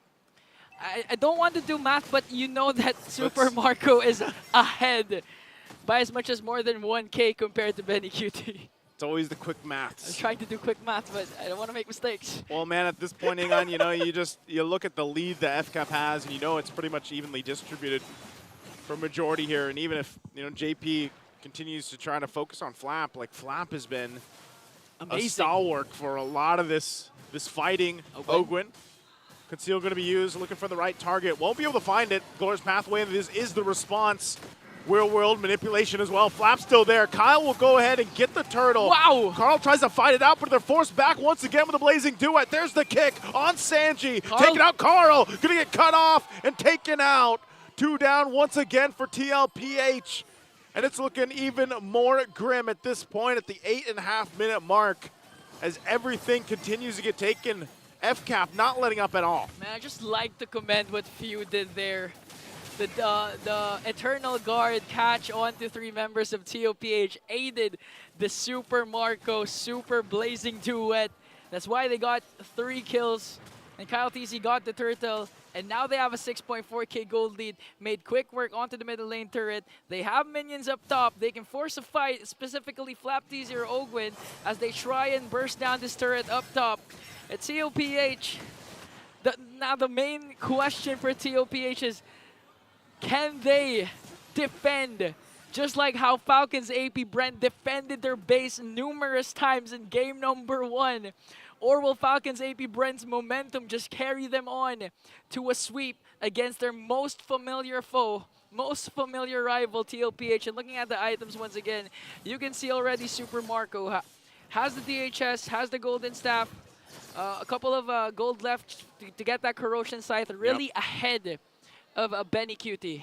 I mean, just looking at the items here for TLPH, they got pretty much almost nothing, you know? I mean, yes, Benny QT's probably got the Feather of Heaven, he's got the Stormlight Scythe, but you look at across the board in comparison over here, you're completely outgunned, and even just defensively. Like, as I mentioned that, there's the Wind of Nature picked up, Dominance Ice too. You know, I think even if Carl TZ just picked up a BOD, it's probably not going to be enough. I don't know who he's even going to be able to find. And they try to cap something out. You know, they have such a tanky front line to deal with from FCAP. The gold lead is ballooned to 8,000 at this point. You just go take the Lord freely. There's nothing really TLPH can do from here. And you restrict Carl TZ of his purple buff. Gonna get an uncontested Lord, gonna extend your lead eventually. Falcons APBren in full control, concealed from Ogwin. But again, the discipline from the M5 World Champions will ensue here. They're not gonna force anything. Might as well wait for the Lord and eventually pop all the Holy Shields, or as much as possible get an inhibitor turret takedown. So right now, the response from TLPH, they need to execute their kits to perfection, connect as much as possible, but here comes JP. They want to force the fight. Eternal Guard dropped in under the turret. It'll go down very quickly. So just trying to kind of force something. If TLPH will take the bait, they don't. And so FCAP for now just kind of has to wait for this Lord to approach the base. Yeah. Everything's available here, though, for TLPH, aside from the Purify from Benny Cutie, but no, he doesn't really need to force himself forward. He still has the Entropy as well. The wave's now pushing in here, so FCAP is going to get these Holy Shields down. Yeah, they're gonna need defense patience just There's to a kick. activate, but look at the kick! Going to be able to find Carl TZ taken out, and it's Super Marco on the backside once again. Sanford now joining the fight, looking for Ogwin and Super Marco, going to chase him down and run him down. Can he catch up, though? I don't think he's fast enough. We'll have to deal with an Eternal Guard there to answer, and Sanford will go down, so 2 fall for TLPH. They do hold on to the base turrets, though. Again, a huge kick from Ogwin to start things off. Super Marco, if you notice, after casting the Blazing Duet right beside Sanji, BMI's out, Sanford forcing the Glorious Pathway to try and catch him. And even before Sanford cast his first kill with a stun, he already popped his Purify. That's why he was immune. He was able to escape. Ogwin heads up play with Jeet Kune Do to try and slow down Sanford. And the Bulletproof remains unkilled with a 0.05 KDA. As Falcons APBren now have a 9.3k gold lead, and they were also able to take down an inhibitor up top. And looking at the items of Super Marco, already has the Corrosion Scythe, Wind of Nature. So it's going to be harder to kill him this time, Naisu. You know, every time we get in a position for this in game, and I'm always like, you know, thinking of what Hail Mary play can the team down 10,000 gold after the first Lord or before it? What can they do? You know, and when you look at the lineup that they have, there really isn't much of an answer, to be honest. Like, you know, unless it's JP going with a heroic flicker, raging sandstorm, like, that's about the best you can do. Because, I mean, you're going to see Sanford coming from a mile away. Like, he literally lays down a glowing pathway. He's not going to surprise anybody. So that's all you got. You got JP to try to force something out. But FCAP's not going to fall for that. They're not going to deal with that. And really, you're just the best case scenario for TLPH, their Hail Mary play, is actually just to come out with a successful defense against this next Lord push. Maybe 3, maybe 4 more defense before they activate Benny Cutie and before Benny Cutie releases that Benny Bomb. But it is possible they can actually defend this, assuming that they don't get caught up with the kicks coming in from Ogwin, as Falcons APBren will easily burst another uncontested Lord. Now they're going to wait for the Lord to spawn. Ogwin, the past few minutes have been phenomenal for him. Despite, you know, TLPH highly mechanical players, he still finds a way to connect with those Way of the Dragon, even the Jeet Kune Do stuns in TLPH now. Just really selling their recalls. Maybe that's part of it. Maybe that's part of the successful defense. Yeah, you need to flex on your teammates. Again, psychological battle, psychological warfare. And for TLPH, even if we lose this game, I think they're saying we have a better recall compared to Falcons APBren. Well, let's see if they can actually defend here. There's the kick coming through. Benny Eternal Bomb. Guard dropping down. Benny trying to pop off the damage. Now Flap cut off from the team. Turret's going to go down. Enhanced Chains once again knocking up Sanford. And now all turrets out of the picture here. The base of TLPH bare, but they hold on. Everybody's still alive. They took out Flap, and they'll buy some more time. Not the worst situation for TLPH. I mean, the worst could easily Falcons APBren just go for the end. But right now, they were able to take down Flap TZ, able to clear out the Lord, didn't suffer any casualties. And with this, they now have the opportunity for Carl TZ to get his purple buff once again, try to go initiate a pickoff, especially now that Flap TZ hasn't respawned yet. But again, Falcons APBren, looking at the items, okay, Malefic Roar already for Super Marco, almost locked item for all their players. It's going to be a huge mountain to climb for TLPH to come back from this. But if we know something, TLPH can defend this still. Heart of a champion, you can never doubt it. If Falcons APBren were able to pull this off during game number 1, why can't we? Why can't TLPH? That's the way to look at it, right? Ingan, you look at it in the best way you can when you're the team facing against this kind of deficit, against this kind of lead. Why can't we? That's kind of what TLPH has to do. And if they want to have that moment for them, again, they have the tools they need. It's just unfortunate because they have to deal with the initiation coming out from FCAP. It's always going to be FCAP to start that fight. TLPH just kind of has to respond to it.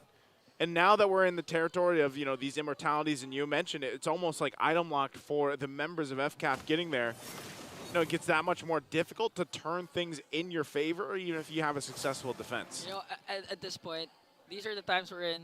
I'm pretty sure the roamers are thinking, I should have gone with the Tigreal. Imagine if I had the Tigreal for JP. One implosion play can turn things around. And for Sanford, imagine if I have an Arlot that can final/flicker combination. Again, it's going to resort back to your question even before, what's the Hail Mary play for TLPH? And it looks like it is going to be just defend, defend, defend until you activate the Benny Bomb. But Falcons APBren, they know this. That's why they're going to go for the Lord. They're not going to, you know, initiate without the safety of having the Lord, as Falcons APBren will try to burst it down. Sanford is here, though. I think TLPH, they actually want to fight this one. Lord's going to go for the reset. Glorious Pathway was expended, so they know that Sanford doesn't have that available now. FCAP might just continue to give this a go. You still have JP up on the top side. He can rotate pretty quickly, though. Conceal going to be used. Ogwin on the chase. Who's he going to be able to connect? Carl Teasy taking a ton of damage. Wow. Just out of the picture in an instant. Oh, okay. And now there's the kick. Sanji in trouble, waiting on the team to help him out. Eternal Guard going to cut them off a little bit further. Benny trying to pop off the damage. He's going to work through some immortalities. Going forward with the Raging Sandstorm. They're actually able to find Ogwin, but Kyle jumps in on the backside. Sanji still up. Kyle waiting for the help from Few. Goes in, gets the kill. There's the enhanced chains. JP trying to help out, keep it together, but it's a triple for Kyle. And they'll make work with the wipeout, and FCAP with a massive lead awaits for the minions to march on in before they ultimately end this game, end the series in a sweep with the victory to show them that, hey, they've got emotes too. The magic number for Falcons APBren is 2. They've secured the 2nd seed coming into the playoffs, and they also secure a 2-0 seed against the reigning champs of MPL Philippines, TLPH. Huge momentum boost for Falcons APBren, especially, you know, after suffering a defeat against Fnatic Onyx with the fastest game this whole season. And just like that, Falcons APBren once again will edge out another Titan in TLPH. Again, when you look at it, you know, these teams know that they're going to the playoffs. FCAP does do the job that they wanted to do today, and that was lock in that upper slot, upper seed. They managed to do that. TLPH, though, they've got a lot to bring to the table, I think, when we get to the playoffs, and even more so now that they have some time here. A lot they can adjust from, a lot they can learn from, and we'll see exactly what they bring once we get to the playoffs. I can't wait to see them battle it out. Maybe we see them battle it out again, maybe we don't. Yeah, again, we have a 1-week break. Anything can happen with that long break, but here comes Falcons APBren, the winners of the final series of this season, regular season. That's why Mara Aquino, take it away. Everybody give it up for Falcons APBren. There won't be any tiebreakers today. Kyle TZ, congratulations. Thank you po. May tanong kami kasi lagi niyong sinasabi na rivals nyo ang TLPH. But you defeated them over and over again. So bakit niyo silang tinuturing rivals even though every single time kayo ang nagdo-dominate sa mga interviews? Yeah. Siguro po kaya po tinatawag namin silang rival kasi palagi po namin sila nakakatapat even though dito sa MPL and internationally. Sila ba ang gusto mong makatapat muli? Let's just say, grand finals ulit kayo. Let's pretend, let's fast forward. Sino ang gusto niyo bang makatapat doon? Sila rin ba? Para sa akin, sila pa rin. Kasi para kami pa rin ni Carl magre-represent ng Pilipinas. I know, we love seeing that. Ikaw, Pew, tawa ka ng tawa, pero alam mo ba na ikaw ang pinakaunang MPL Philippines na manlalaro na nakahit ng 500 games? Let's give him a round of applause. Sabi ni Coach, ano ang sabi ni Coach? Ang tanda mo na. Okay. Kanino mo kinakredit yung success and drive mo? 500, that's huge. Legendary yon. So who do you credit that to? Siguro credit ko yun sa lahat ng tao na naniniwala pa rin sa akin. Kasi para sa akin, kung ramdam kong wala nang naniniwala sa akin, tigil ko naman eh. Palakpakan ng idol ng mga kids! At syempre, all throughout, sa lahat ng games mo, behind you, there's always a woman, a strong woman supporting you, I see. And now, nawala pala siya dito. Kala ko nandito, pero nandito siya. And now, our MVP. Let me hear some names. What's your guess? Let's take a look at the screen. Happy birthday! Birthday boy! Okay. Alam mo, may birthday buff. Ano ba ang gusto mong wish other than the championship and M6, syempre? Ano ba talaga ang wish ni Super Marco? Wish mo, hindi wish nila. Ikaw.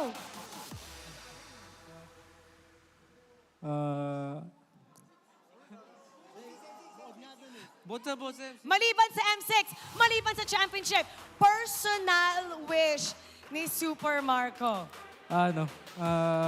Long live sa mga mga loved ones ko. Long live sa mga loved ones. You're so selfless. Ano gusto mo sabihin sa ating mga fans? Long lives pala yun. Sa mga fans nyo. Thank you sa mga nag-effort na pumunta rito, tsaka sa mga bumati sa akin, tsaka sa mga pamilya ko, tsaka sa girlfriend ko na pumunta rito. Happy birthday. And now it's time to award our lucky fan with 3,000 diamonds. Come on up. You will also get a ticket to Day 1, Match 1 of the playoffs. Hello. What's your name? Marian po. Marian. Okay, Marian. Sino dito ang favorite player mo? Si Super Marco po. Ayun! Anong birthday wish mo sa kanya? Ang birthday wish ko po sa kanya is sana manalo pa rin sila in the next game po. And always lang din ako magsusupport sa team po nila. Super Marco, nahihiya. Anong gusto mo sabihin sa super fan? Thank you po. Okay. All right, I'll take this mic. You get to take a bow with the team and take your walk, all right? Falcons APBren, you may now take your bow and take your walk of victory. The birthday buff is real. Happy birthday and congratulations, Super Marco and Falcons APBren. We're gonna break it down for you. We're gonna head back to our panel. Pass up. Happy birthday to you! A bulletproof birthday for Super Marco, putting a pin on it or a candle on it with an MVP performance. Honestly, as soon as Ugwin picked the Cho, everything else was just up in the air for the rest of Falcons APBren to catch up to. And why does it seem like Few has been... No, he also played a Vexana in Game 1, no? Yeah. So back-to-back Vexana games here for... That's why. For Few. That's why. And again, it's an instant catch, a deathly grasp, and then the Eternal Guard, that's sure lockdown. And again, what we highlighted earlier, what Falcons APBren had over the Team Liquid Philippines lineup was crowd control. They had it in spades. The lockdown made things so difficult for JP, Sanford, and the fact that two of their main pieces in their line, or make that three, the Phovius, the Cho, and the Claude are easy formation breakers. That Sanji's Eve had such a difficult time, even though it looked like a good real-world manipulation, because he didn't have the early game that one Eve needs, so that she has a much earlier power spike. It was tough for Team Liquid Philippines. Which is a total foil to what Liquid looked like they were going for. There was so many boxes that Liquid wanted to set up, right? The perfect line for the Benny Bomb, the perfect square for the real world manipulation and the glorious pathway, but they just couldn't find it given how easy it is for FCAP to just say, yeah, no, you can't do that there. Not there. Anywhere but there. Yeah, I don't like playing tight formation or high requirement formations for one lineup against a hero lineup from the other team that has a Phoveus. Phoveus alone already shatters a lot of formations. I was going to say Phoveus alone, but it was exacerbated by the Cho, by the Julian, by the Marco, by the Claude. And again, I think Vexana is slowly ramping up to be like #1 mid laner. Yeah. Again, the other mid laners you kind of have to work yourself into, like a Faramis or a Valentina. The Aurora. The Aurora. Quite conditional. Yeah, the Vexana is just like, no, it's good. You want damage? Sure. You want CC? On demand. Yeah, and the fact that TLPH plays around the formation, that if anyone goes down, that's not good news for your team, because you're still going to be receiving some extra damage from the passive that the Vexana has when she gets to take down a target that's cursed by her. And what makes this worse for Liquid is the fact that, sure, the game ended at about 18 minutes, right? They were able to last that long, but they played a non-game. Not a single turret they pushed. Did you see that? Yep. Do you even remember? Like, I looked at the stats now, not a single turret. Yeah, it's difficult to play the map when your lineup is really built around winning from the team fights, from the objectives. And the fact that Team Liquid Philippines lost the first team fight in a devastating fashion meant that as long as Falcons APBren wins the next one, then they'll take control of the majority of the game. Like 7 to 8 minutes, it's theirs. If TLPH keeps it close, they can come back to 9 or 10, 11. But since they didn't keep it close, well, Falcons APBren stomped them. Which is truly a shame, because you have a Khalid. That's one of the few things that Khalid does well. Even the Hylos, you assert yourself into situations, you roam the map as if you own the place, and then you hopefully give your cores a free time to go around. This is a situation wherein the cores are the jungle and the gold for Liquid. And say what you will about Benny Cutie eventually finding a Benny Bomb later on, but I think at that point it was too little too late. Yeah, again, it's incredibly difficult to play two frontliners that need to assert themselves if the mid laner that they're paired with takes a while to ramp up, doesn't have that instant burst damage, that gratification you need. The B word. The burst. They were lacking the B word, what Rockhart would like to call the boom boom. The boom boom. They had the burn, but they didn't have the burst. And then when you have two assertive frontliners, you want burst paired with it. They got the box too. Yeah, they got the box. There's so many Bs, but the wrong kind. All right, real quick, let's relish in FCAP's victory by checking out this interview with them.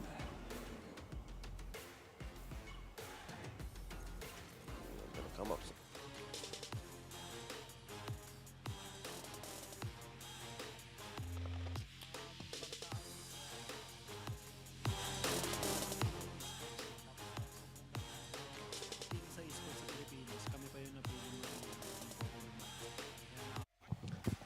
All right, we are going to revisit the tapes and try to get that video back up to snuff, but I can only imagine what it feels like for FCAP right now. Again, many reasons to celebrate the upper bracket berth, the birthday, and health and success of Super Marco.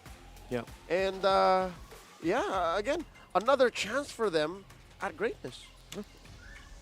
Nakaka-excite na nakaka-enjoy kasi sa first time namin makapag-cover ng magazine, tapos at the same time nag-enjoy kami kasi may mga games na lalaro kami ron. For the last question, how did it feel being an esports team in a magazine like The Game? Is it a sign of esports being more recognized as a sport? Sobrang saya ko kasi na-feature kami magkakasama sa isang magazine. Tapos feel ko na nare-recognize na rin yung paglalaro ng Mobile Legends na parang sports na rin kasi meron ng mga tournaments internationally, tapos meron na rin sa SEA Games. Ganun. Kaya feel ko nare-recognize na talaga siya as a sport.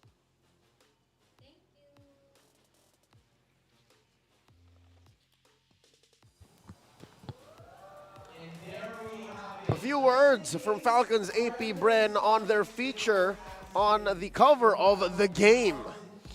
Yeah, I got a glimpse of a few of the words that were shared in that article that they had, the feature for Falcons APBren. They acknowledged the slump that they went through before becoming Falcons, before even becoming APBren. Yeah. When they were still Bren Esports. It was a tough couple of years. Yeah, showcasing their journey. They went as far back as what they did leading up to M2, winning M2, the slump that they faced, and then now the world tour that they went on last year continued into this year. Yeah. It's a great feature. Reptar, there's potentially one more stop. Yeah, they could be going back to Malaysia for another one. Where they previously won that SBS MLBB Season 5 championship. All right, real quick, all eyes right now, given that we ended the regular season, onto the playoffs. Don't miss the much-awaited playoffs of MPL Philippines Season 14, held right here at Green Sun Hotel. Get your early bird tickets now because they're on sale starting October 9. Buy our tickets on a discount now. If the early bird promo is still live via ph-mpl.com/tickets/playoffs. Yeah, join the party with us. We're gonna see the space that we've called home for 8 weeks grow, seeing new elements, lots of new activities for our viewers. So if you thought this was the final form, got another thing coming at you. It's going to be an amazing time. Once again, the playoffs happening in about a couple of weeks. Real quick, let's check out what the final moments of that series were. Here's the mic check featuring Falcons APBren.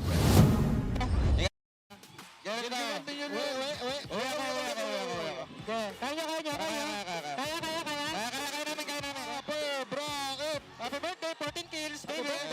Happy birthday! 15 kills, 15 kills. Nice! Ito nga. Kaya ni Boy, wala kaya. Last kill ah. Coach, ano yung tiyo ah? Winter, meron ka ah? Wala, 2, 3. Happy birthday, 14 kills. Chanting upper bracket. And in that last clip, were they trying to style on Liquid by saying, you have a flicker, you have a flicker? Yeah.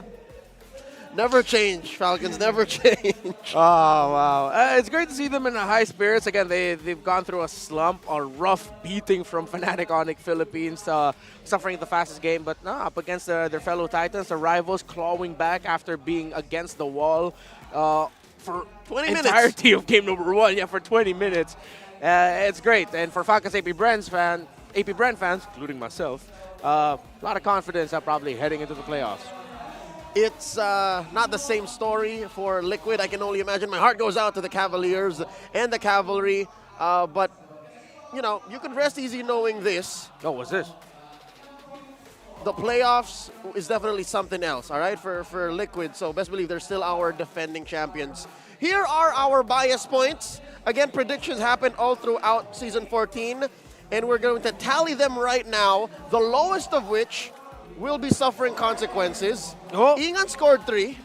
Okay. All right. Okay. All right. New guy on desk. I got 4. 4. All right. Yo, Rock Hard, Ingan, come in here. Rock Hard. Join it. Rock Hard, come on. Nice who got 4. Nice who got 4. Come on in, Carl. Let's close. You got 10. 10. Unbelievable. And Rock Hard got 4. New guy, you're doing something. All right. Ingan. Okay, so him being the winner, you get to decide what the consequences of this handsome young man are. All right, Ingan. Number 1, you gotta give a skin to a lucky viewer. Is that it? You agree to that? And you must post it on social media as proof. Yeah. Okay. And number 2, for the 2 weeks leading into the playoffs. So up until October 16. Up until October 16. Every day, you gotta record yourself a nice little cardio session. The thing you hate doing the most when you go to the gym. I don't count dancing as cardio. No. Steady state, right on the treadmill, that's it. All right. Choose cardio or math. No. See? Cardio. Cardio it is. All right, congratulations, Ingan. You guys. I just want to say I hate you. Go get your lungs ready. All right, ladies and gentlemen, we're announcing the Infinix Fancy Laban playoffs that will be held here at the Community Hub at Green Sun, Makati City. Alongside our playoffs, so it's happening the same time the big teams are playing. The big teams of the Fancy Laban are going to be out to play as well. The champion will get to take home Infinix GT20 Pro phones and get this, a whopping 25,000 diamonds. So your 5-man, that's 5,000 diamonds each, and you get GT20 Pro phones, the same devices that the professionals use? That's your future secured. You might as well be on your way to playing pro. Congratulations again to everyone who's going to be competing. Here's real quick check on the standings. So this is the final picture for Season 14. Who would have thunk? What a season that we have. The champions of the Philippines right now are sitting at 5th. But it's a tight race between Omega, Aurora, and Team Liquid. Blacklist has been rising lately, and here it comes. Here we go. Oh, man. The playoffs bracket is upon us. Ladies and gentlemen, bask in the glory. An old rivalry come out to play, dug out from late 2021. Blacklist and Smart Omega facing off in the first round, while down in the next bracket is Aurora MLBB and the defending champions Liquid Philippines. Sitting pretty up top though in the upper bracket is Falcons APBren and Fnatic Onyx Philippines. How do you feel about the brackets? You know what's funny? What we said, that this may have been the last time we'll see Falcons APBren versus TLPH. Could happen now. Could actually happen. But our opening match is Omega and Blacklist. The new barangay versus a recoded version 3 final draft, Blacklist International. Wow! Two of the scrappiest teams, two of the teams who understand what it takes to develop, to change, and to exceed. That's your opener. And then up next, of course, is one of the hottest teams straight out of the oven versus the defending champions. And don't forget, our spicy little change we did for the playoffs. Our lower bracket finals is now also going to be best of 7. My favorite part. Oh, wow. Dedicating a whole day to just that means more time for us to digest the heartbreaks, to think of what could have been. Yeah. And still, it remains true. For FCAP and for FNAP, they are just 2 best of 5s away from M6. Now think about that. Ladies and gentlemen, it's been an honor to be at your service. My name is Dan Leo Cubanga here. With me is Renmar Santa Cruz on behalf of Jose Ingan and Naisu. You just watched MPL Philippines Season 14. Thanks for joining us.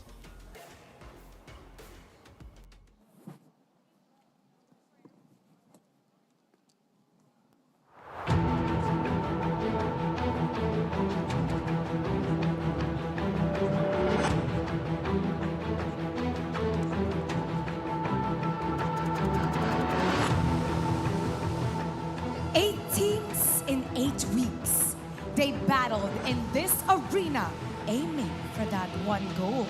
And now 6 teams are a step closer to that championship trophy. Surprising outcomes, devastating losses, and unexpected victories. No one could have predicted the regular season that we just had. This season truly is all about change. We bore witness to epic rivalries that unleashed the hero within. It definitely has been one of the most competitive seasons of MPL. Mga umuusbong na team na nagpakita ng kanilang lakas. Huwag rin natin kakalimutan ang umuusbong na meta, ang mga magbabalik na mga heroes and ang kanilang mga pocket picks. At kami pa rin ang maghahatid sa inyo ng aksyon sa Land of Dawn. Kaya sama-sama tayo sa susunod na kabanata ng MPL Philippines Season 14. So mark your calendars. See you in the playoffs!